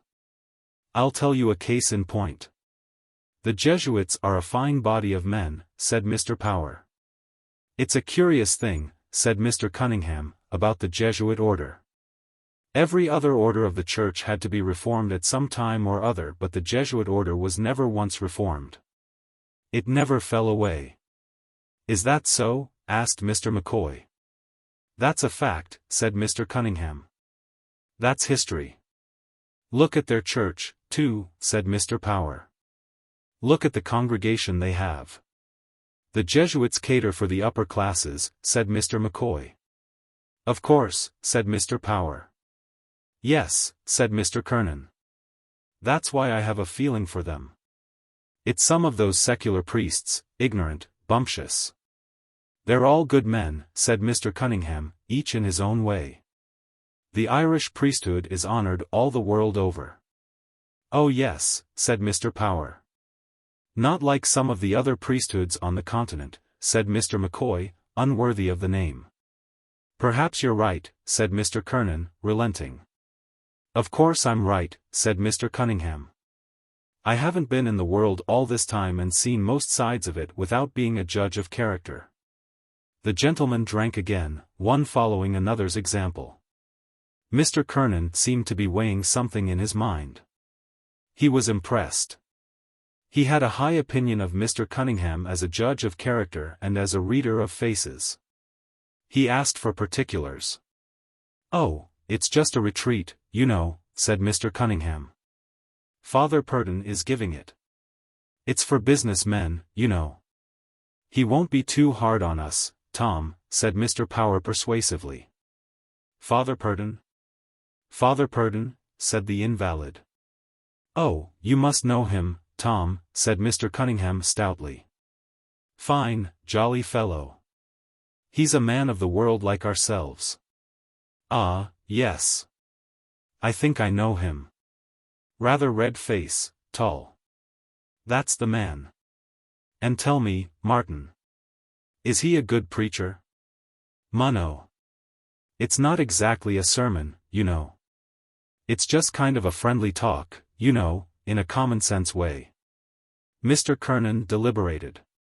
Mr. McCoy said, "Father Tom Burke, that was the boy." "Oh, Father Tom Burke," said Mr. Cunningham, "that was a born orator. Did you ever hear him, Tom?" "Did I ever hear him?" said the invalid, nettled. "Rather. I heard him. And yet they say he wasn't much of a theologian," said Mr. Cunningham. "Is that so?" said Mr. McCoy. "Oh, of course, nothing wrong, you know. Only sometimes, they say, he didn't preach what was quite orthodox." "Ah, he was a splendid man," said Mr. McCoy. "I heard him once," Mr. Kernan continued. "I forget the subject of his discourse now. Crofton and I were in the back of the pit, you know, the body," said Mr. Cunningham. "Yes, in the back near the door. I forget now what. Oh yes, it was on the Pope, the late Pope. I remember it well. Upon my word it was magnificent, the style of the oratory. And his voice. God! Hadn't he a voice? The prisoner of the Vatican, he called him. I remember Crofton saying to me when we came out. But he's an Orangeman, Crofton, isn't he?" said Mr. Power. "Course he is," said Mr. Kernan, "and a damned decent Orangeman too. We went into Butler's in Moore Street, faith, I was genuinely moved, tell you the God's truth, and I remember well his very words. Kernan, he said, we worship at different altars, he said, but our belief is the same. Struck me as very well put. There's a good deal in that, said Mr. Power. There used always to be crowds of Protestants in the chapel where Father Tom was preaching. There's not much difference between us, said Mr. McCoy. We both believe in. He hesitated for a moment. In the Redeemer. Only they don't believe in the Pope and in the Mother of God. But, of course, said Mr. Cunningham quietly and effectively, our religion is the religion, the old, original faith. Not a doubt of it, said Mr. Kernan warmly. Mrs. Kernan came to the door of the bedroom and announced. Here's a visitor for you. Who is it? Mr. Fogarty. Oh, come in. Come in. A pale, oval face came forward into the light. The arch of its fair trailing mustache was repeated in the fair eyebrows looped above pleasantly astonished eyes. Mr. Fogarty was a modest grocer. He had failed in business in a licensed house in the city because his financial condition had constrained him to tie himself to second-class distillers and brewers. He had opened a small shop on Glasnevin Road where, he flattered himself, his manners would ingratiate him with the housewives of the district. He bore himself with a certain grace, complimented little children and spoke with a neat enunciation. He was not without culture. Mr. Fogarty brought a gift with him, a half-pint of special whiskey. He inquired politely for Mr. Kernan, placed his gift on the table and sat down with the company on equal terms. Mr. Kernan appreciated the gift all the more since he was aware that there was a small account for groceries unsettled between him and Mr. Fogarty. He said. I wouldn't doubt you, old man. Open that, Jack, will you? Mr. Power again officiated.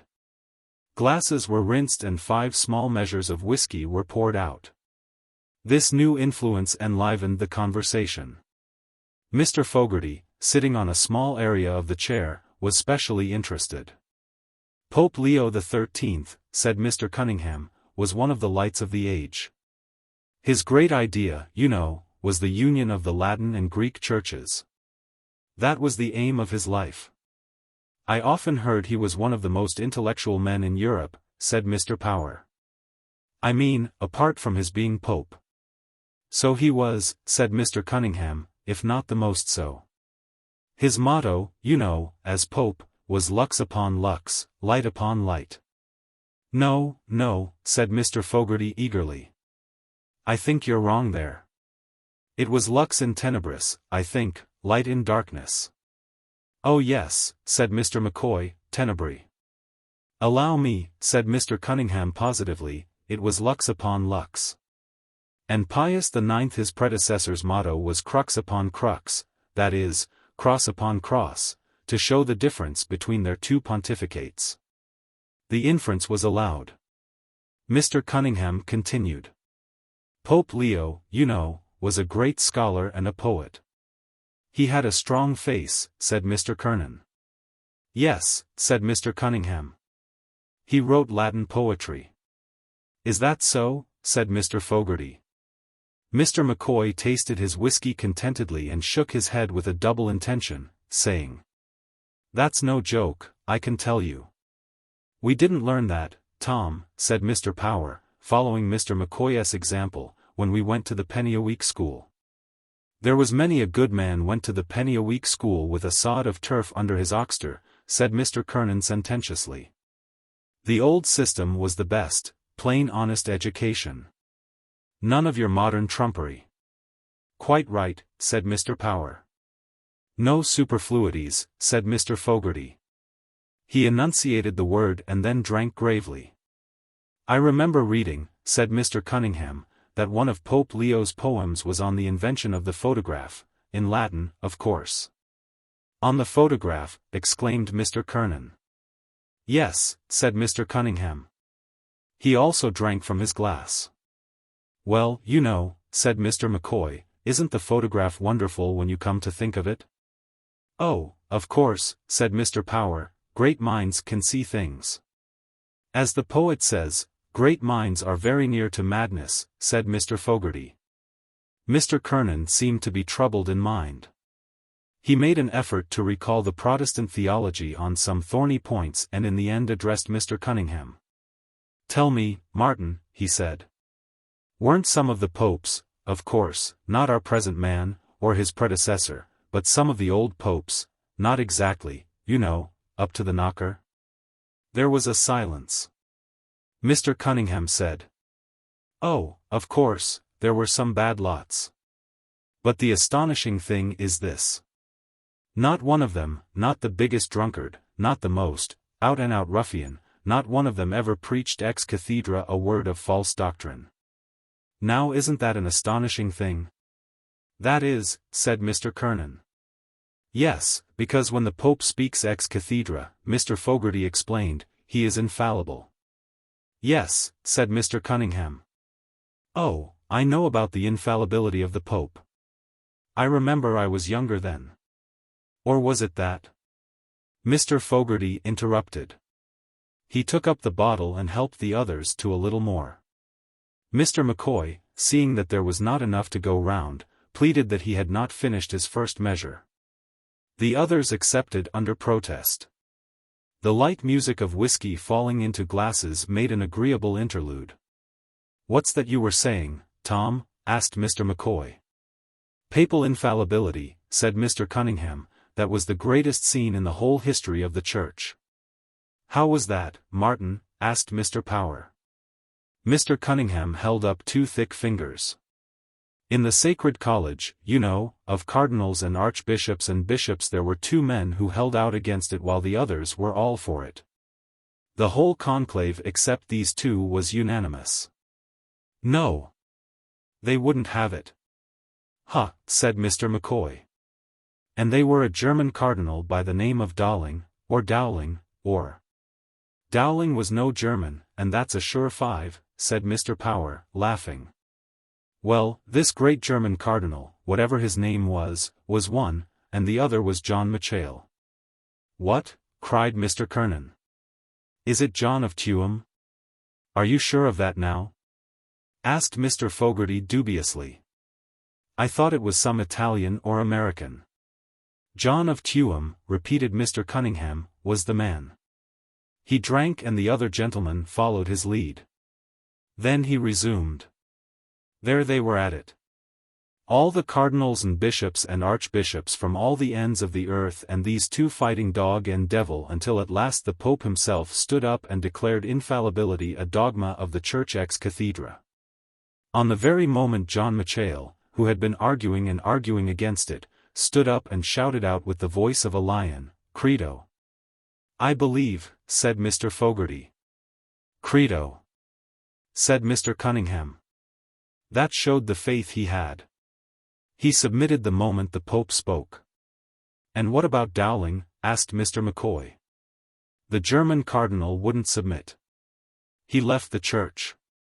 Mr. Cunningham's words had built up the vast image of the Church in the minds of his hearers. His deep, raucous voice had thrilled them as it uttered the word of belief and submission. When Mrs. Kernan came into the room, drying her hands she came into a solemn company. She did not disturb the silence, but leaned over the rail at the foot of the bed. I once saw John Machale, said Mr. Kernan, and I'll never forget it as long as I live. He turned towards his wife to be confirmed. I often told you that? Mrs. Kernan nodded. It was at the unveiling of Sir John Gray's statue. Edmund Dwyer Gray was speaking, blathering away, and here was this old fellow, crabbed-looking old chap, looking at him from under his bushy eyebrows. Mr. Kernan knitted his brows and, lowering his head like an angry bull, glared at his wife. God, he exclaimed, resuming his natural face, I never saw such an eye in a man's head. It was as much as to say, I have you properly taped, my lad. He had an eye like a hawk. None of the Greys was any good, said Mr. Power.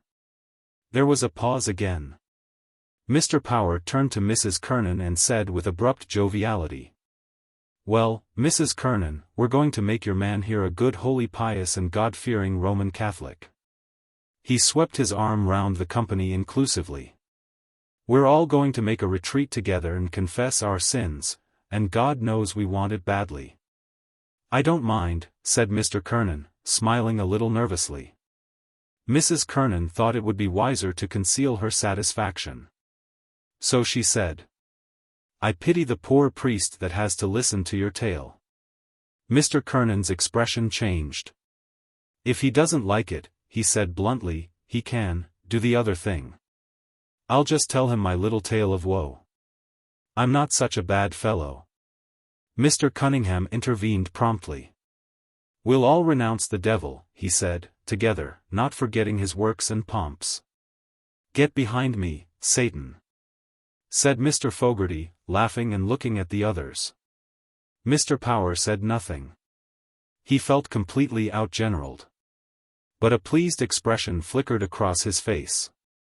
"All we have to do," said Mr. Cunningham, "is to stand up with lighted candles in our hands and renew our baptismal vows." "Oh, don't forget the candle, Tom," said Mr. McCoy, "whatever you do." "What?" said Mr. Kernan. "Must I have a candle?" "Oh yes," said Mr. Cunningham. "No, damn it all," said Mr. Kernan sensibly, "I draw the line there. I'll do the job right enough. I'll do the retreat business and confession, and all that business. But, no candles. No, damn it all, I bar the candles."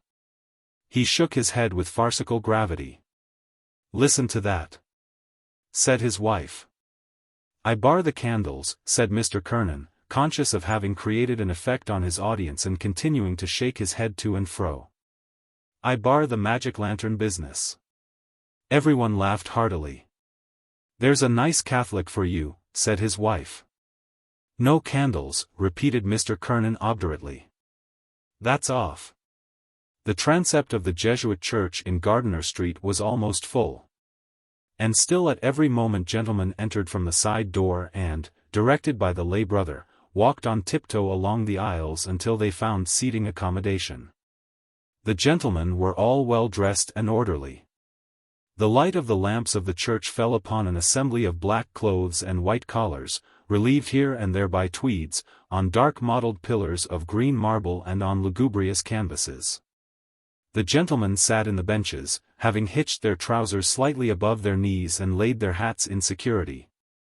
They sat well back and gazed formally at the distant speck of red light which was suspended before the high altar. In one of the benches near the pulpit sat Mr. Cunningham and Mr. Kernan. In the bench behind sat Mr. McCoy alone, and in the bench behind him sat Mr. Power and Mr. Fogarty. Mr. McCoy had tried unsuccessfully to find a place in the bench with the others, and, when the party had settled down in the form of a quincunx, he had tried unsuccessfully to make comic remarks. As these had not been well received, he had desisted. Even he was sensible of the decorous atmosphere and even he began to respond to the religious stimulus. In a whisper, Mr. Cunningham drew Mr. Kernan's attention to Mr. Harford, the moneylender, who sat some distance off, and to Mr. Fanning, the registration agent and mayor-maker of the city, who was sitting immediately under the pulpit beside one of the newly elected councillors of the ward. To the right sat old Michael Grimes, the owner of 3 pawnbrokers' shops, and Dan Hogan's nephew, who was up for the job in the town clerk's office. Farther in front sat Mr. Hendrick, the chief reporter of the Freeman's Journal, and poor O'Carroll, an old friend of Mr. Kernan's, who had been at one time a considerable commercial figure. Gradually, as he recognized familiar faces, Mr. Kernan began to feel more at home. His hat, which had been rehabilitated by his wife, rested upon his knees. Once or twice he pulled down his cuffs with one hand while he held the brim of his hat lightly, but firmly, with the other hand. A powerful-looking figure, the upper part of which was draped with a white surplice, was observed to be struggling into the pulpit. Simultaneously the congregation unsettled, produced handkerchiefs and knelt upon them with care. Mr. Kernan followed the general example. The priest's figure now stood upright in the pulpit, 2/3 of its bulk, crowned by a massive red face, appearing above the balustrade. Father Purdon knelt down, turned towards the red speck of light and, covering his face with his hands, prayed. After an interval, he uncovered his face and rose. The congregation rose also and settled again on its benches. Mr. Kernan restored his hat to its original position on his knee and presented an attentive face to the preacher. The preacher turned back each wide sleeve of his surplice with an elaborate large gesture and slowly surveyed the array of faces. Then he said, "For the children of this world are wiser in their generation than the children of light. Wherefore make unto yourselves friends out of the mammon of iniquity, so that when you die they may receive you into everlasting dwellings." Father Purdon developed the text with resonant assurance. It was one of the most difficult texts in all the scriptures, he said, to interpret properly. It was a text which might seem to the casual observer at variance with the lofty morality elsewhere preached by Jesus Christ. But, he told his hearers, the text had seemed to him especially adapted for the guidance of those whose lot it was to lead the life of the world and who yet wished to lead that life not in the manner of worldlings. It was a text for business men and professional men. Jesus Christ, with his divine understanding of every cranny of our human nature, understood that all men were not called to the religious life. That by far the vast majority were forced to live in the world, and, to a certain extent, for the world, and in this sentence he designed to give them a word of counsel. Setting before them as exemplars in the religious life those very worshippers of Mammon who were of all men the least solicitous in matters religious. He told his hearers that he was there that evening for no terrifying, no extravagant purpose, but as a man of the world speaking to his fellow men. He came to speak to business men and he would speak to them in a businesslike way. If he might use the metaphor, he said, he was their spiritual accountant. And he wished each and every one of his hearers to open his books, the books of his spiritual life, and see if they tallied accurately with conscience. Jesus Christ was not a hard taskmaster. He understood our little failings, understood the weakness of our poor fallen nature, understood the temptations of this life. We all had from time to time, our temptations, we all had, our failings. But one thing only, he said, he would ask of his hearers. And that was, to be straight and manly with God. If their accounts tallied in every point to say, "Well, I have verified my accounts. I find all well." But if, as might happen, there were some discrepancies, to admit the truth, to be frank and say like a man, "Well, I have looked into my accounts. I find this wrong and this wrong. But, with God's grace, I will rectify this and this. I will set right my accounts." The dead Lily, the caretaker's daughter, was literally run off her feet. Hardly had she brought one gentleman into the little pantry behind the office on the ground floor and helped him off with his overcoat than the wheezy hall door bell clanged again and she had to scamper along the bare hallway to let in another guest. It was well for her she had not to attend to the ladies also. But Miss Kate and Miss Julia had thought of that and had converted the bathroom upstairs into a ladies' dressing room. Miss Kate and Miss Julia were there, gossiping and laughing and fussing, walking after each other to the head of the stairs, peering down over the banisters and calling down to Lily to ask her who had come.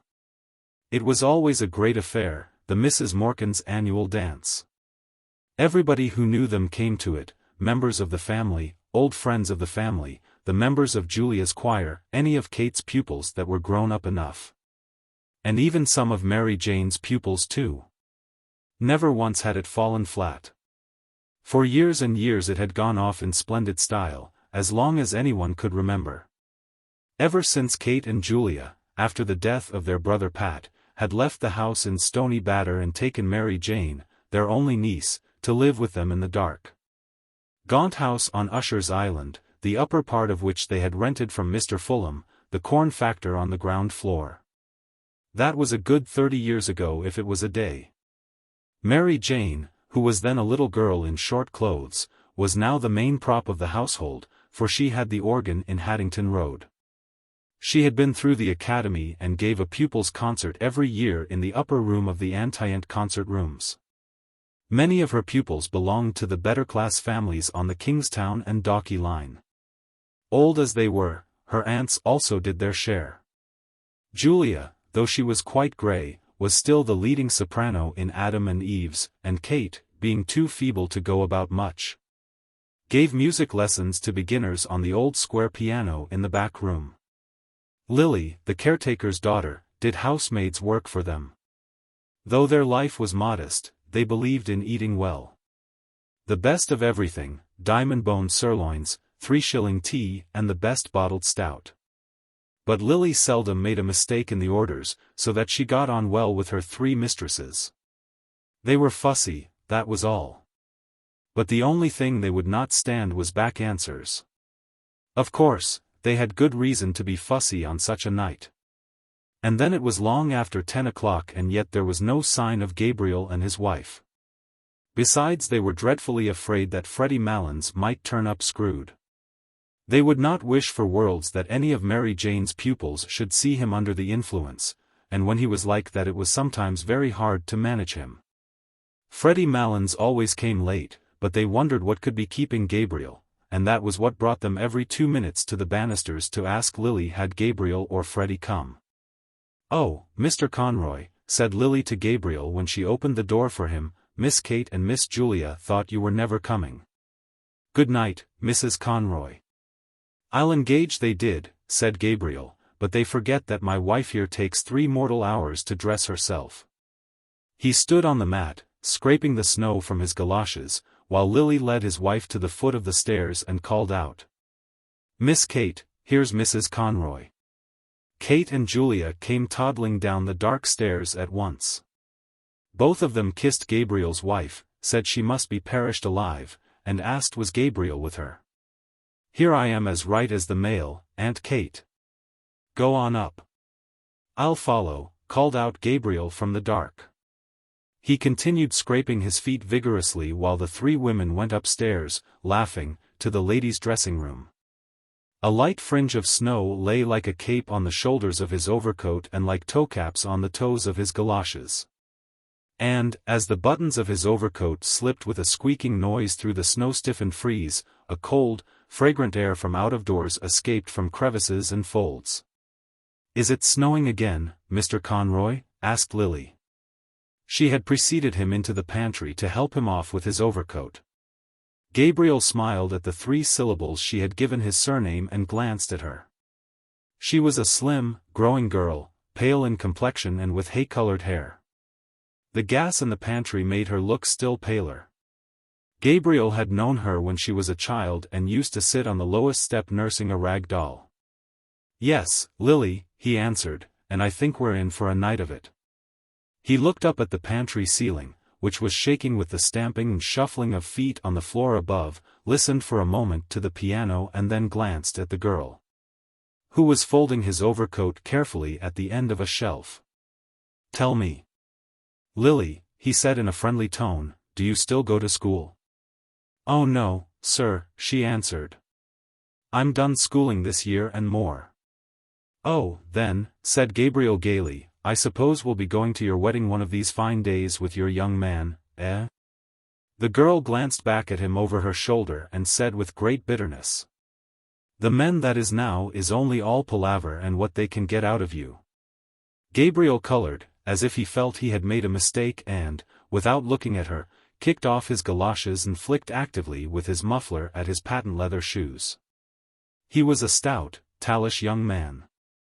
The high color of his cheeks pushed upwards even to his forehead, where it scattered itself in a few formless patches of pale red. And on his hairless face there scintillated restlessly the polished lenses and the bright gilt rims of the glasses which screened his delicate and restless eyes. His glossy black hair was parted in the middle and brushed in a long curve behind his ears where it curled slightly beneath the groove left by his hat. When he had flicked luster into his shoes he stood up and pulled his waistcoat down more tightly on his plump body. Then he took a coin rapidly from his pocket.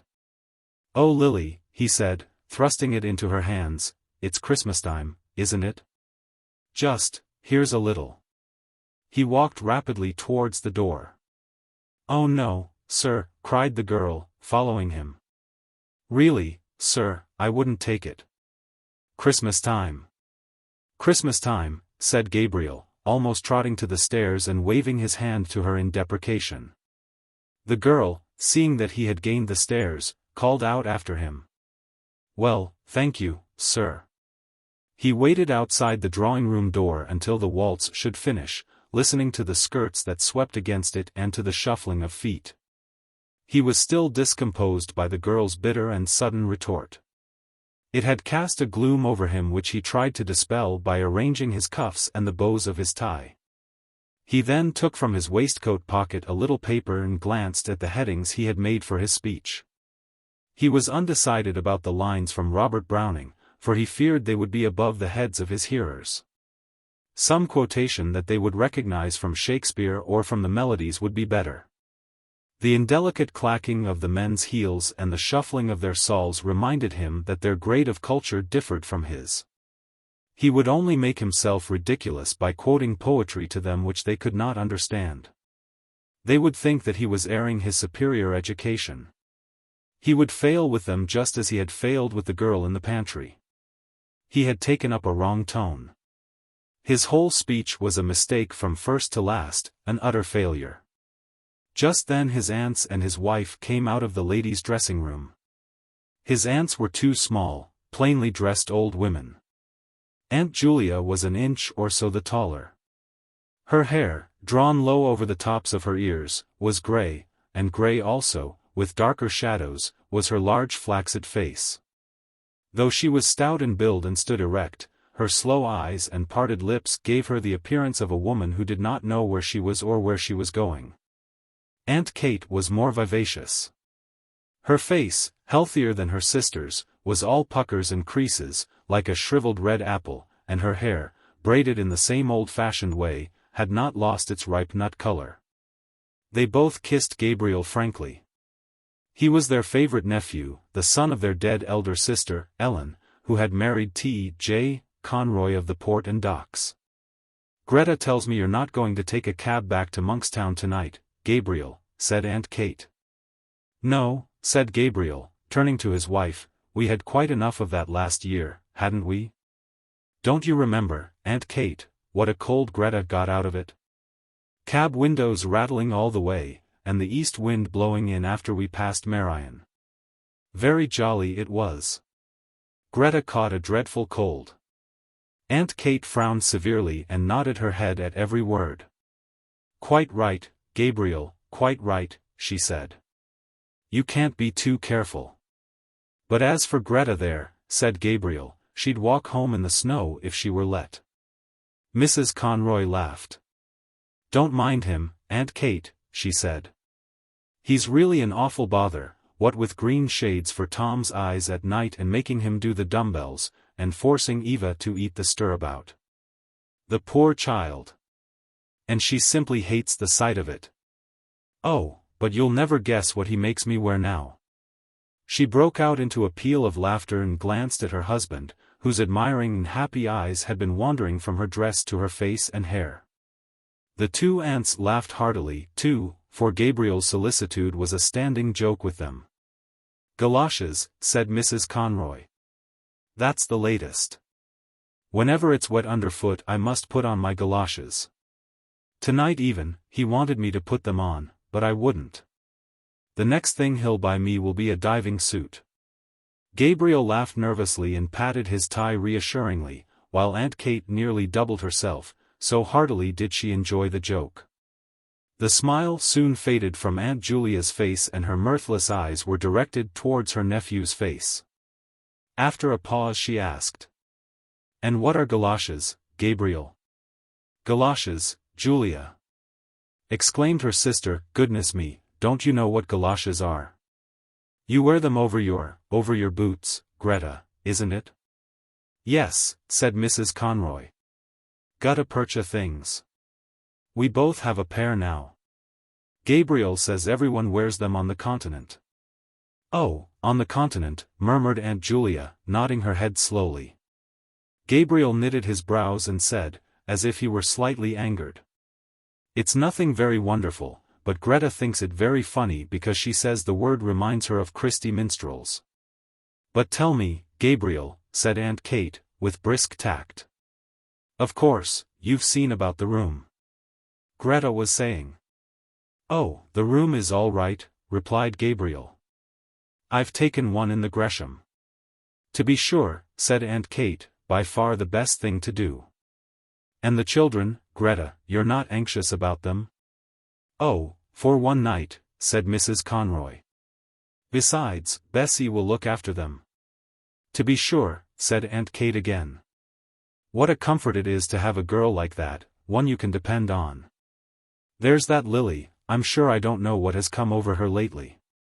She's not the girl she was at all. Gabriel was about to ask his aunt some questions on this point, but she broke off suddenly to gaze after her sister, who had wandered down the stairs and was craning her neck over the banisters. Now, I ask you, she said almost testily, where is Julia going? Julia. Julia. Where are you going? Julia, who had gone halfway down one flight, came back and announced blandly. Here's Freddie. At the same moment a clapping of hands and a final flourish of the pianist told that the waltz had ended. The drawing-room door was opened from within and some couples came out. Aunt Kate drew Gabriel aside hurriedly and whispered into his ear. Slip down, Gabriel, like a good fellow, and see if he's all right, and don't let him up if he's screwed. I'm sure he's screwed. I'm sure he is. Gabriel went to the stairs and listened over the banisters. He could hear two persons talking in the pantry. Then he recognized Freddie Malon's laugh. He went down the stairs noisily. It's such a relief, said Aunt Kate to Mrs. Conroy, that Gabriel is here. I always feel easier in my mind when he's here. Julia, there's Miss Daly and Miss Power will take some refreshment.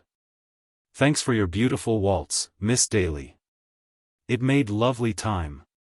A tall wizen-faced man, with a stiff grizzled mustache and swarthy skin, who was passing out with his partner, said. And may we have some refreshment, too, Miss Morcan? Julia, said Aunt Kate summarily, and here's Mr. Brown and Miss Furlong. Take them in, Julia, with Miss Daly and Miss Power. I'm the man for the ladies, said Mr. Brown, pursing his lips until his mustache bristled and smiling in all his wrinkles. You know, Miss Morcan, the reason they are so fond of me is... He did not finish his sentence, but, seeing that Aunt Kate was out of earshot, at once led the three young ladies into the back room. The middle of the room was occupied by two square tables placed end to end, and on these Aunt Julia and the caretaker were straightening and smoothing a large cloth. On the sideboard were arrayed dishes and plates, and glasses, and bundles of knives and forks and spoons. The top of the closed square piano served also as a sideboard for viands and sweets. At a smaller sideboard in one corner two young men were standing, drinking hop bitters. Mr. Brown led his charges thither and invited them all, in jest, to some ladies' punch, hot, strong and sweet. As they said they never took anything strong, he opened 3 bottles of lemonade for them. Then he asked one of the young men to move aside, and, taking hold of the decanter, filled out for himself a goodly measure of whiskey. The young men eyed him respectfully while he took a trial sip. God help me, he said, smiling, it's the doctor's orders. His wizened face broke into a broader smile, and the 3 young ladies laughed in musical echo to his pleasantry, swaying their bodies to and fro, with nervous jerks of their shoulders. The boldest said, "Oh, now, Mr. Brown, I'm sure the doctor never ordered anything of the kind." Mr. Brown took another sip of his whiskey and said, with sidling mimicry, "Well, you see, I'm like the famous Mrs. Cassidy, who is reported to have said, 'Now, Mary Grimes, if I don't take it, make me take it, for I feel I want it.'"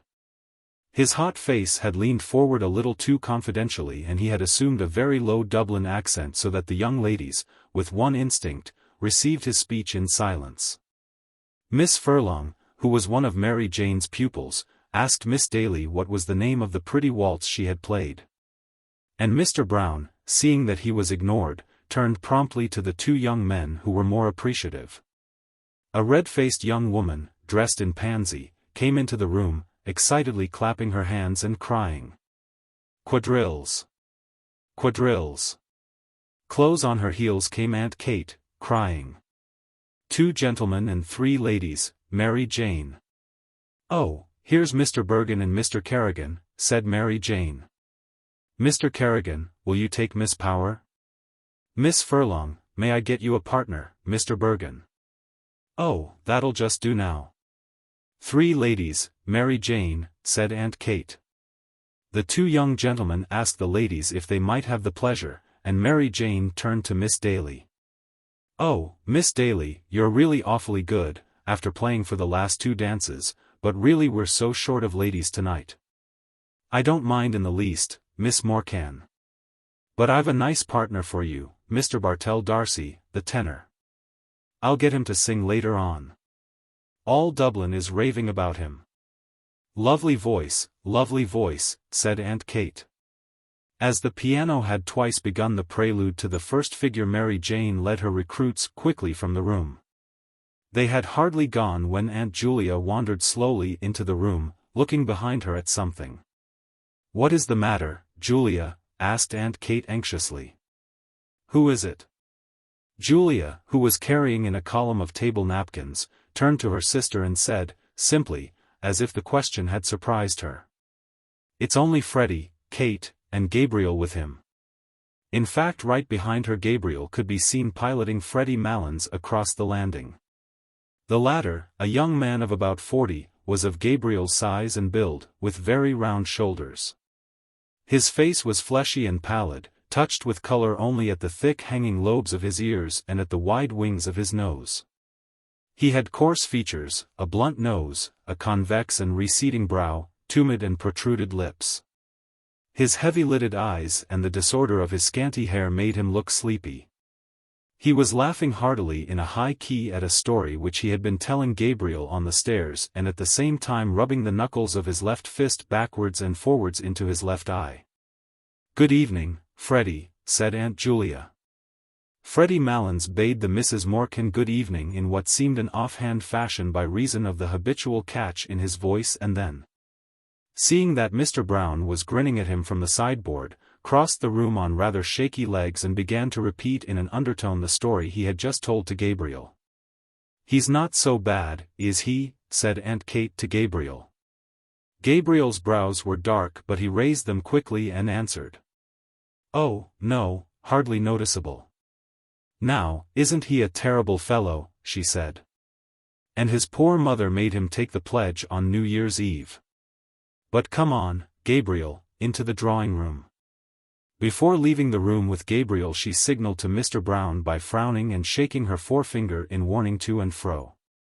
Mr. Brown nodded in answer and, when she had gone, said to Freddie Malins. Now, then, Teddy, I'm going to fill you out a good glass of lemonade just to buck you up. Freddie Malins, who was nearing the climax of his story, waved the offer aside impatiently, but Mr. Brown, having first called Freddie Malins' attention to a disarray in his dress, filled out and handed him a full glass of lemonade. Freddie Malins' left hand accepted the glass mechanically, his right hand being engaged in the mechanical readjustment of his dress. Mr. Brown, whose face was once more wrinkling with mirth, poured out for himself a glass of whiskey while Freddie Malins exploded, before he had well reached the climax of his story, in a kink of high-pitched bronchitic laughter and, setting down his untasted and overflowing glass, began to rub the knuckles of his left fist backwards and forwards into his left eye, repeating words of his last phrase as well as his fit of laughter would allow him.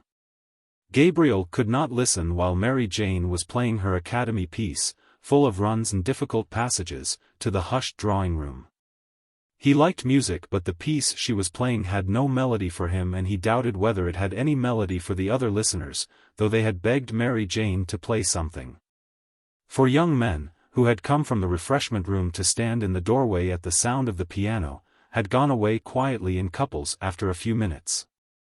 The only persons who seemed to follow the music were Mary Jane herself, her hands racing along the keyboard or lifted from it at the pauses like those of a priestess in momentary imprecation, and Aunt Kate standing at her elbow to turn the page.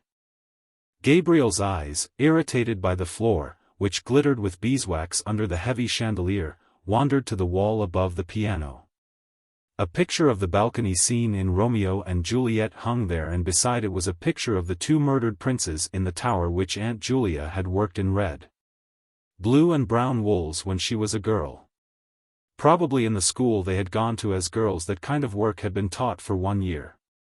His mother had worked for him as a birthday present a waistcoat of purple tabinet, with little foxes' heads upon it, lined with brown satin and having round mulberry buttons.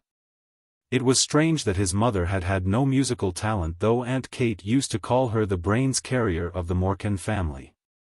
Both she and Julia had always seemed a little proud of their serious and matronly sister. Her photograph stood before the pier-glass. She held an open book on her knees and was pointing out something in it to Constantine, who, dressed in a man-o'-war suit, lay at her feet. It was she who had chosen the name of her sons, for she was very sensible of the dignity of family life. Thanks to her, Constantine was now senior curate in Balbriggan, and, thanks to her, Gabriel himself had taken his degree in the Royal University. A shadow passed over his face as he remembered her sullen opposition to his marriage. Some slighting phrases she had used still rankled in his memory. She had once spoken of Greta as being country cute, and that was not true of Greta at all. It was Greta who had nursed her during all her last long illness in their house at Monkstown. He knew that Mary Jane must be near the end of her piece, for she was playing again the opening melody with runs of scales after every bar, and while he waited for the end the resentment died down in his heart. The piece ended with a trill of octaves in the treble and a final deep octave in the bass. Great applause greeted Mary Jane as, blushing and rolling up her music nervously, she escaped from the room.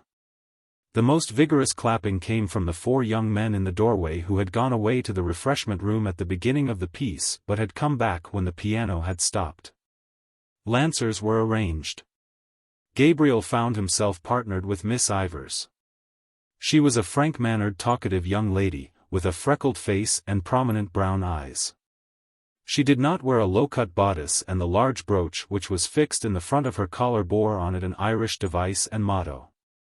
When they had taken their places she said abruptly, "I have a crow to pluck with you." "With me?" said Gabriel. She nodded her head gravely. "What is it?"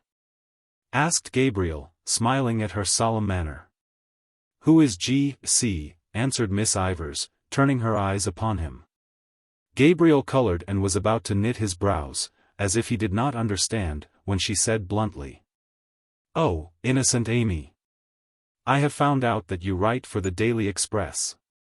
Now, aren't you ashamed of yourself?" "Why should I be ashamed of myself?" asked Gabriel, blinking his eyes and trying to smile. "Well, I'm ashamed of you," said Miss Ivors frankly. "To say you'd write for a paper like that. I didn't think you were a West Briton."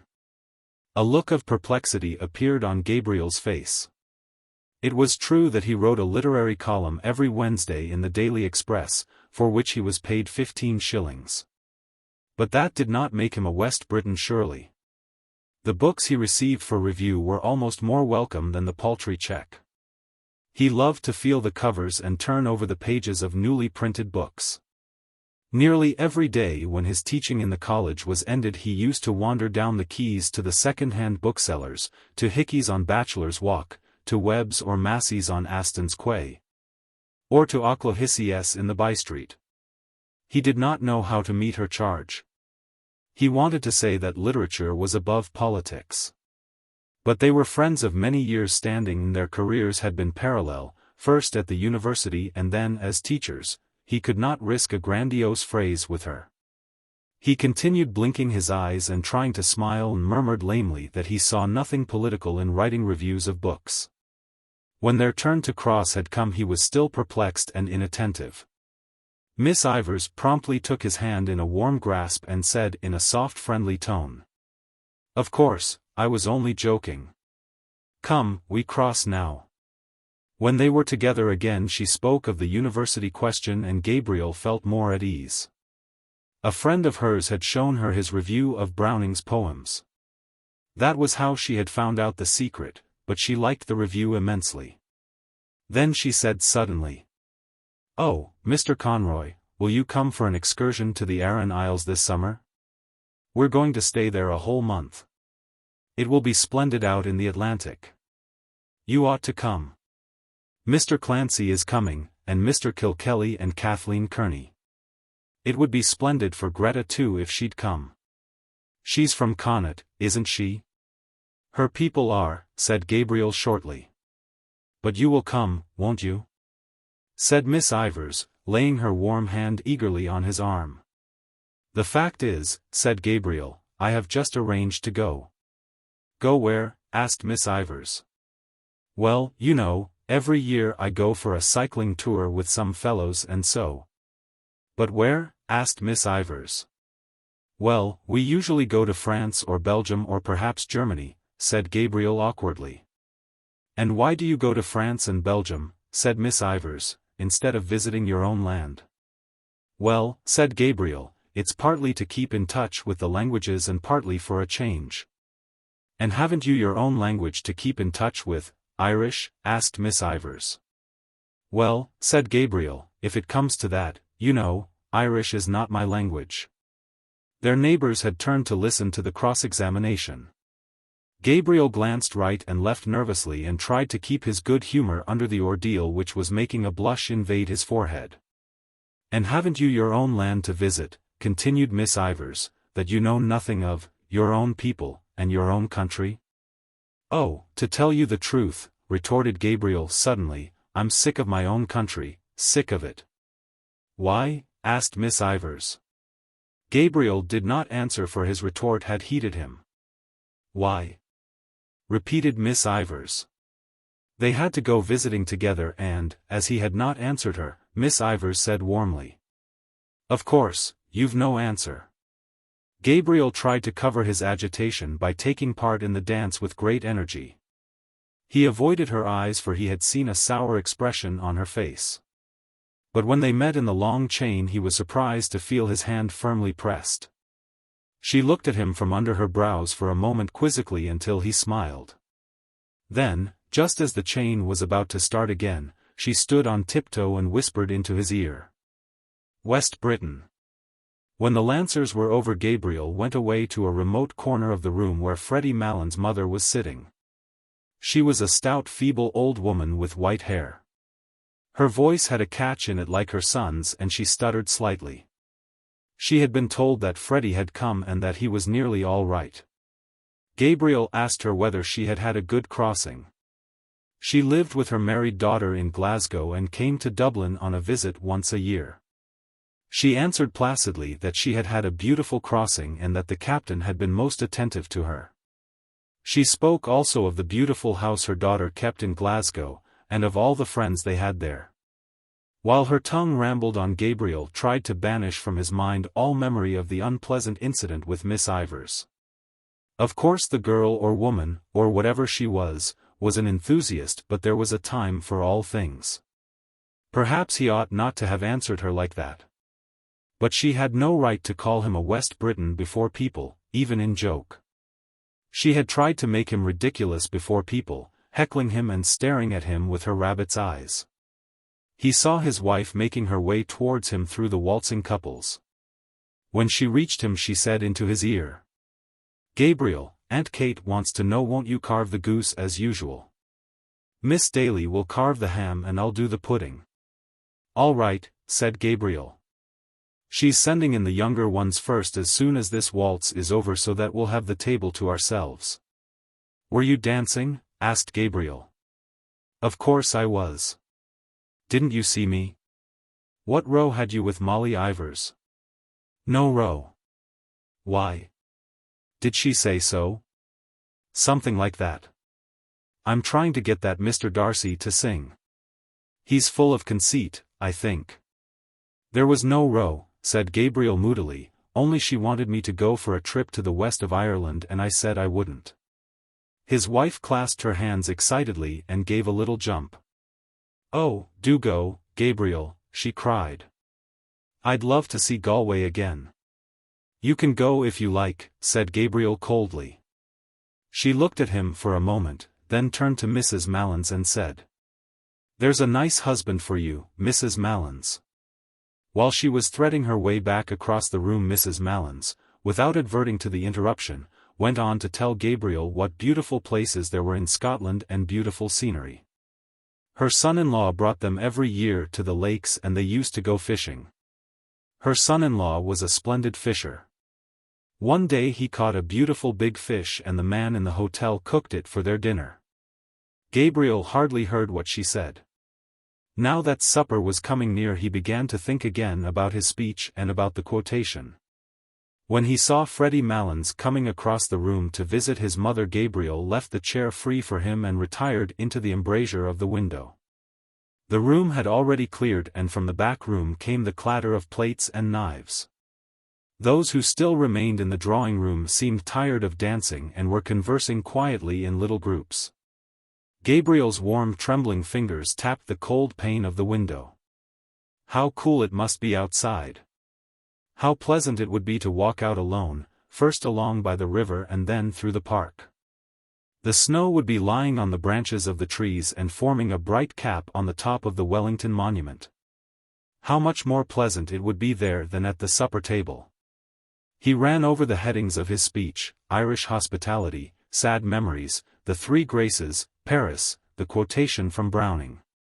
He repeated to himself a phrase he had written in his review: "One feels that one is listening to a thought-tormented music." Miss Ivors had praised the review. Was she sincere?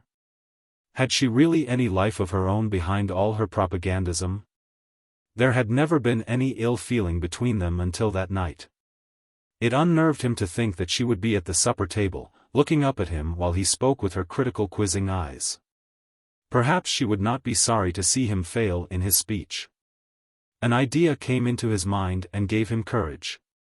He would say, alluding to Aunt Kate and Aunt Julia, "Ladies and gentlemen, the generation which is now on the wane among us may have had its faults, but for my part one think it had certain qualities of hospitality, of humor, of humanity, which the new and very serious and hyper-educated generation that is growing up around us seems to me to lack."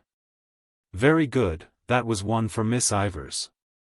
What did he care that his aunts were only two ignorant old women? A murmur in the room attracted his attention. Mr. Brown was advancing from the door, gallantly escorting Aunt Julia, who leaned upon his arm, smiling and hanging her head. An irregular musketry of applause escorted her also as far as the piano, and then, as Mary Jane seated herself on the stool, and Aunt Julia, no longer smiling, half turned so as to pitch her voice fairly into the room, gradually ceased. Gabriel recognized the prelude. It was that of an old song of Aunt Julia's, arrayed for the bridal. Her voice, strong and clear in tone, attacked with great spirit the runs which embellished the air, and though she sang very rapidly she did not miss even the smallest of the grace notes. To follow the voice, without looking at the singer's face, was to feel and share the excitement of swift and secure flight. Gabriel applauded loudly with all the others at the close of the song, and loud applause was borne in from the invisible supper table. It sounded so genuine that a little color struggled into Aunt Julia's face as she bent to replace in the music stand the old leather-bound songbook that had her initials on the cover. Freddie Malins, who had listened with his head perched sideways to hear her better, was still applauding when everyone else had ceased and talking animatedly to his mother, who nodded her head gravely and slowly in acquiescence. At last, when he could clap no more, he stood up suddenly and hurried across the room to Aunt Julia, whose hand he seized and held in both his hands, shaking it when words failed him or the catch in his voice proved too much for him. "I was just telling my mother," he said, "I never heard you sing so well, never. No, I never heard your voice so good as it is tonight. Now. Would you believe that now? That's the truth. Upon my word and honor, that's the truth. I never heard your voice sound so fresh and so clear and fresh, never." Aunt Julia smiled broadly and murmured something about compliments as she released her hand from his grasp. Mr. Brown extended his open hand towards her and said to those who were near him in the manner of a showman introducing a prodigy to an audience: "Miss Julia Morcan, my latest discovery." He was laughing very heartily at this himself when Freddie Malins turned to him and said, "Well, Brown, if you're serious you might make a worse discovery. All I can say is I never heard her sing half so well as long as I am coming here. And that's the honest truth." "Neither did I," said Mr. Brown. "I think her voice has greatly improved." Aunt Julia shrugged her shoulders and said with meek pride, "30 years ago I hadn't a bad voice as voices go." "I often told Julia," said Aunt Kate emphatically, "that she was simply thrown away in that choir. But she never would be said by me." She turned as if to appeal to the good sense of the others against a refractory child while Aunt Julia gazed in front of her, a vague smile of reminiscence playing on her face. "No," continued Aunt Kate, "she wouldn't be said or led by anyone, slaving there in that choir night and day, 6 o'clock on Christmas morning. And all for what?" "Well, isn't it for the honor of God, Aunt Kate?" asked Mary Jane, twisting round on the piano stool and smiling. Aunt Kate turned fiercely on her niece and said, "I know all about the honor of God, Mary Jane. But I think it's not at all honorable for the Pope to turn out the women out of the choirs that have slaved there all their lives and put little whippersnappers of boys over their heads. I suppose it is for the good of the Church if the Pope does it. But it's not just, Mary Jane, and it's not right." She had worked herself into a passion and would have continued in defense of her sister, for it was a sore subject with her, but Mary Jane, seeing that all the dancers had come back, intervened pacifically. "Now, Aunt Kate, you're giving scandal to Mr. Brown, who is of the other persuasion." Aunt Kate turned to Mr. Brown, who was grinning at this allusion to his religion, and said hastily, "Oh, I don't question the Pope's being right. I'm only a stupid old woman and I wouldn't presume to do such a thing. But there's such a thing as common everyday politeness and gratitude. And if I were in Julia's place I'd tell that Father Healy straight up to his face. And besides, Aunt Kate," said Mary Jane, "we really are all hungry, and when we are hungry we are all very quarrelsome. And when we are thirsty we are also quarrelsome," added Mr. Brown. "So that we had better go to supper," said Mary Jane, "and finish the discussion afterwards." On the landing outside the drawing-room Gabriel found his wife and Mary Jane trying to persuade Miss Ivors to stay for supper. But Miss Ivors, who had put on her hat and was buttoning her cloak, would not stay. She did not feel in the least hungry and she had already overstayed her time. "But only for 10 minutes, Molly," said Mrs. Conroy. "That won't delay you." "To take a pick itself," said Mary Jane, "after all your dancing." "I really couldn't," said Miss Ivors. "I am afraid you didn't enjoy yourself at all," said Mary Jane hopelessly. "Ever so much, I assure you," said Miss Ivors, "but you really must let me run off now." "But how can you get home?" asked Mrs. Conroy. "Oh, it's only 2 steps up the quay." Gabriel hesitated a moment and said, "If you will allow me, Miss Ivors, I'll see you home if you are really obliged to go." But Miss Ivors broke away from them. "I won't hear of it," she cried. "For goodness sake go into your suppers and don't mind me. I'm quite well able to take care of myself." "Well, you're the comical girl, Molly," said Mrs. Conroy frankly. "Beannacht lib," cried Miss Ivors, with a laugh, as she ran down the staircase. Mary Jane gazed after her, a moody puzzled expression on her face, while Mrs. Conroy leaned over the banisters to listen for the hall door. Gabriel asked himself was he the cause of her abrupt departure. But she did not seem to be in ill humor, she had gone away laughing. He stared blankly down the staircase. At the moment Aunt Kate came toddling out of the supper room, almost wringing her hands in despair. "Where is Gabriel?" she cried. "Where on earth is Gabriel? There's everyone waiting in there, stage to let, and nobody to carve the goose."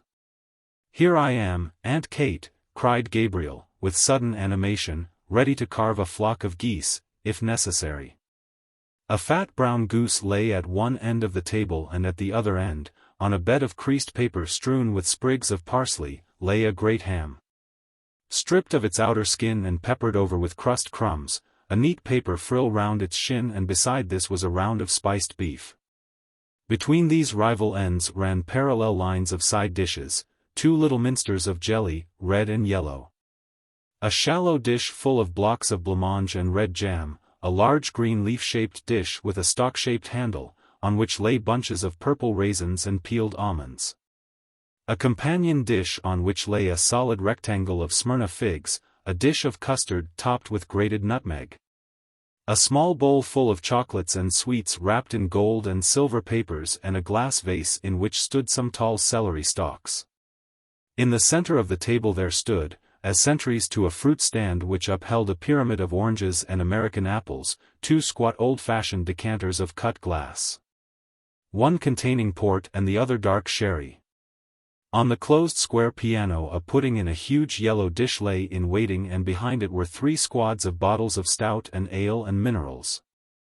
Drawn up according to the colors of their uniforms, the first 2 black, with brown and red labels, the third and smallest squad white, with transverse green sashes. Gabriel took his seat boldly at the head of the table and, having looked to the edge of the carver, plunged his fork firmly into the goose. He felt quite at ease now, for he was an expert carver and liked nothing better than to find himself at the head of a well-laden table. "Miss Furlong, what shall I send you?" he asked. "A wing or a slice of the breast?" "Just a small slice of the breast." "Miss Higgins, what for you?" "Oh, anything at all, Mr. Conroy." While Gabriel and Miss Daly exchanged plates of goose and plates of ham and spiced beef, Lily went from guest to guest with a dish of hot floury potatoes wrapped in a white napkin. This was Mary Jane's idea, and she had also suggested apple sauce for the goose, but Aunt Kate had said that plain roast goose without any apple sauce had always been good enough for her, and she hoped she might never eat worse. Mary Jane waited on her pupils and saw that they got the best slices, and Aunt Kate and Aunt Julia opened and carried across from the piano bottles of stout and ale for the gentlemen and bottles of minerals for the ladies. There was a great deal of confusion and laughter and noise, the noise of orders and counter-orders, of knives and forks, of corks and glass stoppers. Gabriel began to carve second helpings as soon as he had finished the first round without serving himself. Everyone protested loudly, so that he compromised by taking a long draught of stout, for he had found the carving hot work. Mary Jane settled down quietly to her supper, but Aunt Kate and Aunt Julia were still toddling round the table, walking on each other's heels, getting in each other's way and giving each other unheeded orders. Mr. Brown begged of them to sit down and eat their suppers, and so did Gabriel, but they said there was time enough, so that, at last, Freddie Malins stood up and, capturing Aunt Kate, plumped her down on her chair amid general laughter. When everyone had been well served, Gabriel said, smiling, "Now, if anyone wants a little more of what vulgar people call stuffing, let him or her speak." A chorus of voices invited him to begin his own supper, and Lily came forward with 3 potatoes which she had reserved for him. "Very well," said Gabriel amiably, as he took another preparatory draught, "kindly forget my existence, ladies and gentlemen, for a few minutes." He set to his supper and took no part in the conversation with which the table covered Lily's removal of the plates. The subject of talk was the opera company which was then at the Theatre Royal. Mr. Bartell Darcy, the tenor, a dark-complexioned young man with a smart mustache, praised very highly the leading contralto of the company, but Miss Furlong thought she had a rather vulgar style of production. Freddie Malins said there was a Negro chieftain singing in the second part of the Gaiety pantomime who had one of the finest tenor voices he had ever heard. "Have you heard him?" he asked Mr. Bartell Darcy across the table. "No," answered Mr. Bartell Darcy carelessly. "Because," Freddie Malins explained, "now I'd be curious to hear your opinion of him. I think he has a grand voice." "It takes Teddy to find out the really good things," said Mr. Brown familiarly to the table. "And why couldn't he have a voice too?" asked Freddie Malins sharply. "Is it because he's only a black?" Nobody answered this question, and Mary Jane led the table back to the legitimate opera. One of her pupils had given her a pass for Mignon. Of course it was very fine, she said, but it made her think of poor Georgina Burns. Mr. Brown could go back farther still, to the old Italian companies that used to come to Dublin, Titian's, Ilma de Murzka, Campanini, the great Trebelli, Giuglini, Ravelli, Aramburo. Those were the days, he said, when there was something like singing to be heard in Dublin. He told too of how the top gallery of the Old Royal used to be packed night after night, of how one night an Italian tenor had sung 5 encores to Let Me Like a Soldier Fall, introducing a high C every time. And of how the gallery boys would sometimes in their enthusiasm unyoke the horses from the carriage of some great prima donna and pull her themselves through the streets to her hotel. Why did they never play the grand old operas now, he asked, Dinorah, Lucrezia Borgia. Because they could not get the voices to sing them, that was why. Oh, well, said Mr. Bartell D'Arcy, I presume there are as good singers today as there were then. Where are they? Asked Mr. Brown defiantly. In London, Paris, Milan, said Mr. Bartell D'Arcy warmly. I suppose Caruso, for example, is quite as good, if not better than any of the men you have mentioned. Maybe so, said Mr. Brown. But I may tell you I doubt it strongly. Oh, I'd give anything to hear Caruso sing, said Mary Jane. For me, said Aunt Kate, who had been picking a bone, there was only one tenor. To please me, I mean. But I suppose none of you ever heard of him. Who was he, Miss Morcan? Asked Mr. Bartell D'Arcy politely. His name, said Aunt Kate, was Parkinson. I heard him when he was in his prime and I think he had then the purest tenor voice that was ever put into a man's throat. Strange, said Mr. Bartell D'Arcy. I never even heard of him. Yes, Miss Morcan is right, said Mr. Brown. I remember hearing of old Parkinson but he's too far back for me. A beautiful, pure, sweet, mellow English tenor, said Aunt Kate with enthusiasm. Gabriel having finished, the huge pudding was transferred to the table. The clatter of forks and spoons began again. Gabriel's wife served out spoonfuls of the pudding and passed the plates down the table. Midway down they were held up by Mary Jane, who replenished them with raspberry or orange jelly or with blancmange and jam. The pudding was of Aunt Julia's making and she received praises for it from all quarters. She herself said that it was not quite brown enough. Well, I hope, Miss Morcan, said Mr. Brown, that I'm brown enough for you because, you know, I'm all brown. All the gentlemen, except Gabriel, ate some of the pudding out of compliment to Aunt Julia. As Gabriel never ate sweets the celery had been left for him. Freddie Malins also took a stalk of celery and ate it with his pudding. He had been told that celery was a capital thing for the blood and he was just then under doctor's care. Mrs. Malins, who had been silent all through the supper, said that her son was going down to Mount Melleray in a week or so. The table then spoke of Mount Melleray, how bracing the air was down there, how hospitable the monks were and how they never asked for a penny piece from their guests. And do you mean to say, asked Mr. Brown incredulously, that a chap can go down there and put up there as if it were a hotel and live on the fat of the land and then come away without paying anything? Oh, most people give some donation to the monastery when they leave, said Mary Jane. I wish we had an institution like that in our church, said Mr. Brown candidly. He was astonished to hear that the monks never spoke, got up at 2 in the morning and slept in their coffins. He asked what they did it for. That's the rule of the order, said Aunt Kate firmly. Yes, but why? Asked Mr. Brown. Aunt Kate repeated that it was the rule, that was all. Mr. Brown still seemed not to understand. Freddie Malins explained to him, as best he could, that the monks were trying to make up for the sins committed by all the sinners in the outside world. The explanation was not very clear for Mr. Brown grinned and said, I like that idea very much, but wouldn't a comfortable spring bed do them as well as a coffin? The coffin, said Mary Jane, is to remind them of their last end. As the subject had grown lugubrious it was buried in a silence of the table during which Mrs. Malins could be heard saying to her neighbor in an indistinct undertone, They are very good men. The monks, very pious men. The raisins and almonds and figs and apples and oranges and chocolates and sweets were now passed about the table, and Aunt Julia invited all the guests to have either port or sherry. At first Mr. Bartell D'Arcy refused to take either, but one of his neighbors nudged him and whispered something to him, upon which he allowed his glass to be filled. Gradually, as the last glasses were being filled, the conversation ceased. A pause followed, broken only by the noise of the wine and by unsettlings of chairs. The Misses Morcan, all three, looked down at the tablecloth. Someone coughed once or twice, and then a few gentlemen patted the table gently as a signal for silence. The silence came and Gabriel pushed back his chair.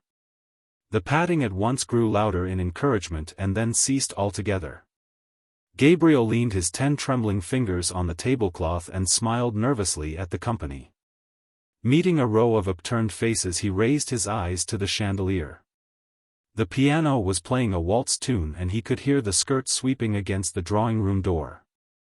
People, perhaps, were standing in the snow on the quay outside, gazing up at the lighted windows and listening to the waltz music.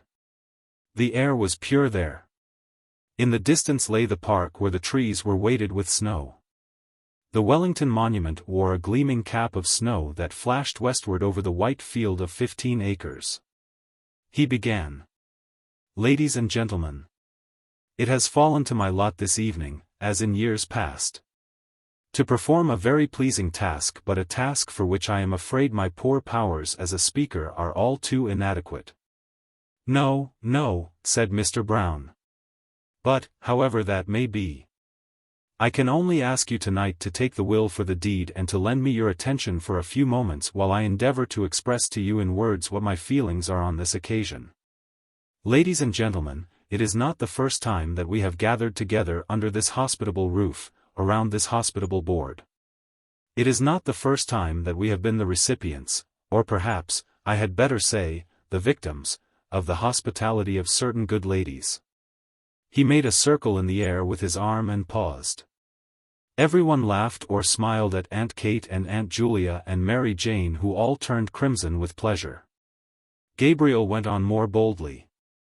I feel more strongly with every recurring year that our country has no tradition which does it so much honor and which it should guard so jealously as that of its hospitality. It is a tradition that is unique as far as my experience goes, and I have visited not a few places abroad, among the modern nations. Some would say, perhaps, that with us it is rather a failing than anything to be boasted of. But granted even that, it is, to my mind, a princely failing, and one that I trust will long be cultivated among us. Of one thing, at least, I am sure. As long as this one roof shelters the good ladies aforesaid, and I wish from my heart it may do so for many and many a long year to come, the tradition of genuine warm-hearted courteous Irish hospitality, which our forefathers have handed down to us and which we in turn must hand down to our descendants, is still alive among us. A hearty murmur of assent ran round the table. It shot through Gabriel's mind that Miss Ivors was not there and that she had gone away discourteously, and he said with confidence in himself, Ladies and gentlemen, a new generation is growing up in our midst, a generation actuated by new ideas and new principles. It is serious and enthusiastic, for these new ideas and its enthusiasm, even when it is misdirected, is, I believe, in the main sincere. But we are living in a skeptical and, if I may use the phrase, a thought-tormented age, and sometimes I fear that this new generation, educated or hyper-educated as it is, will lack those qualities of humanity, of hospitality, of kindly humor which belonged to an older day. Listening tonight to the names of all those great singers of the past, it seemed to me, I must confess, that we were living in a less spacious age. Those days might, without exaggeration, be called spacious days, and if they are gone beyond recall, let us hope, at least, that in gatherings such as this we shall still speak of them with pride and affection. Still cherish in our hearts the memory of those dead and gone great ones whose fame the world will not willingly let die. Here, here, said Mr. Brown loudly. But yet, continued Gabriel, his voice falling into a softer inflection, there are always in gatherings such as this sadder thoughts that will recur to our minds, thoughts of the past, of youth, of changes, of absent faces that we miss here tonight. Our path through life is strewn with many such sad memories, and were we to brood upon them always we could not find the heart to go on bravely with our work among the living. We have all of us living duties and living affections which claim, and rightly claim, our strenuous endeavors. Therefore, I will not linger on the past. I will not let any gloomy moralising intrude upon us here tonight. Here we are gathered together for a brief moment from the bustle and rush of our everyday routine. We are met here as friends, in the spirit of good fellowship, as colleagues, also to a certain extent, in the true spirit of camaraderie, and as the guests of, what shall I call them? The three graces of the Dublin musical world. The table burst into applause and laughter at this allusion. Aunt Julia vainly asked each of her neighbors in turn to tell her what Gabriel had said. He says we are the three graces, Aunt Julia, said Mary Jane. Aunt Julia did not understand, but she looked up, smiling, at Gabriel, who continued in the same vein. Ladies and gentlemen, I will not attempt to play tonight the part that Paris played on another occasion. I will not attempt to choose between them. The task would be an invidious one and one beyond my poor powers. For when I view them in turn, whether it be our chief hostess herself, whose good heart, whose too good heart, has become a byword with all who know her, or her sister, who seems to be gifted with perennial youth and whose singing must have been a surprise and a revelation to us all tonight, or, last but not least, when I consider our youngest hostess, talented, cheerful, hard-working and the best of nieces, I confess, ladies and gentlemen, that I do not know to which of them I should award the prize.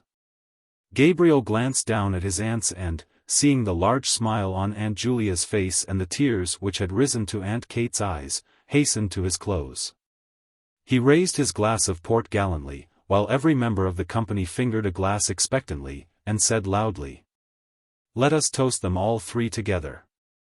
Let us drink to their health, wealth, long life, happiness and prosperity, and may they long continue to hold the proud and self-won position which they hold in their profession and the position of honor and affection which they hold in our hearts." All the guests stood up, glass in hand, and turning towards the three seated ladies, sang in unison, with Mr. Brown as leader. For they are jolly gay fellows. For they are jolly gay fellows. For they are jolly gay fellows. Which nobody can deny. Aunt Kate was making frank use of her handkerchief and even Aunt Julia seemed moved. Freddie Malins beat time with his pudding fork and the singers turned towards one another, as if in melodious conference, while they sang with emphasis. Unless he tells a lie. Unless he tells a lie. Then, turning once more towards their hostesses, they sang. For they are jolly gay fellows. For they are jolly gay fellows. For they are jolly gay fellows.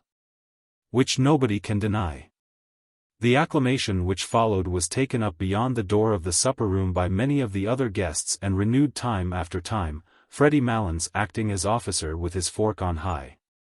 The piercing morning air came into the hall where they were standing so that Aunt Kate said, "Close the door, somebody.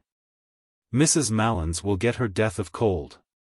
"Brown is out there, Aunt Kate," said Mary Jane. "Brown is everywhere," said Aunt Kate, lowering her voice. Mary Jane laughed at her tone. "Really," she said archly, "he is very attentive." "He has been laid on here like the gas," said Aunt Kate in the same tone, "all during the Christmas." She laughed herself this time good-humoredly and then added quickly, "But tell him to come in, Mary Jane, and close the door. I hope to goodness he didn't hear me." At that moment the hall door was opened and Mr. Brown came in from the doorstep, laughing as if his heart would break. He was dressed in a long green overcoat with mock astrakhan cuffs and collar and wore on his head an oval fur cap. He pointed down the snow-covered quay from where the sound of shrill prolonged whistling was borne in. "Teddy will have all the cabs in Dublin out," he said. Gabriel advanced from the little pantry behind the office, struggling into his overcoat and, looking round the hall, said, Greta not down yet? She's getting on her things, Gabriel, said Aunt Kate. Who's playing up there? Asked Gabriel. Nobody. They're all gone. Oh no, Aunt Kate, said Mary Jane. Bartell Darcy and Miss O'Callaghan aren't gone yet. Someone is fooling at the piano anyhow, said Gabriel. Mary Jane glanced at Gabriel and Mr. Brown and said with a shiver. It makes me feel cold to look at you two gentlemen muffled up like that.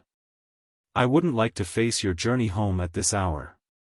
I'd like nothing better this minute, said Mr. Brown stoutly, than a rattling fine walk in the country or a fast drive with a good spanking goer between the shafts. We used to have a very good horse and trap at home, said Aunt Julia sadly. The never-to-be-forgotten Johnny, said Mary Jane, laughing. Aunt Kate and Gabriel laughed too. Why, what was wonderful about Johnny? Asked Mr. Brown. The late lamented Patrick Morcan, our grandfather, that is, explained Gabriel, commonly known in his later years as the old gentleman, was a glue boiler. Oh, now, Gabriel, said Aunt Kate, laughing, he had a starch mill. Well, glue or starch, said Gabriel, the old gentleman had a horse by the name of Johnny. And Johnny used to work in the old gentleman's mill, walking round and round in order to drive the mill. That was all very well, but now comes the tragic part about Johnny. One fine day the old gentleman thought he'd like to drive out with the quality to a military review in the park. The Lord have mercy on his soul, said Aunt Kate compassionately. Amen, said Gabriel. So the old gentleman, as I said, harnessed Johnny and put on his very best tall hat and his very best stock collar and drove out in grand style from his ancestral mansion somewhere near Back Lane. I think. Everyone laughed, even Mrs. Malins, at Gabriel's manner, and Aunt Kate said. Oh, now, Gabriel, he didn't live in Back Lane, really. Only the mill was there. Out from the mansion of his forefathers, continued Gabriel, he drove with Johnny. And everything went on beautifully until Johnny came in sight of King Billy's statue, and whether he fell in love with the horse King Billy sits on or whether he thought he was back again in the mill. Anyhow he began to walk round the statue. Gabriel paced in a circle round the hall in his galoshes amid the laughter of the others. Round and round he went, said Gabriel, and the old gentleman, who was a very pompous old gentleman, was highly indignant. Go on, sir. What do you mean, sir? Johnny. Most extraordinary conduct. Can't understand the horse. The peal of laughter which followed Gabriel's imitation of the incident was interrupted by a resounding knock at the hall door. Mary Jane ran to open it and let in Freddie Malins. Freddie Malins, with his hat well back on his head and his shoulders humped with cold, was puffing and steaming after his exertions. I could only get one cab, he said. Oh, we'll find another along the quay, said Gabriel. Yes, said Aunt Kate. Better not keep Mrs. Malins standing in the draught. Mrs. Malins was helped down the front steps by her son and Mr. Brown and, after many maneuvers, hoisted into the cab. Freddie Malins clambered in after her and spent a long time settling her on the seat, Mr. Brown helping him with advice. At last she was settled comfortably and Freddie Malins invited Mr. Brown into the cab. There was a good deal of confused talk, and then Mr. Brown got into the cab. The cabman settled his rug over his knees, and bent down for the address. The confusion grew greater and the cabman was directed differently by Freddie Malins and Mr. Brown, each of whom had his head out through a window of the cab. The difficulty was to know where to drop Mr. Brown along the route, and Aunt Kate. Aunt Julia and Mary Jane helped the discussion from the doorstep with cross-directions and contradictions and abundance of laughter. As for Freddie Malins, he was speechless with laughter. He popped his head in and out of the window every moment to the great danger of his hat, and told his mother how the discussion was progressing. Till at last Mr. Brown shouted to the bewildered cabman above the din of everybody's laughter. Do you know Trinity College? Yes, sir, said the cabman. Well, drive bang up against Trinity College gates, said Mr. Brown, and then we'll tell you where to go. You understand now?" "Yes, sir," said the cabman. "Make like a bird for Trinity College." "Right, sir," said the cabman. The horse was whipped up and the cab rattled off along the quay amid a chorus of laughter and adieus. Gabriel had not gone to the door with the others. He was in a dark part of the hall gazing up the staircase. A woman was standing near the top of the first flight, in the shadow also. He could not see her face but he could see the terracotta and salmon-pink panels of her skirt which the shadow made appear black and white. It was his wife. She was leaning on the banisters, listening to something. Gabriel was surprised at her stillness and strained his ear to listen also.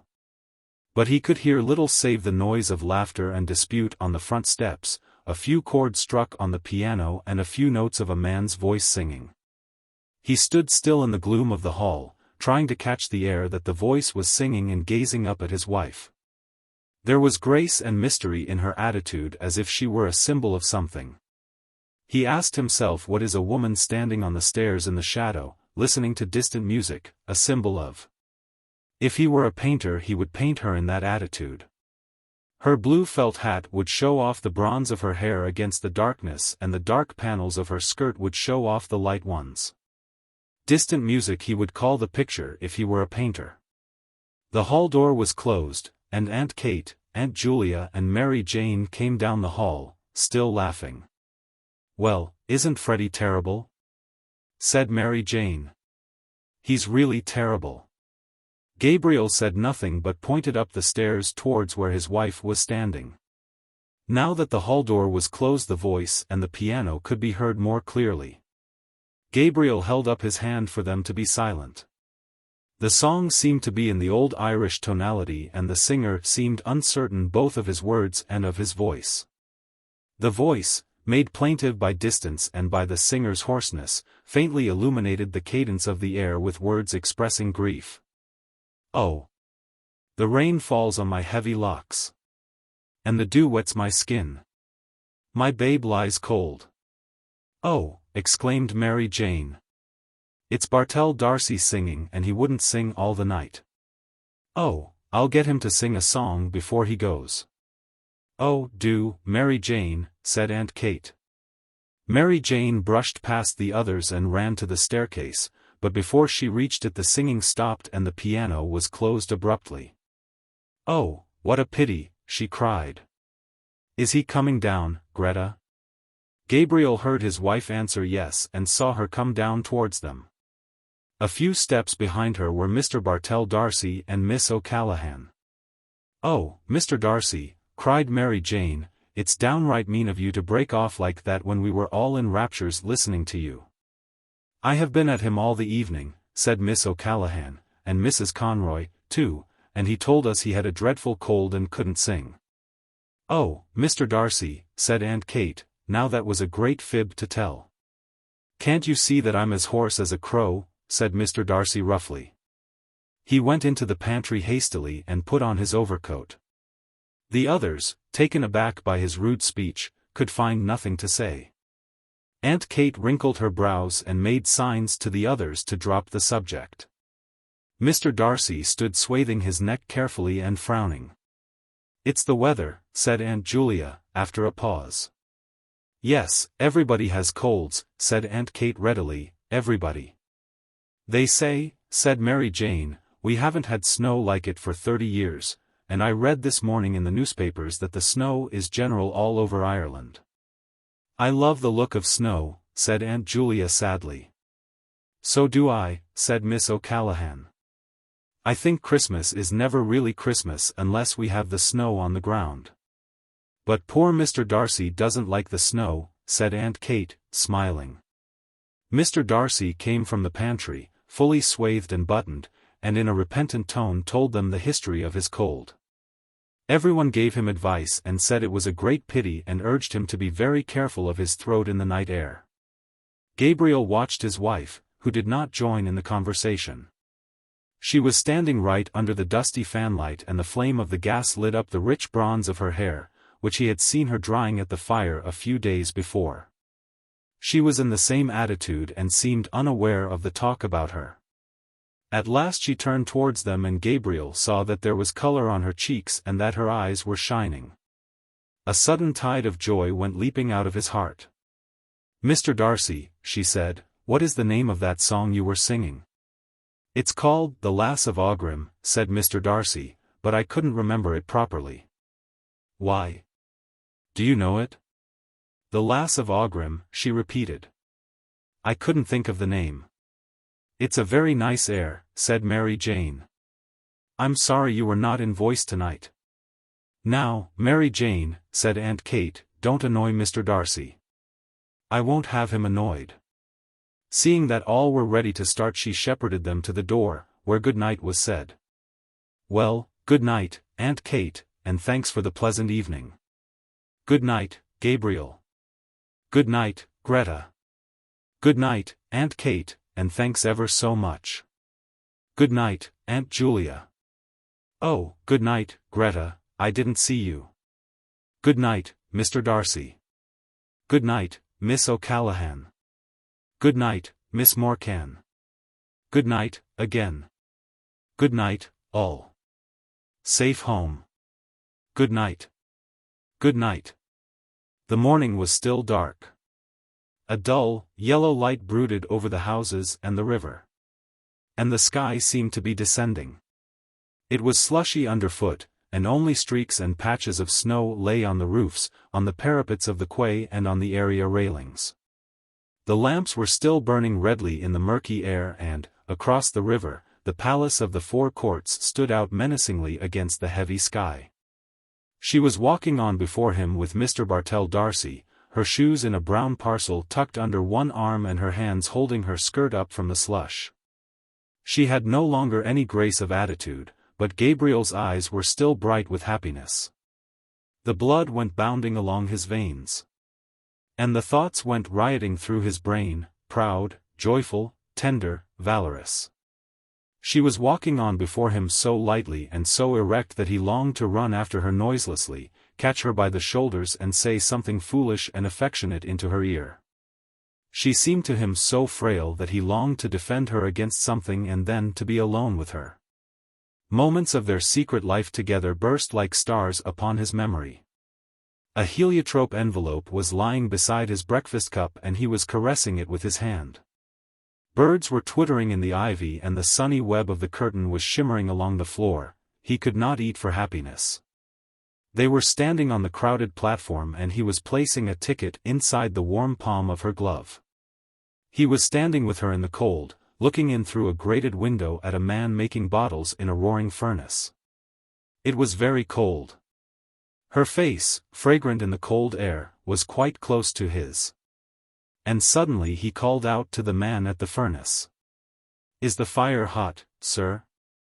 But the man could not hear with the noise of the furnace. It was just as well.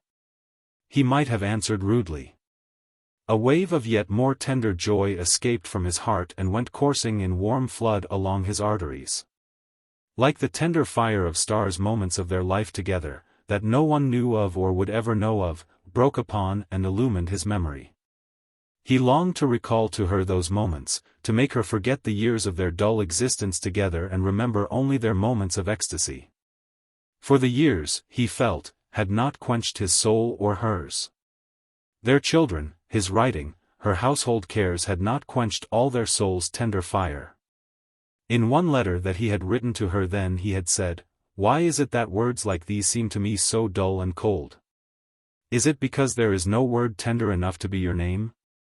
Like distant music, these words that he had written years before were borne towards him from the past.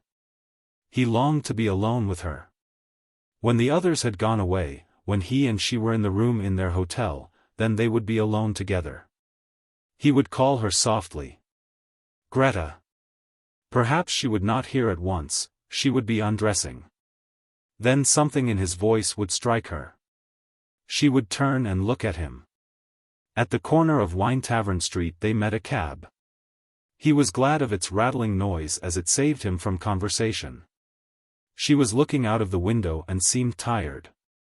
The others spoke only a few words, pointing out some building or street. The horse galloped along wearily under the murky morning sky, dragging his old rattling box after his heels, and Gabriel was again in a cab with her, galloping to catch the boat. Galloping to their honeymoon. As the cab drove across O'Connell Bridge, Miss O'Callaghan said, "They say you never cross O'Connell Bridge without seeing a white horse." "I see a white man this time," said Gabriel. "Where?" asked Mr. Bartell D'Arcy. Gabriel pointed to the statue, on which lay patches of snow. Then he nodded familiarly to it and waved his hand. "Good night, Dan," he said gaily. When the cab drew up before the hotel, Gabriel jumped out and, in spite of Mr. Bartell D'Arcy's protest, paid the driver. He gave the man a shilling over his fare. The man saluted and said, "A prosperous new year to you, sir." "The same to you," said Gabriel cordially. She leaned for a moment on his arm in getting out of the cab and while standing at the curbstone, bidding the others good night. She leaned lightly on his arm, as lightly as when she had danced with him a few hours before. He had felt proud and happy then, happy that she was his, proud of her grace and wifely carriage. But now, after the kindling again of so many memories, the first touch of her body, musical and strange and perfumed, sent through him a keen pang of lust. Under cover of her silence he pressed her arm closely to his side. And, as they stood at the hotel door, he felt that they had escaped from their lives and duties, escaped from home and friends and run away together with wild and radiant hearts to a new adventure. An old man was dozing in a great hooded chair in the hall. He lit a candle in the office and went before them to the stairs. They followed him in silence, their feet falling in soft thuds on the thickly carpeted stairs. She mounted the stairs behind the porter, her head bowed in the ascent, her frail shoulders curved as with a burden, her skirt girt tightly about her. He could have flung his arms about her hips and held her still. For his arms were trembling with desire to seize her and only the stress of his nails against the palms of his hands held the wild impulse of his body in check. The porter halted on the stairs to settle his guttering candle. They halted, too, on the steps below him. In the silence Gabriel could hear the falling of the molten wax into the tray and the thumping of his own heart against his ribs. The porter led them along a corridor and opened a door. Then he set his unstable candle down on a toilet table and asked at what hour they were to be called in the morning. 8, said Gabriel. The porter pointed to the tap of the electric light and began a muttered apology, but Gabriel cut him short. "We don't want any light. We have light enough from the street. And I say," he added, pointing to the candle, "you might remove that handsome article, like a good man." The porter took up his candle again, but slowly, for he was surprised by such a novel idea. Then he mumbled good night and went out. Gabriel shot the lock to. A ghostly light from the street lamp lay in a long shaft from one window to the door. Gabriel threw his overcoat and hat on a couch and crossed the room towards the window. He looked down into the street in order that his emotion might calm a little. Then he turned and leaned against a chest of drawers with his back to the light. She had taken off her hat and cloak and was standing before a large swinging mirror, unhooking her waist. Gabriel paused for a few moments, watching her, and then said, "Greta." She turned away from the mirror slowly and walked along the shaft of light towards him. Her face looked so serious and weary that the words would not pass Gabriel's lips. No, it was not the moment yet. "You looked tired," he said. "I am a little," she answered. "You don't feel ill or weak?" "No, tired, that's all." She went on to the window and stood there, looking out.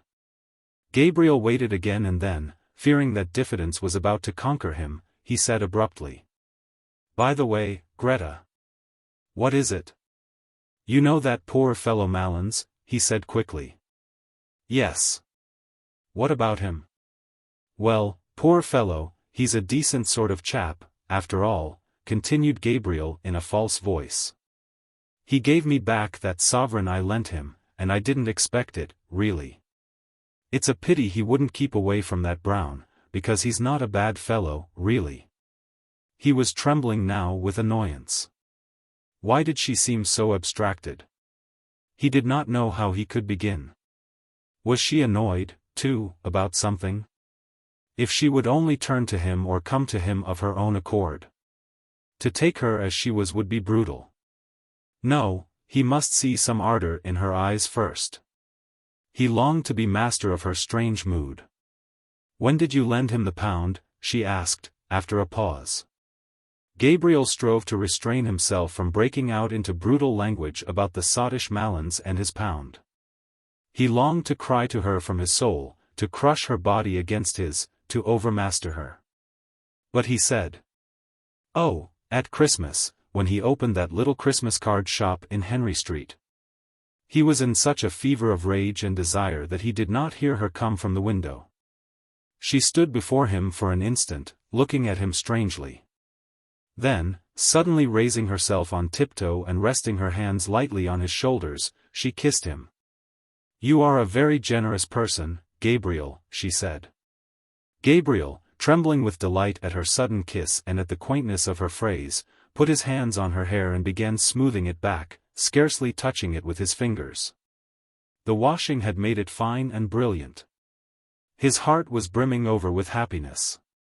Just when he was wishing for it she had come to him of her own accord.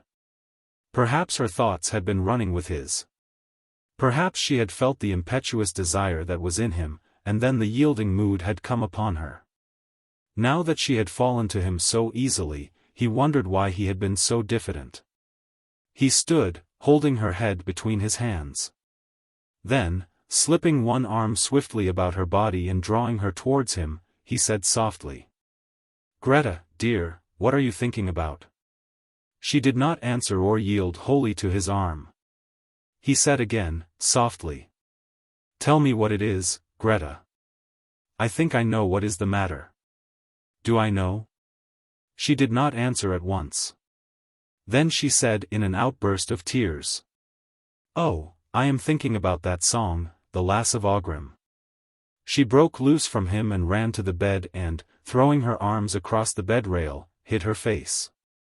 Gabriel stood stock-still for a moment in astonishment and then followed her. As he passed in the way of the cheval-glass he caught sight of himself in full length, his broad, well-filled shirt front, the face whose expression always puzzled him when he saw it in a mirror. And his glimmering gilt-rimmed eyeglasses. He halted a few paces from her and said, "What about the song? Why does that make you cry?" She raised her head from her arms and dried her eyes with the back of her hand like a child. A kinder note than he had intended went into his voice. "Why, Greta?" he asked. "I am thinking about a person long ago who used to sing that song." "And who was the person long ago?" asked Gabriel, smiling. "It was a person I used to know in Galway when I was living with my grandmother," she said. The smile passed away from Gabriel's face. A dull anger began to gather again at the back of his mind and the dull fires of his lust began to glow angrily in his veins. "Someone you were in love with?" he asked ironically. "It was a young boy I used to know," she answered, "named Michael Fury. He used to sing that song, The Lass of Aughrim. He was very delicate." Gabriel was silent. He did not wish her to think that he was interested in this delicate boy. "I can see him so plainly," she said, after a moment. "Such eyes as he had, big, dark eyes. And such an expression in them, an expression." "Oh, then, you are in love with him?" said Gabriel. "I used to go out walking with him," she said, "when I was in Galway." A thought flew across Gabriel's mind. "Perhaps that was why you wanted to go to Galway with that Ivors girl," he said coldly. She looked at him and asked in surprise, "What for?" Her eyes made Gabriel feel awkward. He shrugged his shoulders and said, "How do I know? To see him, perhaps." She looked away from him along the shaft of light towards the window in silence. "He is dead," she said at length. "He died when he was only 17. Isn't it a terrible thing to die so young as that?" "What was he?" asked Gabriel, still ironically. He was in the gasworks, she said. Gabriel felt humiliated by the failure of his irony and by the evocation of this figure from the dead, a boy in the gasworks. While he had been full of memories of their secret life together, full of tenderness and joy and desire, she had been comparing him in her mind with another. A shameful consciousness of his own person assailed him. He saw himself as a ludicrous figure, acting as a penny boy for his aunts, a nervous, well-meaning sentimentalist, orating to vulgarians and idealizing his own clownish lusts. The pitiable fatuous fellow he had caught a glimpse of in the mirror. Instinctively he turned his back more to the light lest she might see the shame that burned upon his forehead.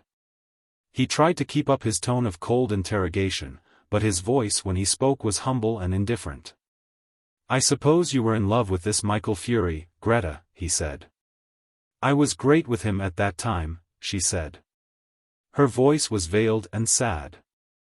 Gabriel, feeling now how vain it would be to try to lead her whither he had purposed, caressed one of her hands and said, also sadly, "And what did he die of so young, Greta?" "Consumption, was it?"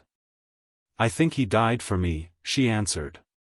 A vague terror seized Gabriel at this answer, as if, at that hour when he had hoped to triumph, some impalpable and vindictive being was coming against him, gathering forces against him in its vague world. But he shook himself free of it with an effort of reason and continued to caress her hand. He did not question her again, for he felt that she would tell him of herself. Her hand was warm and moist, it did not respond to his touch, but he continued to caress it just as he had caressed her first letter to him that spring morning. "It was in the winter," she said, "about the beginning of the winter when I was going to leave my grandmother's and come up here to the convent. And he was ill at the time in his lodgings in Galway and wouldn't be let out, and his people in Oughterard were written to. He was in decline, they said, or something like that. I never knew rightly." She paused for a moment and sighed. "Poor fellow," she said. "He was very fond of me and he was such a gentle boy. We used to go out together, walking, you know, Gabriel, like the way they do in the country. He was going to study singing only for his health. He had a very good voice, poor Michael Fury." "Well. And then?" asked Gabriel. "And then when it came to the time for me to leave Galway and come up to the convent he was much worse and I wouldn't be let see him, so I wrote him a letter saying I was going up to Dublin and would be back in the summer. And hoping he would be better then." She paused for a moment to get her voice under control, and then went on. "Then the night before I left, I was in my grandmother's house in Nuns Island, packing up. And I heard gravel thrown up against the window. The window was so wet I couldn't see, so I ran downstairs as I was and slipped out the back into the garden and there was the poor fellow at the end of the garden, shivering." "And did you not tell him to go back?" asked Gabriel. "I implored of him to go home at once and told him he would get his death in the rain. But he said he did not want to live. I can see his eyes as well.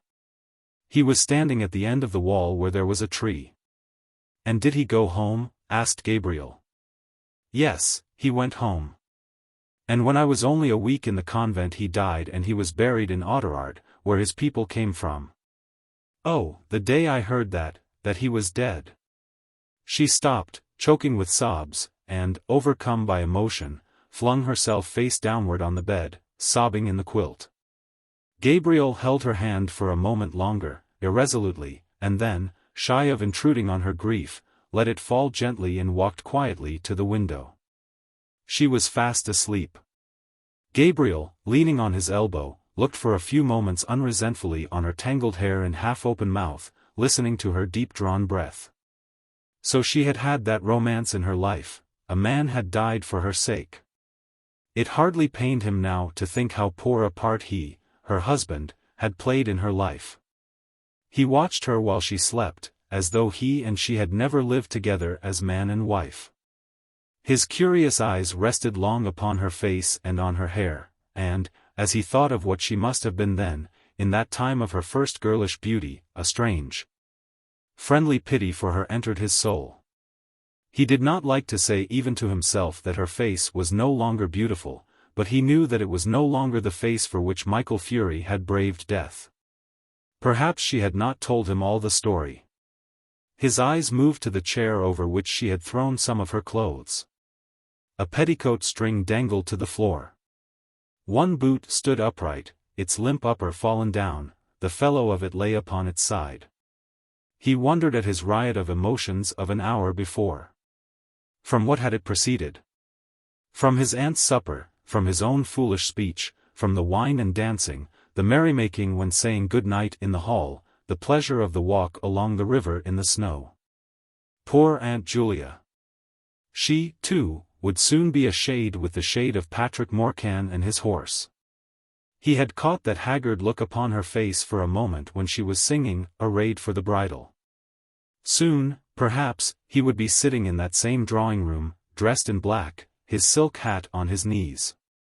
The blinds would be drawn down and Aunt Kate would be sitting beside him, crying and blowing her nose and telling him how Julia had died.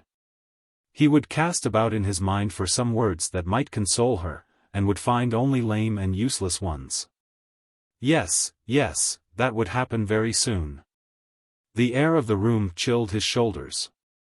He stretched himself cautiously along under the sheets and lay down beside his wife. One by one, they were all becoming shades.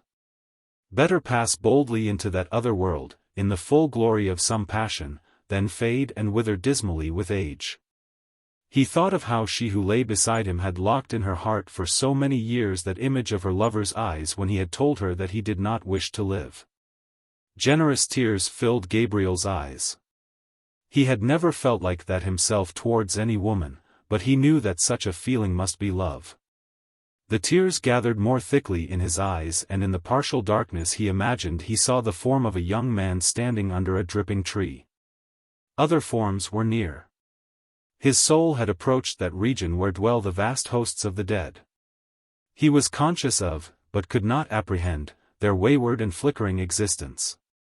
His own identity was fading out into a grey impalpable world, the solid world itself, which these dead had one time reared and lived in, was dissolving and dwindling. A few light taps upon the pane made him turn to the window. It had begun to snow again. He watched sleepily the flakes, silver and dark, falling obliquely against the lamplight.